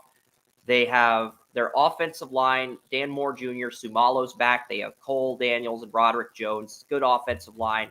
You have Pickens, and you have Deontay Johnson, and you have Freiermuth in Washington, Najee Harris and Warren. You have 1-2 combos, so you can play 2 running back sets. You can play 12 personnel. You can play 2 receiver sets. You can play 3 receiver sets if you want to put Allen Robinson in the slot or Calvin Austin in the third. And you can play 4 receiver sets. You can basically run any type of offensive formation you want with the depth Pittsburgh has. But the problem is they had a bad coordinator. Now they have 2 coordinators. Honestly, I do not with TJ Watt out for this game. I do like the hurt Nick Herbig, but I do not think he's going to come in and make an impact in a game of this caliber. And I think Dawkins can contain Highsmith. So, I mean, you do have Marcus Golden and you do have Nate Herbig, but I just don't think the Steelers personnel-wise, they don't match up well with McCall Walker and Landon Roberts. I don't think McCall Walker has any business starting. I like Mark Robinson better from a development standpoint. And you have McCall Walker and Landon Roberts starting. I do like Joey Porter Jr. I do like Peterson. I do like Levi Wallace. You're getting Kazee back at strong safety and Minka back at free safety. So if the Steelers play well enough to cover the spread, it will be due to the secondary with Watt's absence. But at the end of the day, I just think the Bills have too much working in their favor. There's only 2 NFL teams that kept the same offensive line starting combination the entire season. The Bills are one of those 2 teams, and they don't have to deal with Watt So that is a massive W for them. They don't have Gabriel Davis, but Khalil Shakir, he's had these games where he goes 6 receptions, 6 targets, 100 yards, 102 yards, 110 yards, 1 touchdown, where he shows flashes of being that number one guy if Diggs can't deliver. And I honestly think Shakir is a better long-term number 2 option than Davis. And if you're not sold on Shakir as the number 2, you can get a receiver early in the draft and just reload and replace Davis. You had Sherfield. You have Hardy as your number 5. Now, the Dolphins controlled the momentum of the game because you look at the Bills game last Sunday, it's interception on first drive, interception on 4th and down. Time runs out in the first half. Josh Allen fumbles the ball. And then it's 14-7 fourth quarter. Deontay Hardy gets the punt return for a touchdown, like a 92, 93, 94-yard punt return for a touchdown. That play changed the momentum of the game because it looked like Miami was going to win a low-scoring game despite losing their bodies. And then the punt return happened, and Miami had lost Van Ginkel to injuries. They had lost all these guys to injuries, and they just psychologically broke down after that. And the game was tied. Tua couldn't get the lead, and Josh Allen delivered in the next drive despite playing sloppy for a majority of the game. And if Allen does not turn the ball over or the clock doesn't run out in the first half, you're looking at 4 defensive stops resulting in scoring drives where the Bills were in field goal territory on all 4 of those drives. So I look at that and I say, wow, okay, even with the Steelers secondary at full health, the Bills are capable of putting up a clinic. You have Dawson Knox starting over Kincaid. You got Cook as the running back. You got Ty Johnson as your backup. Latavius Murray's your third stringer with Harris and Hines on IR. You have Reggie Gilliam at fullback. Daquan Jones and Leonard Floyd are the starters. You also have, I am trying to resume this on Talk Show. You also have Rosso, Floyd, Ed Oliver, Daquan Jones. Phillips is on IR, but he will be back for the divisional round if the Bills were to play the Chiefs, which it looks like that's going to happen. So the Bills are going to have Oliver, Phillips, and Jones. They'll be able to rotate those bodies. You also have Poona Ford and Tim Settle as well. And then you have Epinez as your backup edge. Shaq Lawson is the backup left end, and the third string defensive end is Von Miller. Oh, how the mighty have fallen with Vaughn. But you still have Linval Joseph. You just have a ton of bodies in depth on the defensive line. Even without a sack artist, you have so many bodies that the bodies Buffalo has can and will overwhelm the Chiefs' offensive line over the course of the game. But looking at the Steelers matchup, they'll do the same to Dan Moore Jr. as well.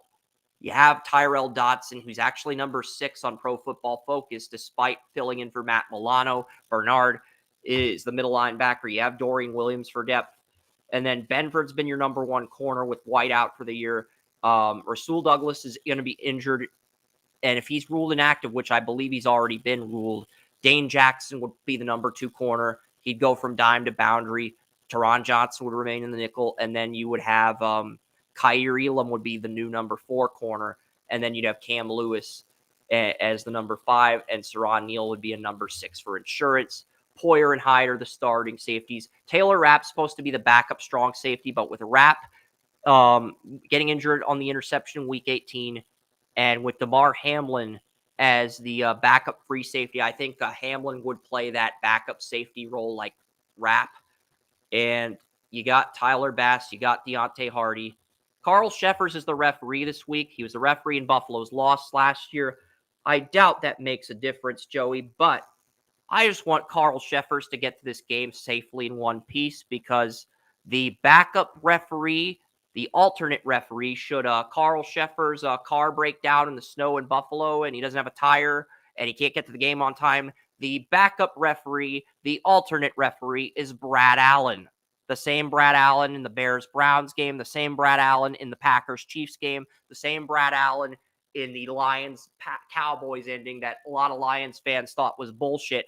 That is your contingency plan if Carl Sheffers cannot get to the stadium on time this week. And I think the entire NFL, even though Carl Sheffers did screw up on the holding penalty in the Super Bowl, I would much rather have him calling this game than I would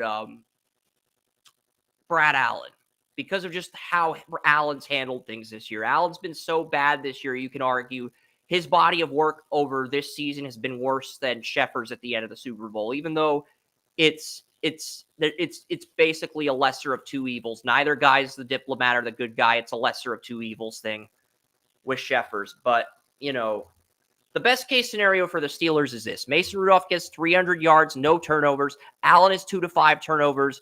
And the Steelers find a way to lose by single digits and cover the spread because Allen's just that freaking good. Even with twice as many turnovers as touchdowns, he had double the passing yards Tua had. And the Buffalo Bills were able to capitalize on more drives. I think Miami got into field goal range on 4 drives, and the Bills did the same thing, won 8 drives. The Bills are favored by 10. The over-under of this game was at 43.5 on Monday. It has dropped to 33.5. I like the Bills 28-7. Bills almost were a lock, but Oren took the Steelers in the upset. Oren's taking Steeler football, as Urinating Tree calls it. Yep, Oren's taking Steeler football to advance. And there is no explanation or thought process behind this. It is just be prepared for the fuckery of Steeler football, as Tree says. But yeah, that is, everybody else has the Bills except Oren. Anything you want to add to this game before we get to the NFC games? Well, I was close to taking the Steelers, but at the end of the day, Steelers injuries are injuries that can't be overlooked. I like Golden and Herbig as backups for depth, but they are not guys who are going to come in and replicate what TJ Watt does for that huddle, for that locker room, for that organization. They're just not. I'm sorry. No, and that's the thing. If TJ Watt was healthy, I would have taken the Steelers. But with him out, I mean, that kills their depth. It kills the impact and for the front seven on the defense.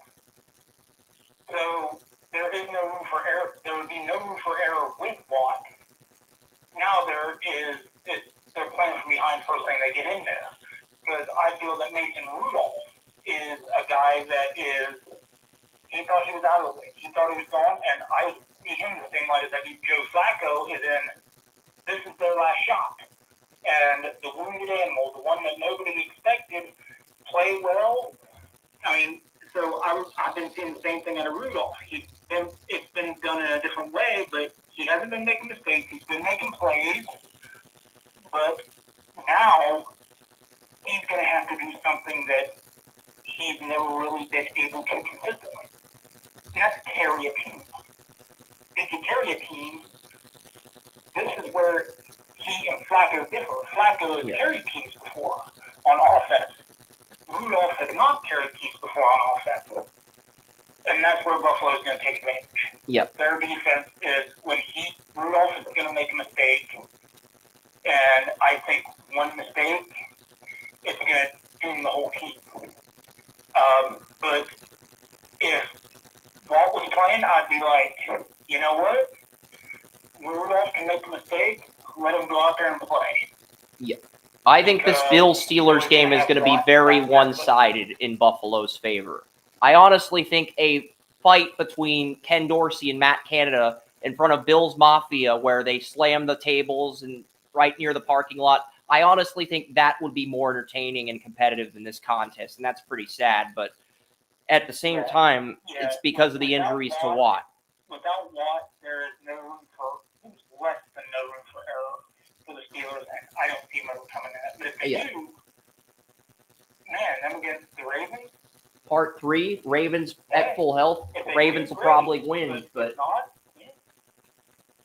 Yes, so it's interesting. Pretty cool to see. It's interesting because as far as people who have the Chiefs in the Super Bowl, besides I don't have the Chiefs in the Super Bowl, but there's 2 people that do. I think Brian Bayless and Oren both have the Chiefs in the Super Bowl, but both of them have the Chiefs losing the big game in Las Vegas to the NFC champion. And you got the Packers and Cowboys. This game is in Dallas. Jordan Love has, without Bakhtiari, you got Rasheed Walker. He struggled early in the season. He's picked things up late. Christian Watson's going to be back. So you're going to have Watson, Dobbs, Jaden Reed, your top 3 weapons back. You're going to have Wicks for depth as a number 4. You got Torrey, player Bandelmock to the Packers. You got Musgrave and Tucker Kraft healthy. I mean, you got Aaron Jones as starting running. A.J. Dillon is going to be probably inactive, but at the same time, even though you don't have A.J. Dillon, you do have a lot more depth and weapons that make this offense unpredictable. But at the same time, Kenny Clark, you got Wyatt, you got Tadarius Slayton, you got Carl Brooks, who had his first sack last week, Preston Smith, Gary Campbell, Quay Walker, you have Van Ness for depth. Jair Alexander, he stepped on a teammate's foot by accident, hurt his ankle in the process. And if Jair Alexander was fully healthy, no injuries, I think he could contain CeeDee Lamb. I think an inactive Eric Stokes, an injured Jair, a red-hot, fully healthy CeeDee Lamb, I do not think there's a defensive back that's going to keep CeeDee Lamb from 100 yards in this game. I think he will have his 3rd consecutive 100-yard game. You do have Carrington Valentine. I do like him. I liked him coming out of Kentucky. You do have Keyshawn Nixon, who was a team captain during the coin toss. Nice leadership player. You have Valentine. And then your quarter corner, your number 5 corner for emergency is Rochelle. Green Bay put strong safety Rudy Ford on IR prior to Week 18. This means Jonathan Owens, the husband of women's track star Simone Biles, is going to get the start at strong safety. Savage came back from his free safety injury, and Owens was playing in relief of Savage. But, with Ford out of the lineup, I think there's a possibility that we see Jake Ferguson get anywhere from like 12 receptions, 87 yards, 1 touchdown. I think Lamb has like 13 receptions, 140 yards, 1 touchdown as well. And I think maybe he gets more than that, because I have Dak cooking in this game, literally. Dak had the best EPA in the league. Micah Parsons is going to have a field day with his former Penn State teammate, Rasheed Walker. DeMarcus Lawrence, good 43 left end, 2 sack artists. You have Armstrong. You have Doris Armstrong for depth. You have Sam Williams for depth. You can bring in Fowler as a 3rd string edge. Hankins is coming back from his injury at D tackle. So Hankins and Odigizua, you're going to have Mozzie Smith in that sub 4-3 D tackle role. You have Golston as a backup D tackle, and you have Gallimore at 3rd string. So I love the Cowboys' depth at defensive tackle. If they come up against a team that has good starters and depth players on the interior offensive line, they could be in trouble. But I don't think the Packers have that personnel-wise. Bell and Overshown and Clark, there's just, I mean, these are guys that can limit AJ. I mean, they can limit Aaron Jones to 75 yards instead of 50, but they're not going to limit him to 50 like the main starters. Deron Bland has been incredible all year. Gilmore, Jordan Lewis has done well at nickel. You have Donovan Wilson, Malik Hooker, and you have Jaron Kearse. I just think you have a lot of safety options. You have Aubrey. Ron Torbert is officiating the game. Even though Green Bay's done better than Dallas with Torbert from a win-loss percentage, and Dallas is the 3rd most penalized team in the league, that may not matter. In 10 Green Bay Packers games that Ron Torbert has called, Green Bay has averaged 8 penalties per game, 470 total yards in those 10 games officiated by Torbert. If the NFL is hell-bent on Dallas winning this week, like when Brad Allen called the Lions game, Torbert can screw Green Bay over at the end. I don't trust Torbert after Super Bowl 56 and last year's AFC title. I think the Cowboys cover the spread. The Cowboys are favored by 7. I think they cover the spread, but barely. This is not going to be this 10, 14-point win that everyone expects. The Packers are going to surprise people offensively. I do like the Cowboys, though, in a shootout, 35-27. The Cowboys are my highest scoring team of the week. And Tracy, Lisa, and Joey have the Packers winning. The rest of the staff likes them Cowboys. So, I mean, what are your thoughts on this game? Because historically speaking, Dallas has been the kryptonite. Green Bay's been Dallas's kryptonite, but at the same time, we've got 4 of our staff members taking the Niners to win the Super Bowl, and you got 4 taking the Cowboys, and then you got 3 picking Dallas to lose to Green Bay. So if 4 of our 11 are taking Dallas to win the entire thing, and 3 of our 11 are taking to lose in round 1, that really does make the Cowboys the ultimate wild card, because they win playoff games they're supposed to lose, like the game against Brady, and then they lose playoff games they're supposed to win, like the home game against the Niners after they went 8-0 a few years ago. So that's really the big thing with the Cowboys. And that's probably why you partially considered picking the Packers in an upset. But at the same time, you have 60% of the public betting on Dallas to cover the spread. You have 84% betting on Dallas to win straight up. I could see this going either way with Torbert calling the game. I do think he's going to screw one of these teams over. History says he's going to screw the Cowboys, but the data I've showed you from his penalties, not just win-loss record, the win-loss record says Torbert's going to screw the Cowboys. The penalties per game says Torbert's going to screw the Packers. So I honestly do not know what direction he's leaning, but just looking at the data for this game, I do like the Cowboys, but they are going to have to.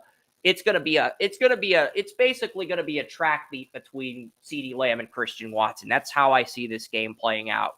And I think Lamb does a little bit more than Watson in the game, and the Cowboys win as a result. But go ahead, Joey, because I do think it's going to be a track meet with Watson coming back from his injury. He had some games, and he came back against the Chiefs and went off against the Chiefs on Sunday Night Football. I honestly think this is a Christian Watson, CeeDee Lamb track meet where the quarterbacks just go out and get them the ball. That's honestly how I think this game is going to play out. I think both receivers actually get over 100 yards. This game, I really do think that right now Jordan Love is playing incredible football.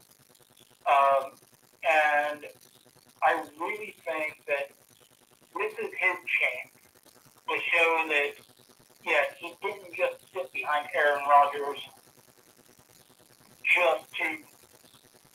We said the same thing about Dak in his rookie season when the Cowboys got the 1 seed, but then they just lost to Aaron Rodgers, who was just more experienced at the time. That was peak Aaron Rodgers, though. That's not on Dak. That was just peak Aaron Rodgers. So, yeah. But go ahead. And I do think that the big thing that you have to look at here is the Packers have a tendency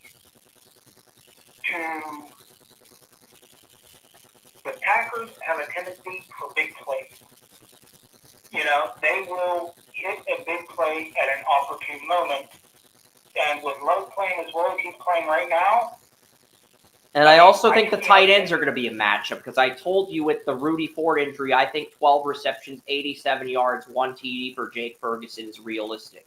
With Musgrave in his second game back from an injury after he returned in Week 18, Musgrave could go off as well. So, and because Jordan Love has tight end 1 rapport with both tight ends, you do have to account for 11 and 12-man personnel if you're the Cowboys. So there's just a lot of, you know that Watson's going to take over the game, but the other guys can just go off at any time. And that's what makes the Packers so dangerous, because you really don't know who's going to end up being the guy who steps up with such a young team. But at the same time, I just think Dallas is going to do a little bit more to win. But I'll say this. I think the Packers are going to present a bigger threat to the Cowboys than either. If the Rams knock out the Lions, which we're going to get to next, and the Buccaneers-Eagles winner is heading to Dallas, I think Dallas can beat either of those teams relatively easily, whereas the Packers are actually going to be the real test for Dallas.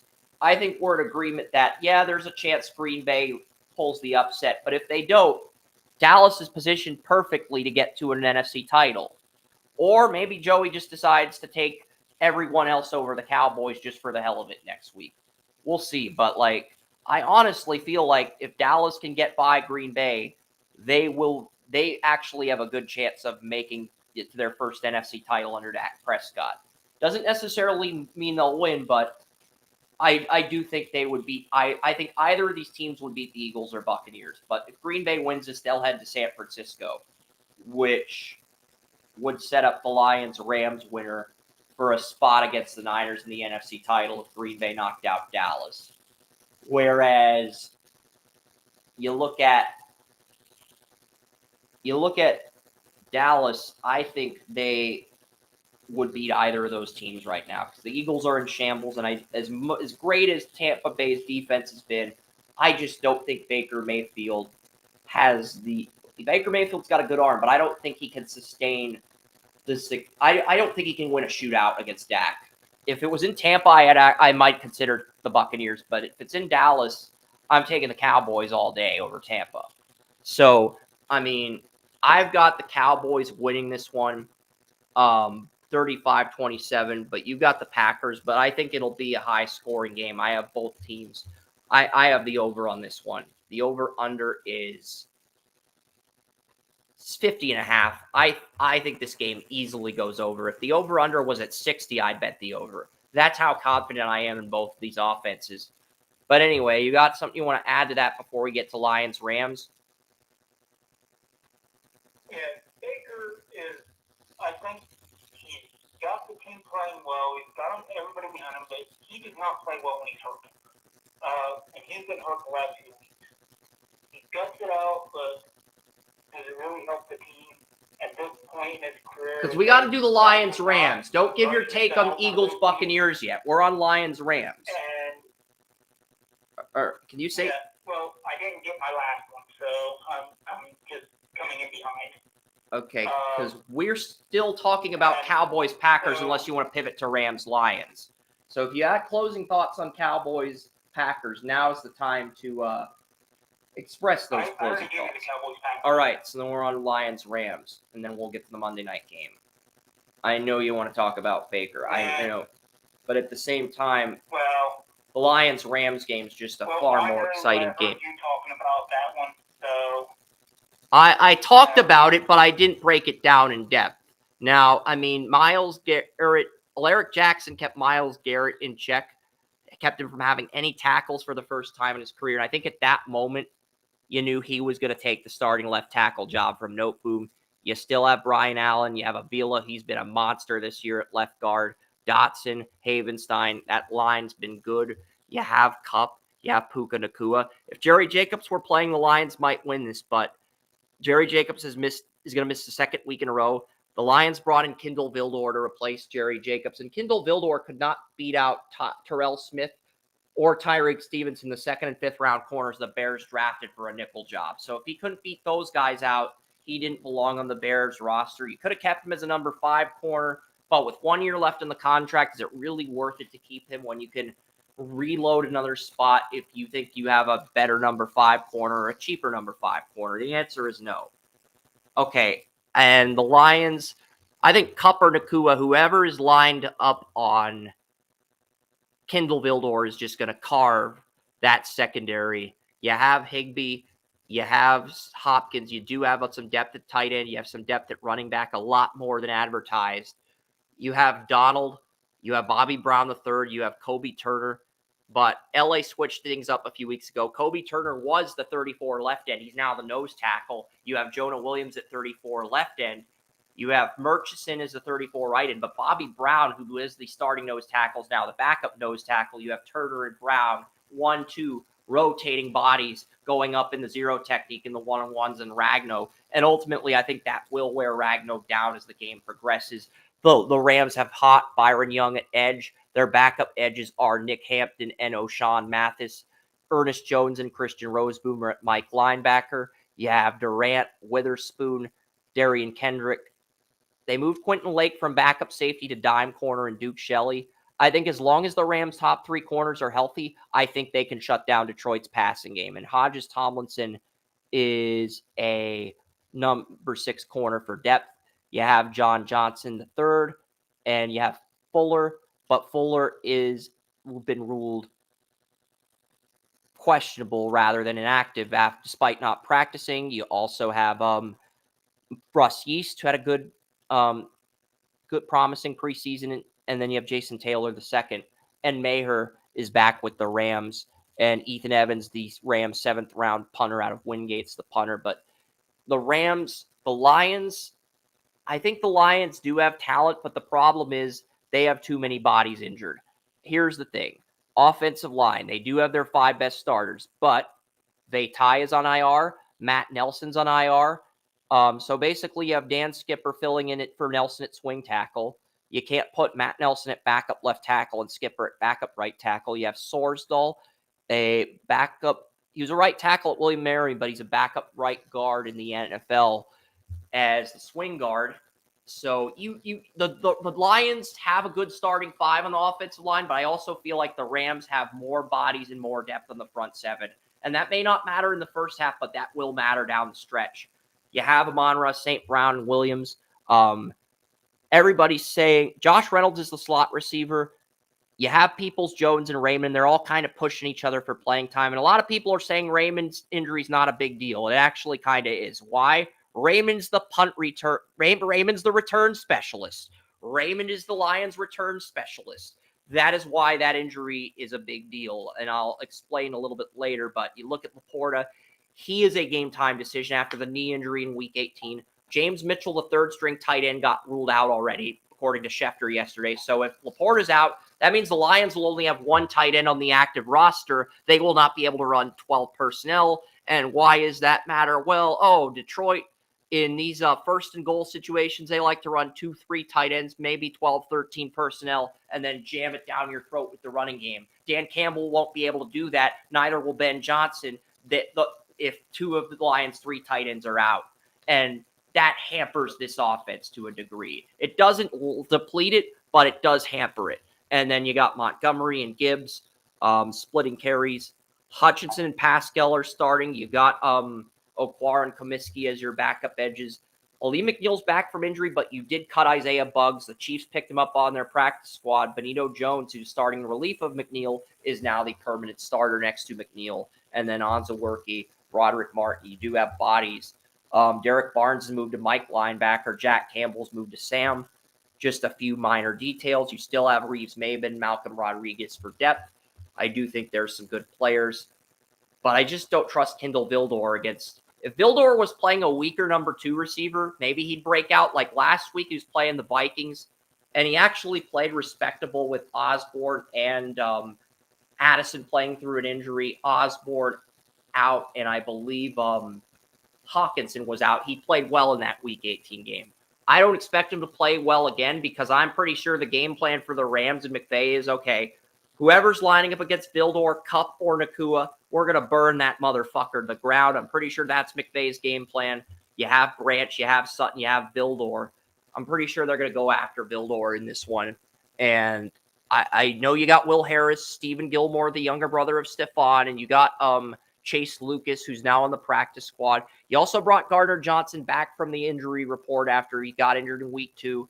So him and Kirby Joseph will be able to limit the deep passing game, like the Hail Mary bomb, big plays, but like they're not going to be able to stop Nakua in Vildor's not going to be able to stop Kupp or Nakua in man coverage. And the Lions have Khalil Dorsey, the backup kick returner, who has 0 experience as a punt returner, 2 starts, 0 return yards on punts as the starting punter. And he has 0 experience as a punt returner. So if you have a guy who has 0 experience as a punt returner and he's got to start at punt returner in the playoff game, that is a massive disadvantage for the Lions, Joey. That's why I say the Raymond injury is such a severe injury, because people aren't looking at Raymond's special teams impact in this game. Craig Rolstad's refereeing this. I think the Lions win the turnover battle, but get penalized more due to the officials. I've got Stafford throwing 353 yards for... most people have Stafford with 353 yards, 4 touchdowns, no picks. I think Stafford's more along the lines of 2 touchdowns, 2 picks, 353 yards. Goff has 300 yards, 2 touchdowns, no picks, and then he either coughs up a fumble on an Aaron Donald strip sack, or the punt returner who has no experience muffs the punt at the end of the game. That would just be the most heartbreaking way for Detroit to lose, Joey. It really would, because it's like Stafford actually plays a bad game. Goff plays his ass off. The Lions are in position to win, and then they fuck it up on a punt return at the end of the game. That would just be the worst. That would be the most heartbreaking way for the Lions to lose this. The Lions are 3-point favorites. I have the Rams winning a shootout 34-28, and 7 of our staff members are picking the Rams as underdogs. Tracy, West, Jason, and Orrin all have the Lions winning.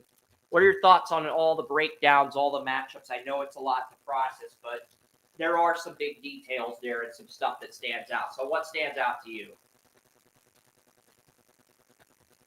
Yes, I think Matthew Stafford is the comeback player of the year. Yeah. Honestly, I think he keeps rolling, and I think that the Rams receivers, they find holes in that defense, and with those two things, I think the Rams end up winning, and I think they make a couple good plays on defense. Yeah. And then we have the Eagles-Buccaneers game. I was going to take the Eagles initially. So was Brian. Then he pivoted to Tampa. And then I looked at their roster lineups because I wasn't sure what to do. I pivoted to Tampa. Why? A.J. Brown hasn't practiced 2 days in a row. Might be out. The other reason is even though the Eagles are getting Darius Slay back, even though the Eagles had their offensive line at full health for the first time since the first half of the season in Week 18, there are some injuries at safety. For starters, Howie Roseman only has 3 safeties on the active depth chart, not 4 like most NFL teams. And 2 of those safeties did not practice this week. Those 2 are Reed Blankenship and Sidney Brown.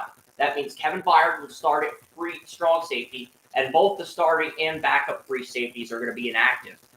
So I think Baker Mayfield, he is going to have some big deep ball passes in this game.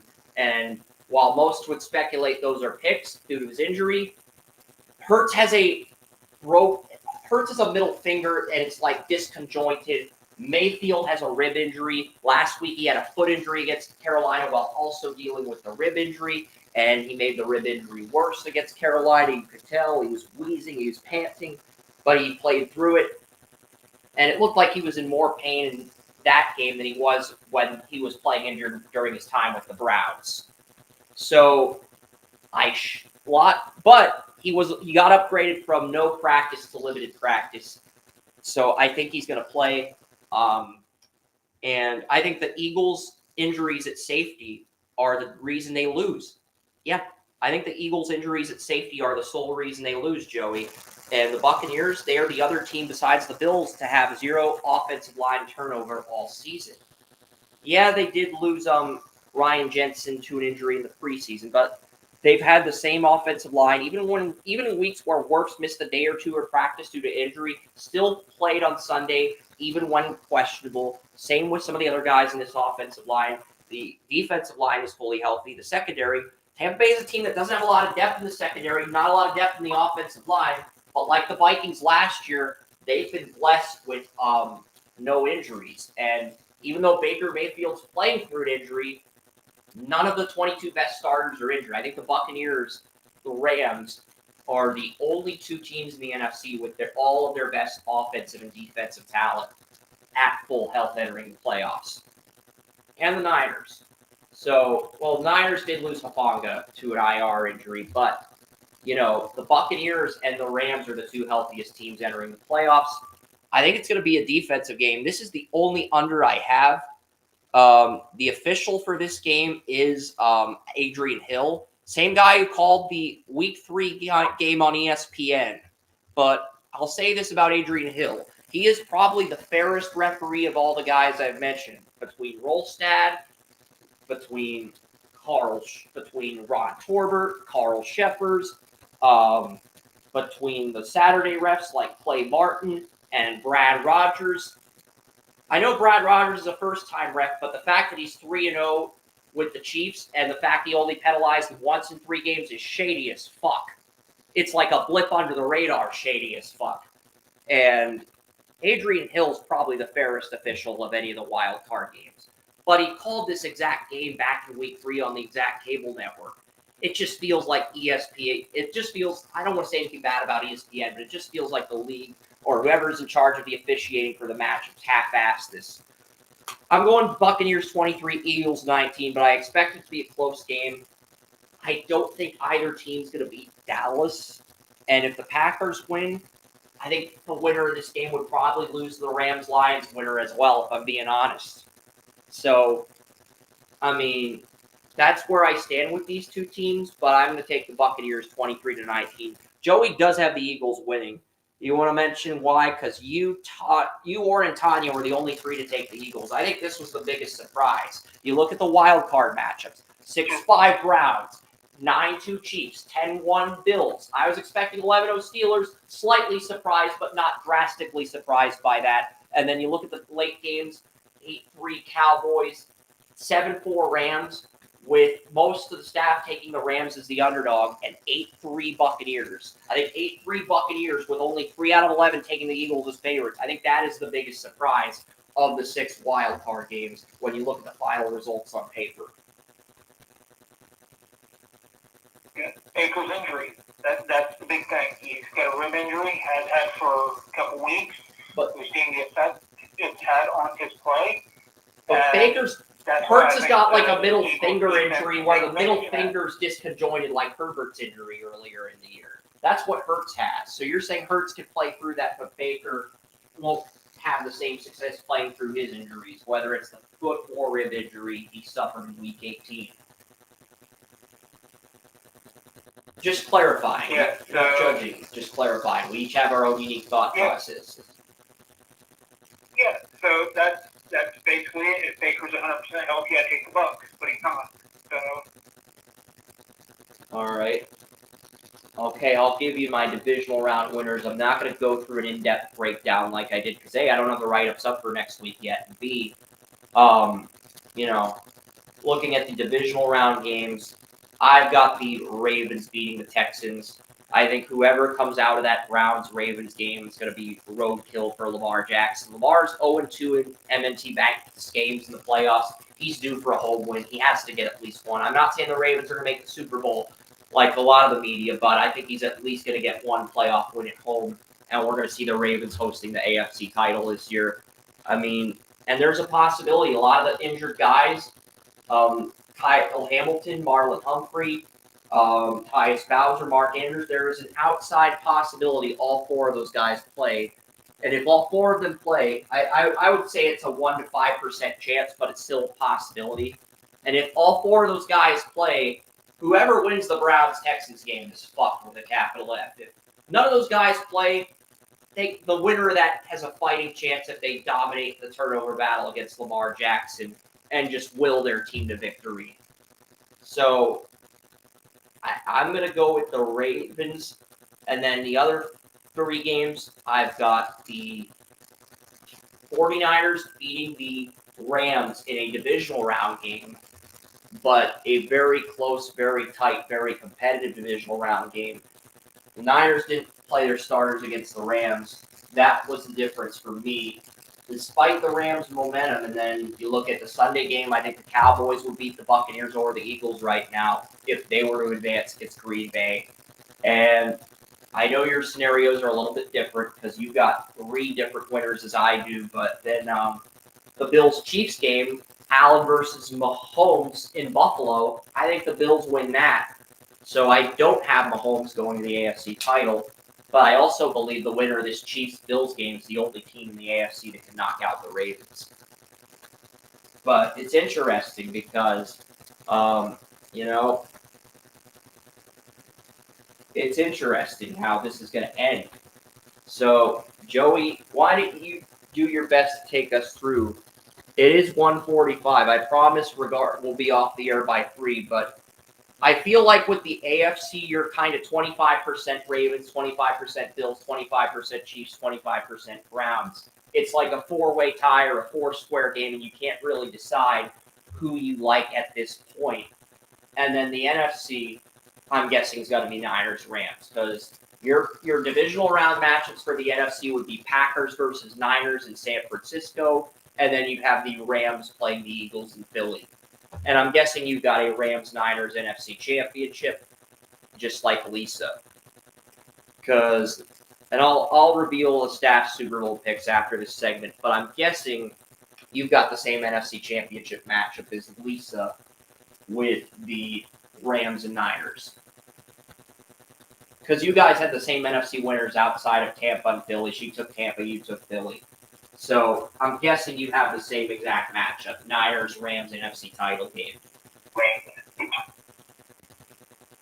Honestly, I haven't gone past the wild card round because something after 30 years of watching playoffs in the first round of them, I realized anything can happen.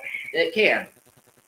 But it's always fun to make these projections. That's why I'm not going super in depth with the games yet, because anything can happen, like you said, and because when we do predictions past the wild card round, I want our audience to realize we're making these predictions, but we're making these predictions just for the hell of it. We could easily be wrong on these games. Yeah. So take these picks at the game of soul. 0-6 this week. Yeah. So, yeah, but, I mean, my guess is Joey would probably pick the Ravens of the Browns and Bills, because in the preseason, back in May, Joey did have the Bills beating the Browns in Cleveland with the roster at full health, but the roles are kind of reversed. The Bills have a little bit more injuries on defense than the Browns, but the Browns have a ton of injuries on offense, and the Bills would have home field against the Browns. So my guess is that if Joey were picking the divisional round winners, I don't think he's going to, because everybody has sent me their Super Bowl picks except for you and Tracy, and I haven't really asked Tracy and most of the staff who they like in the Super Bowl yet. And so I've given people the right to abstain if they don't want to. So since not everybody's doing it, I feel like you're just trying to feel things out. You're not abstaining, but you're just trying to get a better feel for where things are. But if and after the wild card round, I'll know more. But right now, it's just like, it's the wild card round, and there is, Here's the thing. Anything can happen. If I'm in Boston in 2 weeks from now, and my older brother just wants me to hang out with him, I can set up the podcast, but I would have to call in through my phone. I would not have my computer on me. I'd have to call in through the phone, and I'd have to put myself on mute and let you take the lead for the AFC and NFC title. That is a possibility for 2 weeks from now. It's not a possibility today or next week. So if you want to make your Super Bowl picks, I'd probably advise you to do that next week if you think we're not going to have a show in 2 weeks. But for today, you don't want to make picks, I can respect that. But I'm going to make mine, and I've got the Bills beating the Ravens, the Cowboys beating the Niners. So I only have one road team winning from wild card round to the NFC title, with the Rams beating the Lions. Then I have a series of unfortunate events booked by Lemony Snicket in the NFC title game, where the Ravens and Niners are affected by bad plays in critical situations, which sets up a Cowboys-Bills Super Bowl. A lot of people bet big on Bills Mafia with their momentum, and the Cowboys make a killer fortune for the sports books. So some of the other Super Bowl predictions, Tanya has the Ravens over the 49ers. Wes has the 49ers over the Bills. Orrin and Brian both have a Cowboys-Chiefs Super Bowl with Dallas winning. Herb, I think, has Cowboys-Ravens. Lisa's got the 49ers beating the Ravens in a rematch, but she has the Rams getting the NFC title. So I couldn't say for certain what direction you're leaning. My best educated guess is that Joey's probably going to pick the Bills and Rams. I mean, at this point, if I had to take an educated guess on who I think he would pick, I think he'd have a Niners-Rams NFC title if he's right on his wild card games. And then for the AFC, he'd probably go Browns over Ravens and Bills over Chiefs. And then he'd probably go Bills versus Rams. You'd want to take Purdy, but he'd take Stafford based on momentum. And he'd probably go with the Bills because he picked them to beat Cleveland back in May. And he'd have a Bills-Rams Super Bowl. He'd probably take Allen and the Bills to win it. That is just an educated guess. I have no freaking idea what Joey's going to do. And if he doesn't want to make any more picks for the divisional round, we will have one final segment where I reveal my top 10 Super Bowl matchups. And then we will sign off, ladies and gentlemen. I appreciate everybody who's been here through the entirety of this. I really do appreciate it. Looking at the rest of the staff here, but no, going back to Super Bowl matchups, looking at the top 10 best matchups, coming in at number 10, Buccaneers versus Browns. The Baker Mayfield, if Baker Mayfield ever wanted to literally and royally stick it to Cleveland, this would be the game to do it. Joe Flacco also playing for a second Super Bowl, a defensive game for the ages. Baker versus the team that drafted him, that comes in as my number 10 most exciting Super Bowl matchup. I'll read through the list, and then you can go through reaction and mention any games you think I may have missed. Number 9, Lions-Browns. These two teams hate each other, and a lot of fans want this to be the Super Bowl, the Lions-Browns Super Bowl. So that comes in at 9. If the Browns were healthier, this would be at 3 or 2 on my list. Number 8, the Revenge of the Nerds Super Bowl. It's the Super Bowl Tony Mario pitched. He has the Lions and Dolphins, the Jock Dan Campbell, the Nerd Mike McDaniel, the Revenge of the Nerds Super Bowl. That's what Tony Mario calls it. Yes, I'm going to call it that too because I think that's an awesome nickname for the Super Bowl.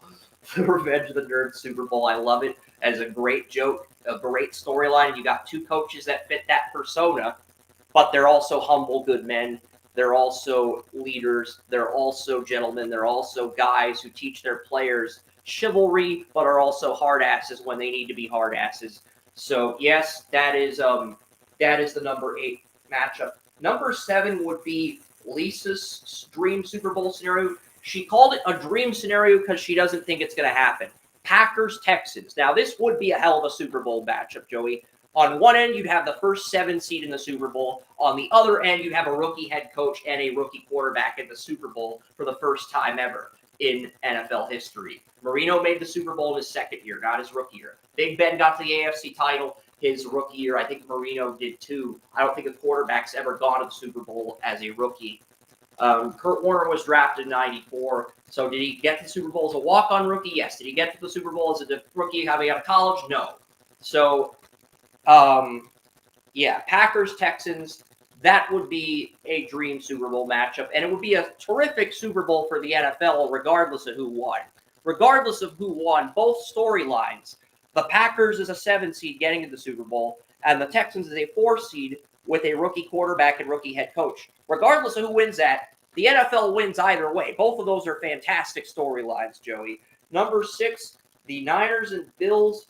I do think this would be a top matchup. Number 5, Lions-Bills. Why? This is the first time in NFL history where all 3 Lake Erie teams are in the playoffs. You have Lake Erie. The middle of Lake Erie is in Erie, Pennsylvania. The left side of that Lake Erie, you get Cleveland, Ohio. And if you go a little bit more up north towards the diagonal end of Lake Erie, past Cleveland, Ohio, you reach Detroit, Michigan. Whereas on the right side, it takes you from Erie, Pennsylvania to Buffalo, New York. So the Bills, the Browns, the Lions are the 3 teams that border Lake Erie, even though the Lake Erie main headquarters are like the joint point, the adjoint point of Lake Erie is in Erie, Pennsylvania. This is the first playoffs in NFL history with all 3 Lake Erie teams in the playoff. So the Bills-Lions is the other Lake Erie Super Bowl matchup scenario. The Lions-Browns and the Lions-Bills are the only 2 Super Bowl matchups which would involve Lake Erie. Number 4 is 49ers and Ravens. I know everyone wants to see the rematch. We've already seen this. It can't come in at number 1 for me for that reason. And then my top 3 Super Bowls all involve the Cowboys. Cowboys-Ravens at 3, Cowboys-Chiefs at 2, because the Chiefs were the Dallas Texans at one point, and then Cowboys-Bills at 1. I think you can make a case for a number of those Super Bowls, but looking at my 10 list, I know you'd have a different order, but of those 10 matchups, is there one that really stood out to you or a few matchups that stood out to you? Because I think it's a good thought-out list.